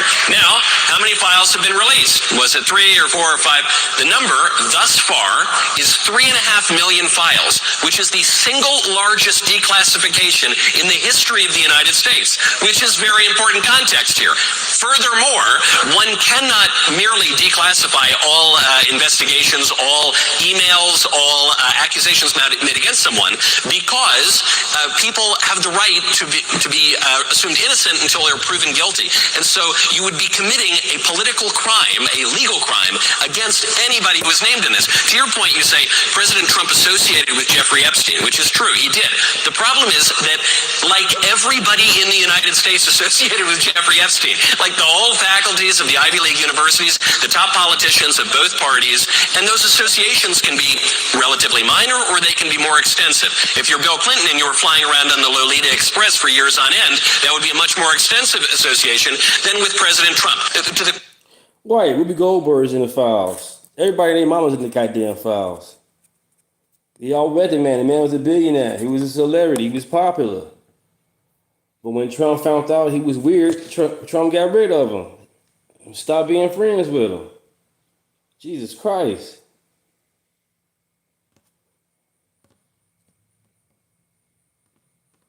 The question of Donald Trump, what I would always ask is, what crime is being alleged here with regard to President Trump's erstwhile association with Jeffrey Epstein? And I never really get a solid answer on that. So first of all, I'll address the Department of Justice's failure. I agree it's very difficult, but there was also numerous cases. The only information that was supposed to be redacted is names of the victim, and... But what about names of the accused, or the people who are not even accused, but insinuated of committing a crime without any charges and without any firm accusation? Law is not if you're embarrassed by it, it's victims and then something. There's no law to keep it as transparent every email from everyone who's ever accused of a crime or not accused of a crime. That's the point. And what's been lost in this saga is the right of people to be presumed innocent until proven guilty. So at the very least, we need to allege a crime that someone has committed. And in the case of all of the hoopla, which is mostly coming from President Trump's consistent political enemies on the left, though there's a little bit on the right as well, my question remains, and I never get a good answer, is what crime is actually being alleged here? All the stuff that went on what's the stuff? What's the crime? Come on, let freedom ring. Really? He gonna pardon Maxwell? He would have been pardoned Maxwell. Why would he do it now? Why would he he would have been done it. What are you talking about? That's that bullshit. I be showing you guys videos, you lefties, you Karens, and you betas. Show you videos, show you facts, and then you go somewhere else with the bullshit. Like, what the fuck was you talking about? Pardon her. Pardon her got nothing to do with it. Did you watch the video? The man asked a question about the Epstein. He told him, like, hey, man, everybody in the goddamn files. So stop just targeting Trump. But you don't want to hear that part. You don't fit your narrative. The man broke it down for Dan in 3 minutes what's going on. Amazing. And you talking about some motherfucking Maxwell. She in jail. Can I please speak? Sorry. Pedophilia, raping children, sex trafficking of women. What are you accusing Trump of doing? Trump has been so I'm going to go into this. Trump has been on record lying about...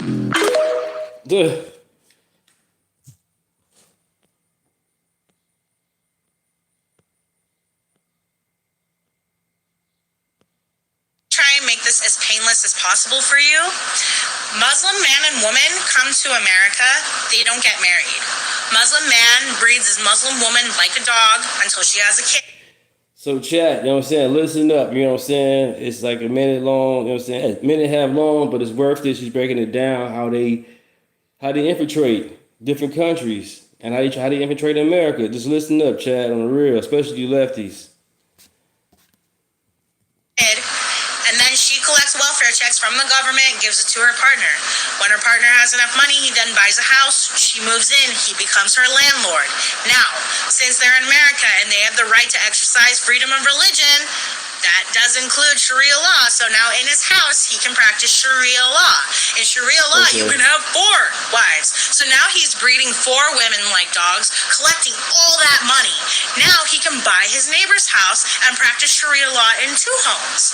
But he's going to keep breeding and buying homes until he can practice Sharia law on the street. Then he's going to keep going. They're going to keep going until they can practice Sharia law on the block, in the neighborhood. And that's why we have Dearborn. To say I'm ignorant would mean that I ignored the fuck out of my European brothers and sisters warning us of your invasion. You guys were peaceful too with them 20 years ago. Now Muhammad is the #1 baby name in Europe. You guys are literally breeding an army on their soil, and you are doing it here too. So you can call me whatever the fuck you want. We are calling it and saying it like we see it.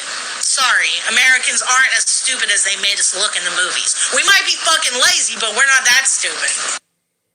So this guy said that he had over 2,000 Black American DNA matches, and this girl commented saying that her granduncle, her grandfather's brother, was captured. Millionaires, yeah, absolutely. Well, what does taxing the hell out of them mean? Yeah, you know, I don't have like a solid, but I think. But shouldn't you? I mean, if you're the co-chair of the she would have taxed the hell out the millionaires, but no plan about why and how should she do it. Just tax. Okay, why and how? Amazing. PSA, shouldn't you be more specific than just taxing the hell out of something? What exactly do you mean? So again, it's democracy, right? And we have to look at what we need to spend and what we need. We don't want to depend on the existence of millionaires because that means people are still getting exploited. So yeah, we need to look at what we need to pay for in the interim, what sort of tax base we need for that to happen, and then and build from there. This is a perfect example of why I say these Democratic Socialists are a bunch of idiots. And this is the co-chair of the Democrat Socialists of America. And she's out here, oh yeah, we're gonna tax the hell out of some millionaires. We will do that. These people don't actually think about the numbers. I think they have a disdain for successful people. Even if you look at who some of their core demographic is, it's overeducated people that don't make a lot of money. I don't know her personal financial situation, but that's exactly what she looks like. But going back to, well, we're going to tax the hell out of the millionaires. And then ask yourself, why do you think that simple question, okay, well, what does that mean? Messed her up so bad. Because these democratic socialists, and Democrats do this too, they get in circles and they say what sounds good, and they say a bunch of sloganeers to make themselves feel good, and taxing the rich is one of them. Oh yeah, we're going to tax the hell out of the millionaires. Because her base, oh yeah, we love that. When you say that, they get all happy. I'd ask her a simple question, what does that mean? She doesn't know, because they don't actually talk about that. They just talk about taxing people. We're going to tax the hell out of you. Then later on, she goes talking about, well, we'll need to see what we'll need and how we'll make that work. So if you don't even know what you need, how do you know you're going to tax the hell out of the millionaires? Maybe you don't need to tax the hell out of the millionaires, but they want to tax the hell out of the millionaires, which is why she said that with a smile. And it's also why she didn't have a number on it, because it's more about taxing them than actually figuring out a good plan and how to generate tax revenue and then what to do with it. These people are a bunch of idiots, a bunch of blood-sucking leeches who don't provide value. They don't create value. They want to attach themselves to your business, your life, your things, and suck the life out of it and then redistribute it. They're not going to create. They're just going to redistribute. They're not going to go out and build. They're just going to take and redistribute. It's really gross when you think about it. Instead of becoming value, we're going to siphon off the value. Bro, it's gross. Anyway, that's all I've got for now. And don't forget I have a free email newsletter. I send that out every morning, 7 a.m.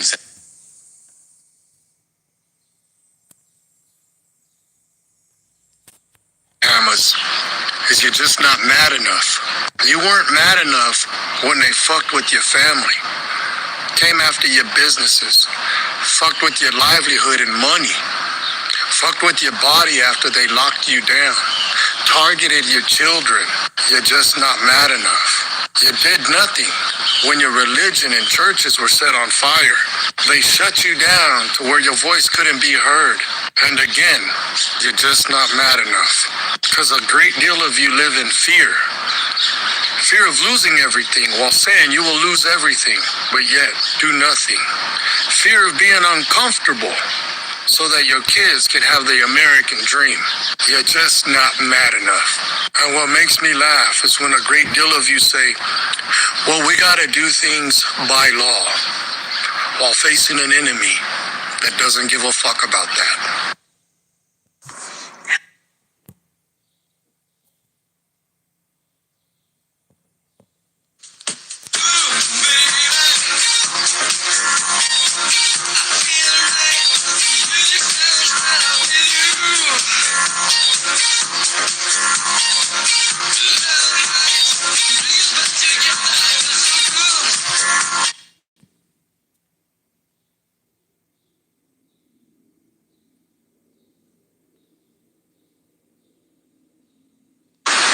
Under the idea that all people are created equal, all men, but that only meant certain men, and not women. Your parents were immigrants who came to this country, chose to come here, and now, instead of being appreciative that you're not back in Egypt, you're sitting here condemning the origins of this country because you want to gain some points with your Islamic buddies over there in Michigan where you're running for Senate, which I guess you won. I guess congratulations.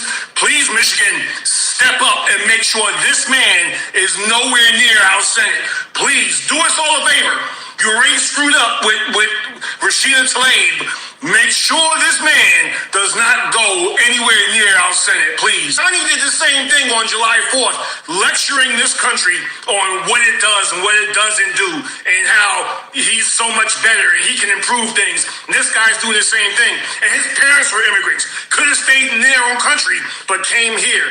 Are you going to talk about the Islamic slave trade, which actually lasted longer than the transatlantic slave trade? You going to discuss that? Or nah, we just going to pick and choose what we're angry about, right? Because we're not going to discuss that.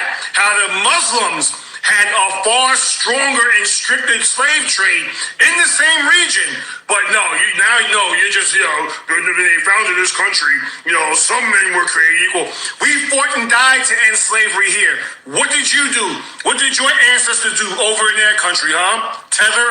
And while we're discussing women, are we going to talk about how women are treated back in your home country of Egypt, back where your ancestors are, back in other Islamic nations? Are we going to talk about how women are treated there? Or is that too just an unspoken of topic? We just going to calm down. We're going to talk about how women weren't treated the same back in 1776 in this country, but today in Islamic countries, how women are treated. We going to discuss that too? Or is that topic taboo as well? Are you just going to gloss over that as well? They got some fucking nerve, man. They really do. They want to come here and lecture us and meanwhile turn a blind eye to what's going on back where their ancestors came from, back in their home countries, and what's going on there. You got some balls, I'll give you that. Zeke Arkham, got your 6. Bye. Okay, let's dispel some of these rumors and these falsehoods concerning immigration and invasion. There is a difference between immigration and an invasion. Immigration is when people apply in their country to come to the U.S. for work purposes or to live in the United States. That is a process. It is a long and arduous process, and it is meant to be. I think it should be even more difficult to include those who actually hate the country and who have no good intention, those with ties to foreign terrorist groups, and that should be a more stringent process and consideration. And that's just another subject, but let's talk about the rumors and what keeps coming up in these individuals who show up at ICE raids when they are not invited. It is none of their business, and they should really mind their own damn business instead of getting involved with things that don't concern you, like a federal process. You're not a federal employee. You never have been. And it's none of your damn business what is going on with ICE and ICE removal. Stay in your lane. Anyway. Well, I see it was your relative, maybe, you know what I'm saying, you want to get involved, but these people are not your relatives. They don't know you. Y'all keep on talking about some MAGA Trump don't know you. Well, you son of a bitches, these immigrants don't know you, but you guys go out there and agitate the motherfucking ICE agents. Damn near killing yourselves, getting yourselves killed. But you guys keep saying MAGA's a cult. You guys go kill yourselves. Are you serious? Not one MAGA person killed himself. Stop the bullshit. Stop the cap. Welcome to the chat. So these liberals will try to tell you, oh, this is not, it's just a civil infraction. These individuals don't have they don't have a criminal record. Oh, yes, they do. Oh, yes, they do. And I'll talk particularly to the 50 million that came in here under Joe Biden and Kamala Harris. They do have a criminal record.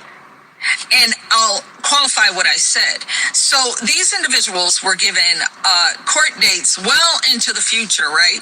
They all got some kind of contact. They turned themselves over to the CBP, and I know because I worked with a federal agency that processed these millions and millions of individuals, and I know several of my coworkers that quit the job because of the horrors they had seen in the field. Anyway, so you can't gaslight me on the invasion. You can't. I worked for them during the invasion.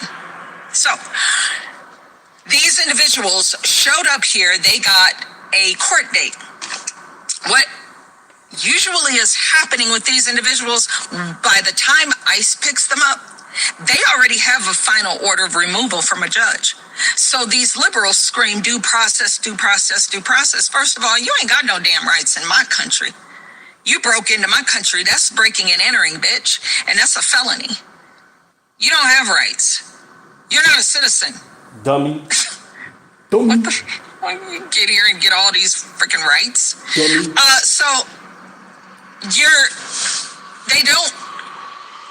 They get final orders of removal from a judge that's already, because they get court dates, they ignore the court dates and they just keep staying here. Well, thank you guys. I trust you guys. You guys are good with me. You know what I'm saying? I'm not tripping on who get banned and all that. Because my thing is this.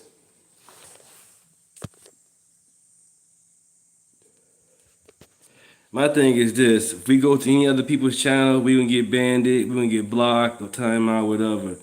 The funny thing about it is the people complaining about being blocked or timeout. It's like you have not subscribed to my channel. You making fun of people in the chat. You disrespecting me. You know what I'm saying? You dissing the chat, disrespecting me. You're not liking the show, and you're not even subscribing. So how is you gonna complain? You know what I'm saying? Like, really? Yeah, you having the algorithm out by going back and forth with the people in the chat, but you ain't liking it, you're not subscribing. And then not only just that, you're not even being engaging. Most of the time you're just trolling. But you guys are good with me, man. I trust you guys as mods. When you don't show up, the judge issues a final order of removal. That means you got to go. So by the time ICE picks them up, they already got a final order of removal on their record. So they broke and entered into the country. That's a felony. That is a crime. It's not a civil charge or a civil infraction. It is a criminal charge. Alejandro Mayorkas started this CHNV program. That was Cuba, Honduras, Cuba, Haiti, Nicaragua, and Venezuela. Yeah, so all of those have expired. They've long expired, and Trump definitely has not renewed them. That means all of these individuals that came here under that CHNV program are subject to immediate deportation, removal, immediate.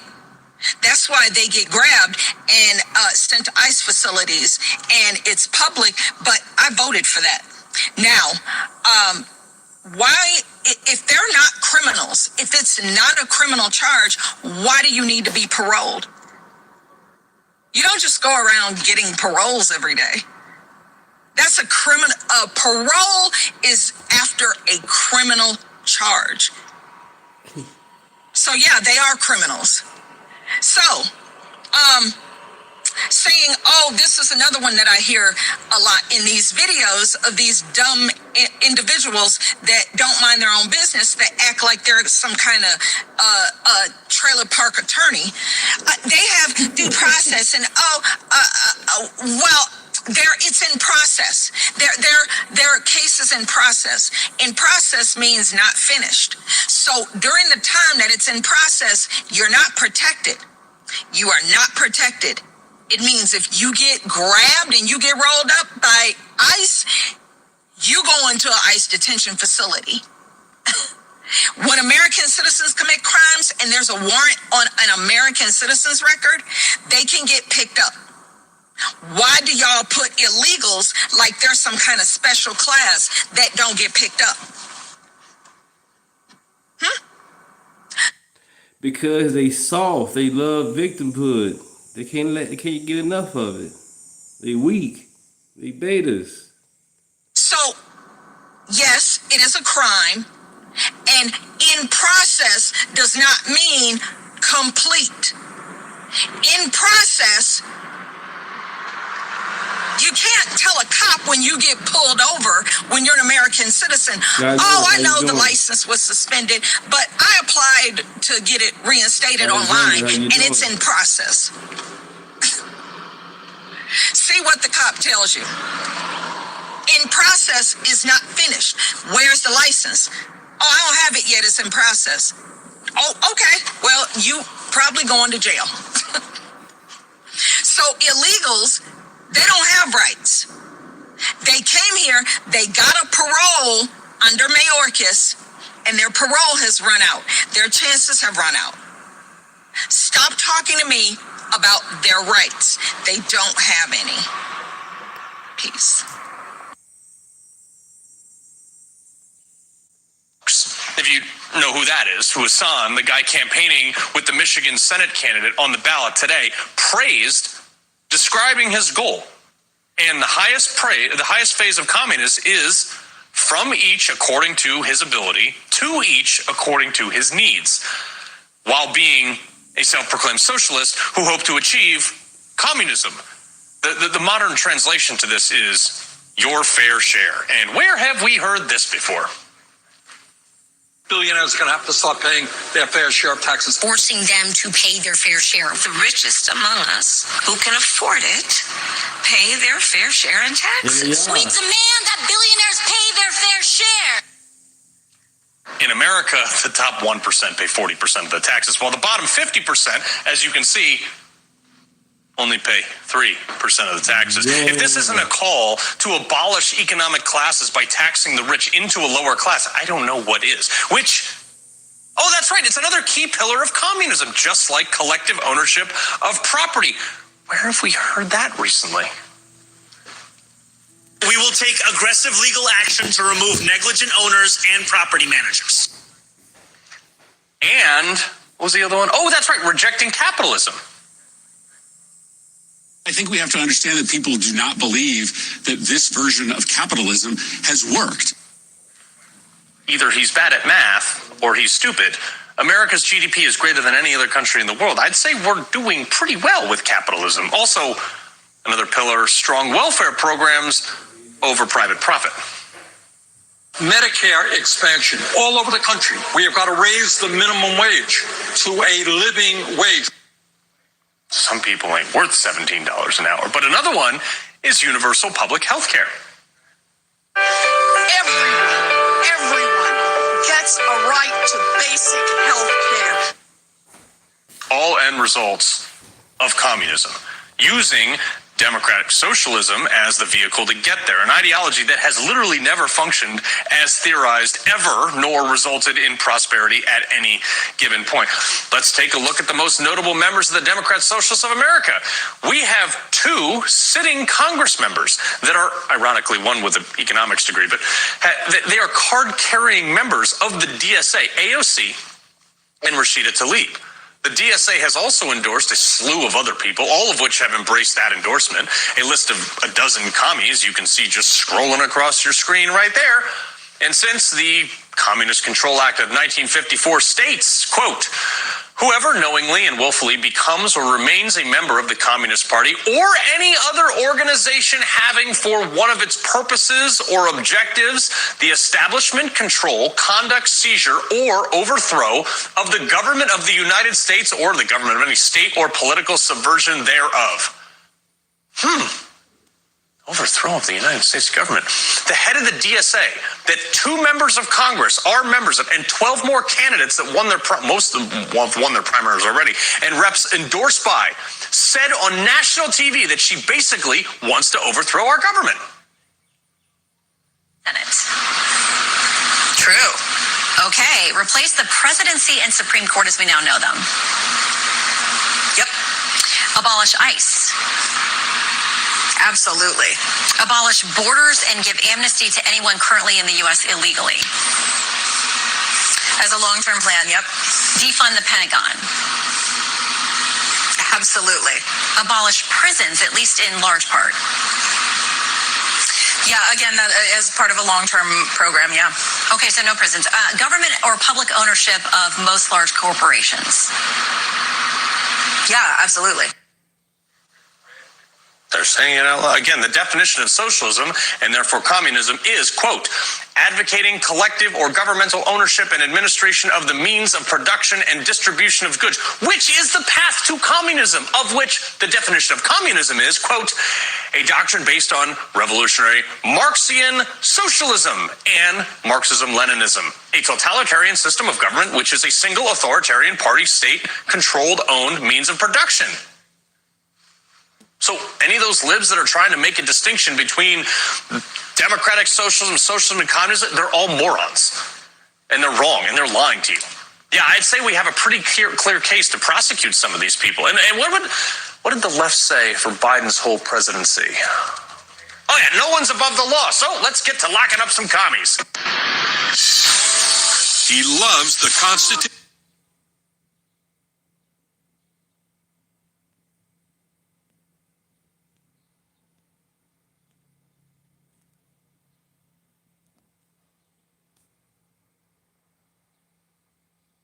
Daycare and a bunch of new taxes, but his latest plan for free government-run grocery stores is about as ideologically consistent as taking your private jet to a global warming conference. You see, It appears Zoran is suddenly miraculously in favor of IDs.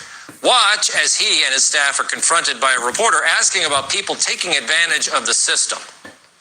How are you going to keep people from taking advantage of that, that deal, basically? And is there going to be a limit on the number of items that someone can take? This is a program for New Yorkers to be able to put food on the table, not a program for people to be able to make a quick buck through reselling. We are looking to make sure that we target New Yorkers, whether it be a sort of a library card-esque. Did you catch that? Library card-esque.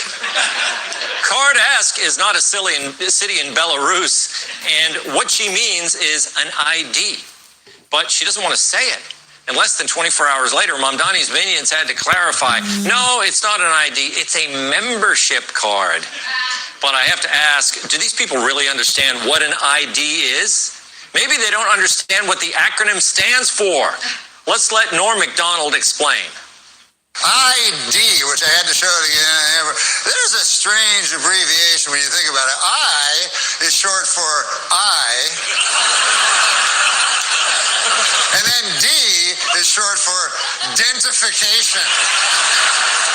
Any excuse for a little Norm, right? I hope that clears it up, Zoran.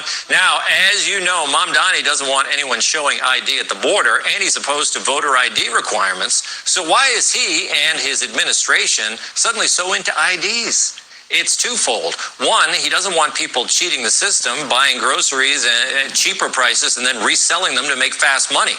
Suddenly cheating is bad. Did he ever hear of voter fraud? Last I heard, New Jersey had to admit more than 6,000 illegals were registered to vote. And secondly, because he wants free stuff for New Yorkers. And by New Yorkers, he means basically anyone who got here from anywhere in the world by bus, train, or caravan, except people from New Jersey and Connecticut. So verification is acceptable when it protects a government benefit, but not when it protects the integrity of our elections or our border. I think I got it.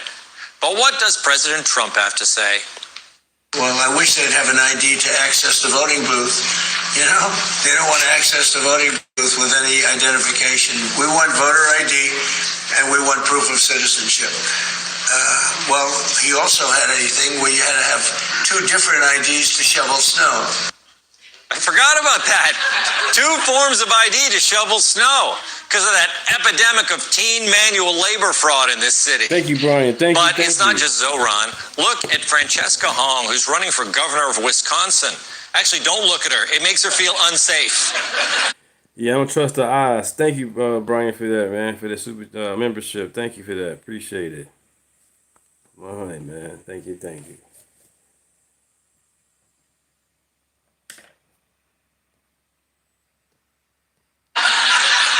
Especially if you're white. Her rally flyer says registration and photo ID required. And no bags. No bags?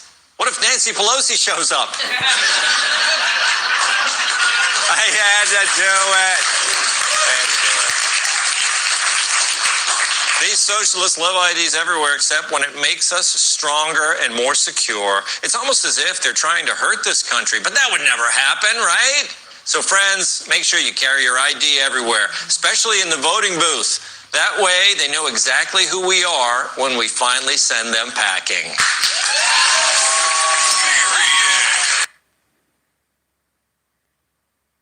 What I'm about to share with you guys, I know a great deal of you are going to be disappointed in me. And it's okay, I understand. Do what you got to do. But earlier I was a part of a Zoom call. We were talking about the impacts of ICE and how it may affect the minority vote in the Black and brown community. Then the topic of discussion switched over to patriot and patriotism.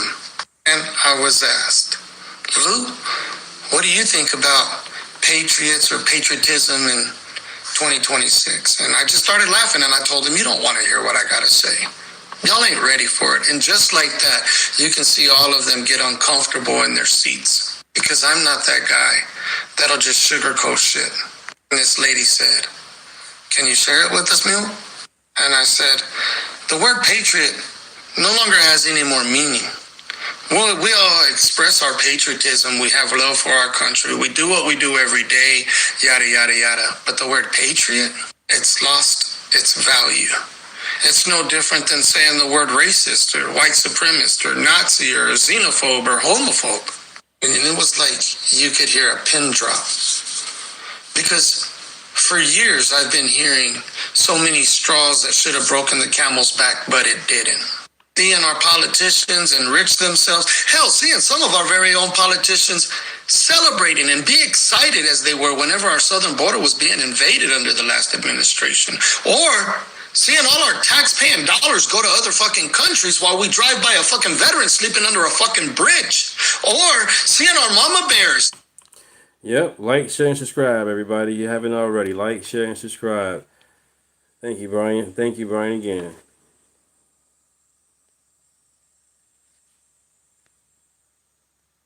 Being targeted by a 3-letter alphabet agency because they want to prevent their kids from learning about fucking sex and certain sexual propaganda pushed on them in elementary schools. Don't get me started on the fucking e-files. The lack of accountability in all aspects. Fauci, for one. All these things you take that have been happening for decades, and somehow magically it's fucking Trump's fault. I hear so many people say they're a patriot. I get it. No disrespect. I completely understand. But nothing's been done. I know the patriots I know. But seeing half of our country wanting our country to fail, seeing our politicians of a certain party in a downward spiral and wanting to send our country straight to hell baffles me. And you got half the people on the right that are politicians working with people on the left. And the other half on the right ain't fucking loud enough, nor do they have the fucking balls they need to fucking have. That being said, in 2026, I don't even recognize my country as to what it was back in the 80s when I was growing up as a kid.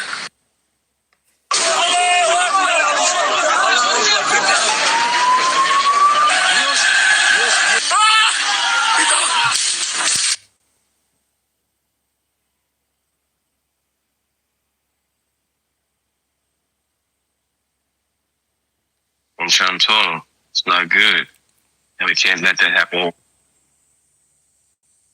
A reporter asked Trump how he feels about Spain.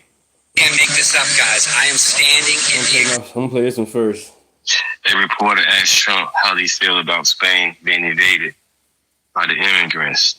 I'm trying to tell them it's not good, and we can't let that happen in America. It's a Democrat stays in power.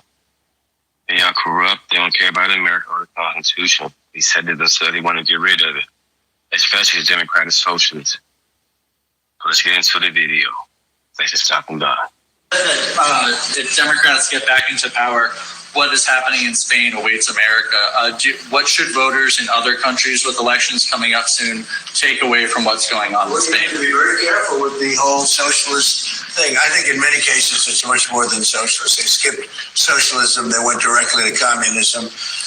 But when I saw what happened in Spain, I said, we had a version of that. You could say much worse. We allowed 25 million people under Joe Biden, the Democrats. Right, and Joe Biden, I can't do anything about it. We gotta make policies and new rules. And all I had to do was vote Trump and get him out of here. Get a new president in, and things change. We had open borders, and countries all over the world, almost all of them, sent people that they don't want into our country. And we've gotten a lot of them out, and we're getting more, including murders. And I always say 11,888. That was the number of murders. Many of them committed more than one murder. And we're going to be just like that if you put these lunatics in that I see running for office. We had an open border a year and a half ago. We had the worst border in the history of our country. Now we have the best border. We haven't had one person come in, and this is done by the Democrats, by left-leaning people. They do charts. And they have, in 15 months, not one person has come in through our southern border illegally. Now, that's pretty amazing. I'd say maybe 10, maybe 15. They say none. And believe me, if they did, they'd love to report it. But you could go outside in those vast plazas where hundreds of thousands of people gathered when they stormed our country, just like they did, in my opinion, worse, just like they did to Spain. Yeah, during the COVID situation, it was worse, man. It was bad because these people coming here with no shots, no nothing, you know what I'm saying, not being vetted. And it's being done to our country. And the Democrat Party didn't care about it. When it came to us Americans, we had to stay at home, get 5 booster shots, just to move around America. But the immigrants come across the border bogus, and they get all type of free stuff, and no vaccine to go around, to move around. But we had to get a vaccine to move around. Nobody wants to hear about it. And I should have taken a couple of years to do it because, and it actually was, the public has about a 2-year, people do, they have a 2-year memory for certain things. They have a 2-week memory. I may have gotten elected, certainly partially on the border. And because we did such a great job, it was a long time ago. I did it twice. I did it in 2016 when it was bad, but I did it this last time when it was really bad. It was, Steve, I would say many, many times worse than it was in 2016. 2016 was bad, but what we just had a year and a half ago, that was the worst border maybe in world history.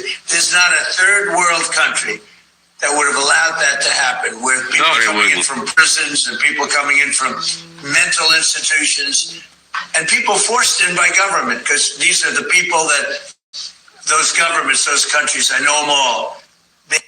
Right, you know, they ain't seen their best and their brightest, they sent their worst. We can't let that happen at all. Let them stay where they at. And continue to stay where they at. My name is Deontay. Like, share, subscribe. Thanks for stopping by. Just want to share it with you guys.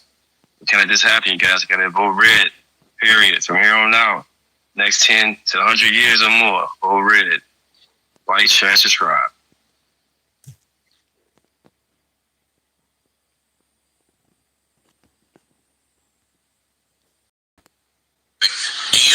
The trans women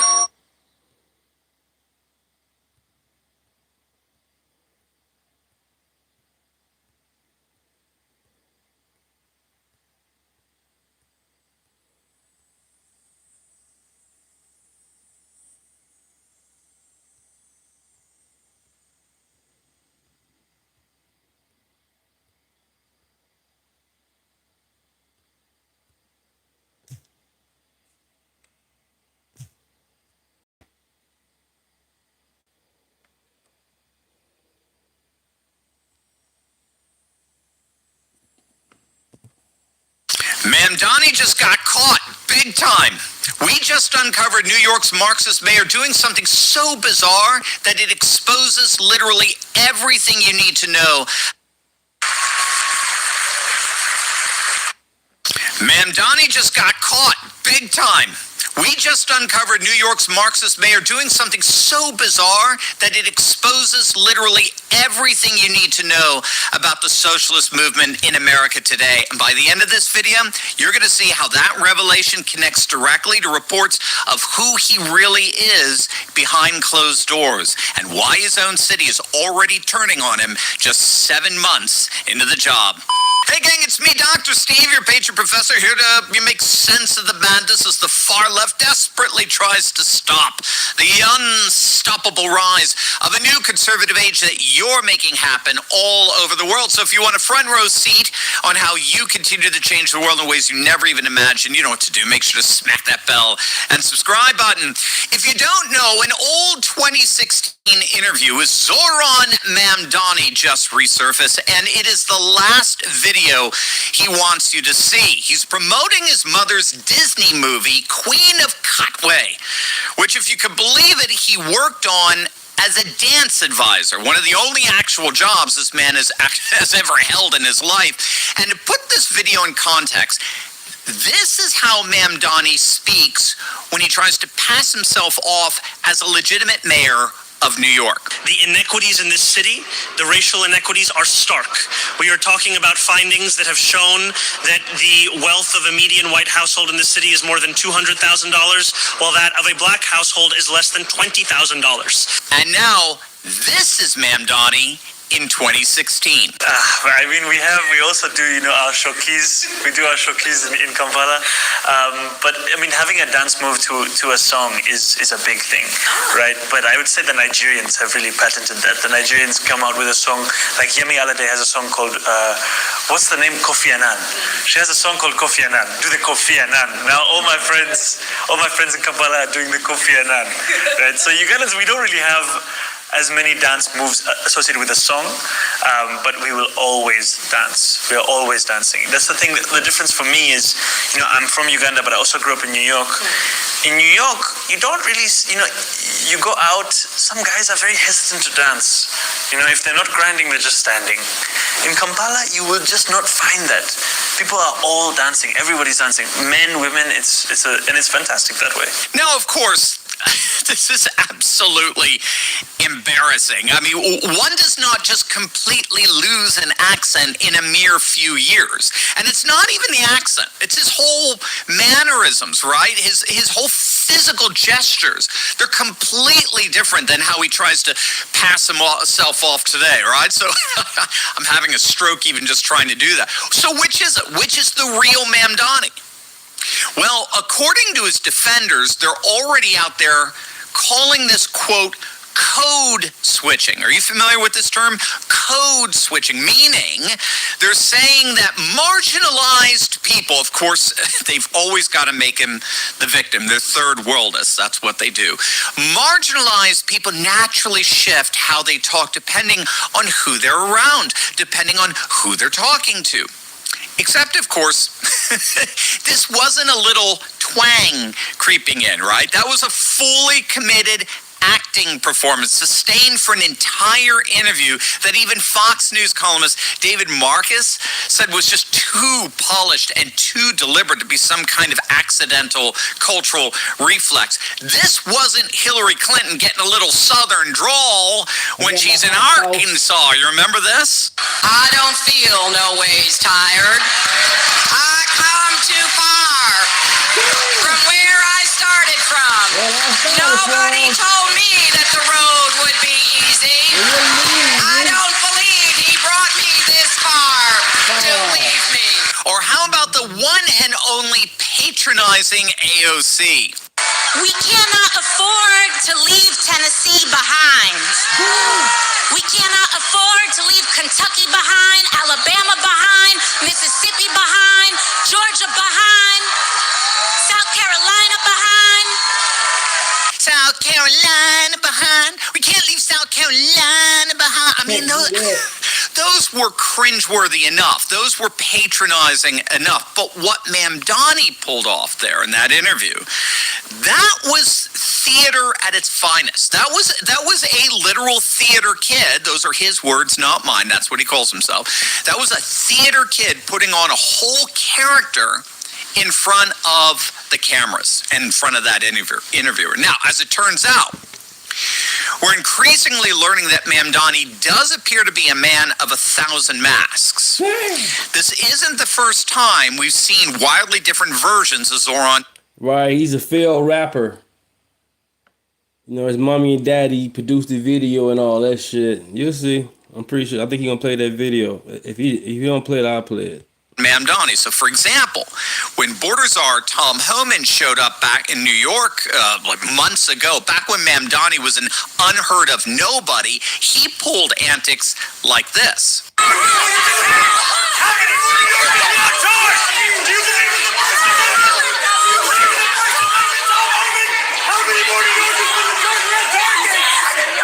So that's the face of the furious, screeching, red-in-the-face, radical left-wing activists protesting ICE, and we could put that next to the cool, hip, smiling African choreographer from 2016, and both of those personas stand in stark contrast to the physically stoic, measured, calm, always smiling demeanor as mayor. So Which of those three is the real Mamdani? The furious protester, the chill greening mayor, the guy doing a Bollywood bit on the radio? The answer is none of them. You see, we're beginning to get reports that behind the scenes, Mamdani is a thin-skinned, hypersensitive, pampered, trust fund baby narcissist. A bombshell New York Post report interviewed more than a dozen elected officials, consultants, political insiders, all Democrats, describing the real Mamdani. And it's nothing like his smiling online persona. According to these sources, the real Mamdani is defensive. He's weak. He's easily offended. In private, he huffily badgers his critics who dare question him publicly, and he harbors petty grudges against prominent politicians. And he's scared to death of bad press. One Democrat insider said Mamdani treats anyone who crosses him with a, quote, cold demeanor, terse, clipped, nothing like his usual smiling self. And get this, another Democrat operative revealed that Mamdani has been known to hold grudges against whoever challenges him publicly. So this isn't a servant leader. This isn't a guy running his own city government like some kind of Gandhi. No, this is a guy running his own city government like a petty junior high popularity contest, freezing out anyone he doesn't like, who doesn't kiss his ring. But unfortunately for Mamdani, the jig is up. If he thought his popularity was being challenged before, wait until you see what's happening now. One of the most important things you can do for your home and your family is be prepared before an emergency ever happens. Because when something goes wrong, when a fire starts, the last thing you want to be doing is scrambling for some complicated solution. In moments like that, you need something simple, fast, practical, and ready to go. And that's exactly what I want to tell you about the Sierra Madre Fire Blanket. Now, what I love about this is just how easy, and that's it, to get yours today.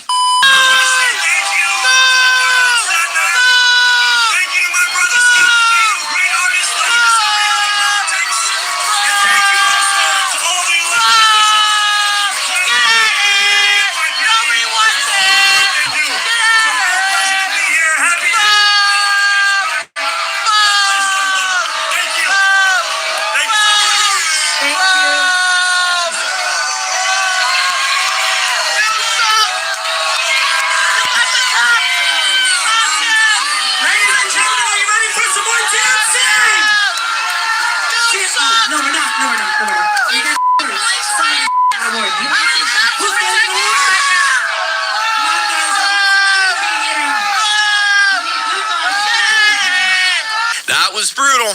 That was the National Night Out event on Staten Island just days back, an event meant to build relationships between cops and the community. Roughly 3,500 locals came out there, and they all erupted into boos so loud and so relentless that Mamdani had to cut his remarks short, down to under a minute before fleeing the stage entirely.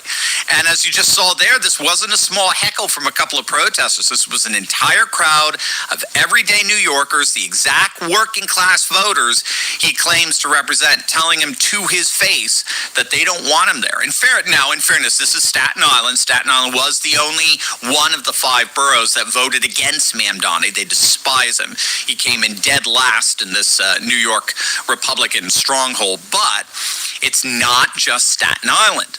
It actually happened a few days earlier than that. Mamdani showed up to the Queen's funeral of Sergeant Angel Rapersad. She's a female police officer who was one of the service persons killed by an Iranian missile and drone strike in Jordan. So Mamdani was fully expecting to speak, only to be told that the grieving family did not want him uttering a single word. He was completely shut down. So, gang, this is the sitting mayor of the largest city in America, and the family of a fallen officer wouldn't even let him near the microphone at the woman's own funeral. That's not a policy disagreement. That's a complete breakdown of trust between this mayor and the very people who put their lives on the line to protect his city every single day. And again, it's not an isolated incident. Less than 7 months into the job, reporting shows Mamdani has repeatedly demonstrated that he lacks both the compassion and the competence to actually run a city this size, struggling with basic governance while budget numbers fail to add up and rents keep climbing under his watch. I got family in Wisconsin to Milwaukee. I got family in Milwaukee, Pat.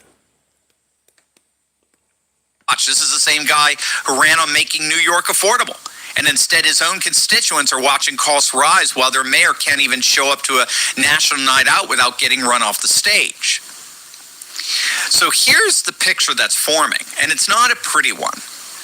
You got a mayor who performs an entirely fake accent for an audience when it suits him, who screams and rages when he thinks the cameras favor him, and who smiles his practiced smile for the mainstream press, but who, according to more than a dozen Democrat insiders, is privately thin-skinned, vindictive, and obsessed with controlling his image. And now, the mask is falling off.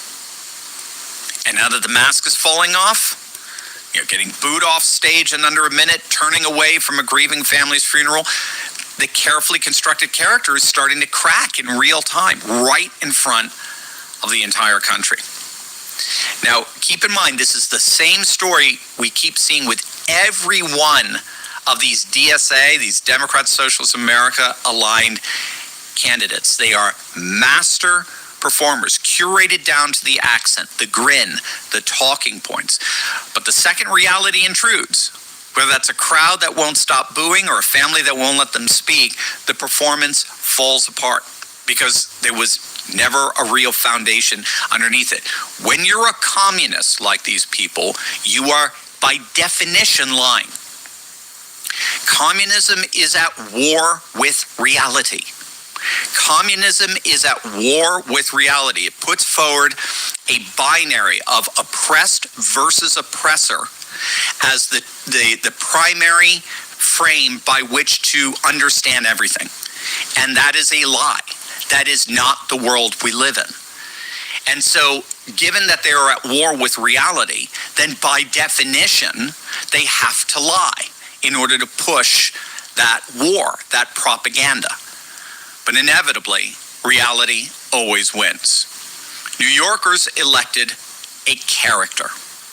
What they got stuck governing them is a thin-skinned ideologue who can't take criticism and can't handle a room that's already on his side, that isn't already on his side. And if this is what 7 months look like, gang, buckle up, because by all accounts, it's about to get a whole lot worse. You've got enough on your plate. You shouldn't have to babysit the news cycle too. Let me carry that noise for you. I'll sift it, I'll watch it, and I'll tell you what really matters for your home so you can lead in peace, not panic. Hit the link below to get my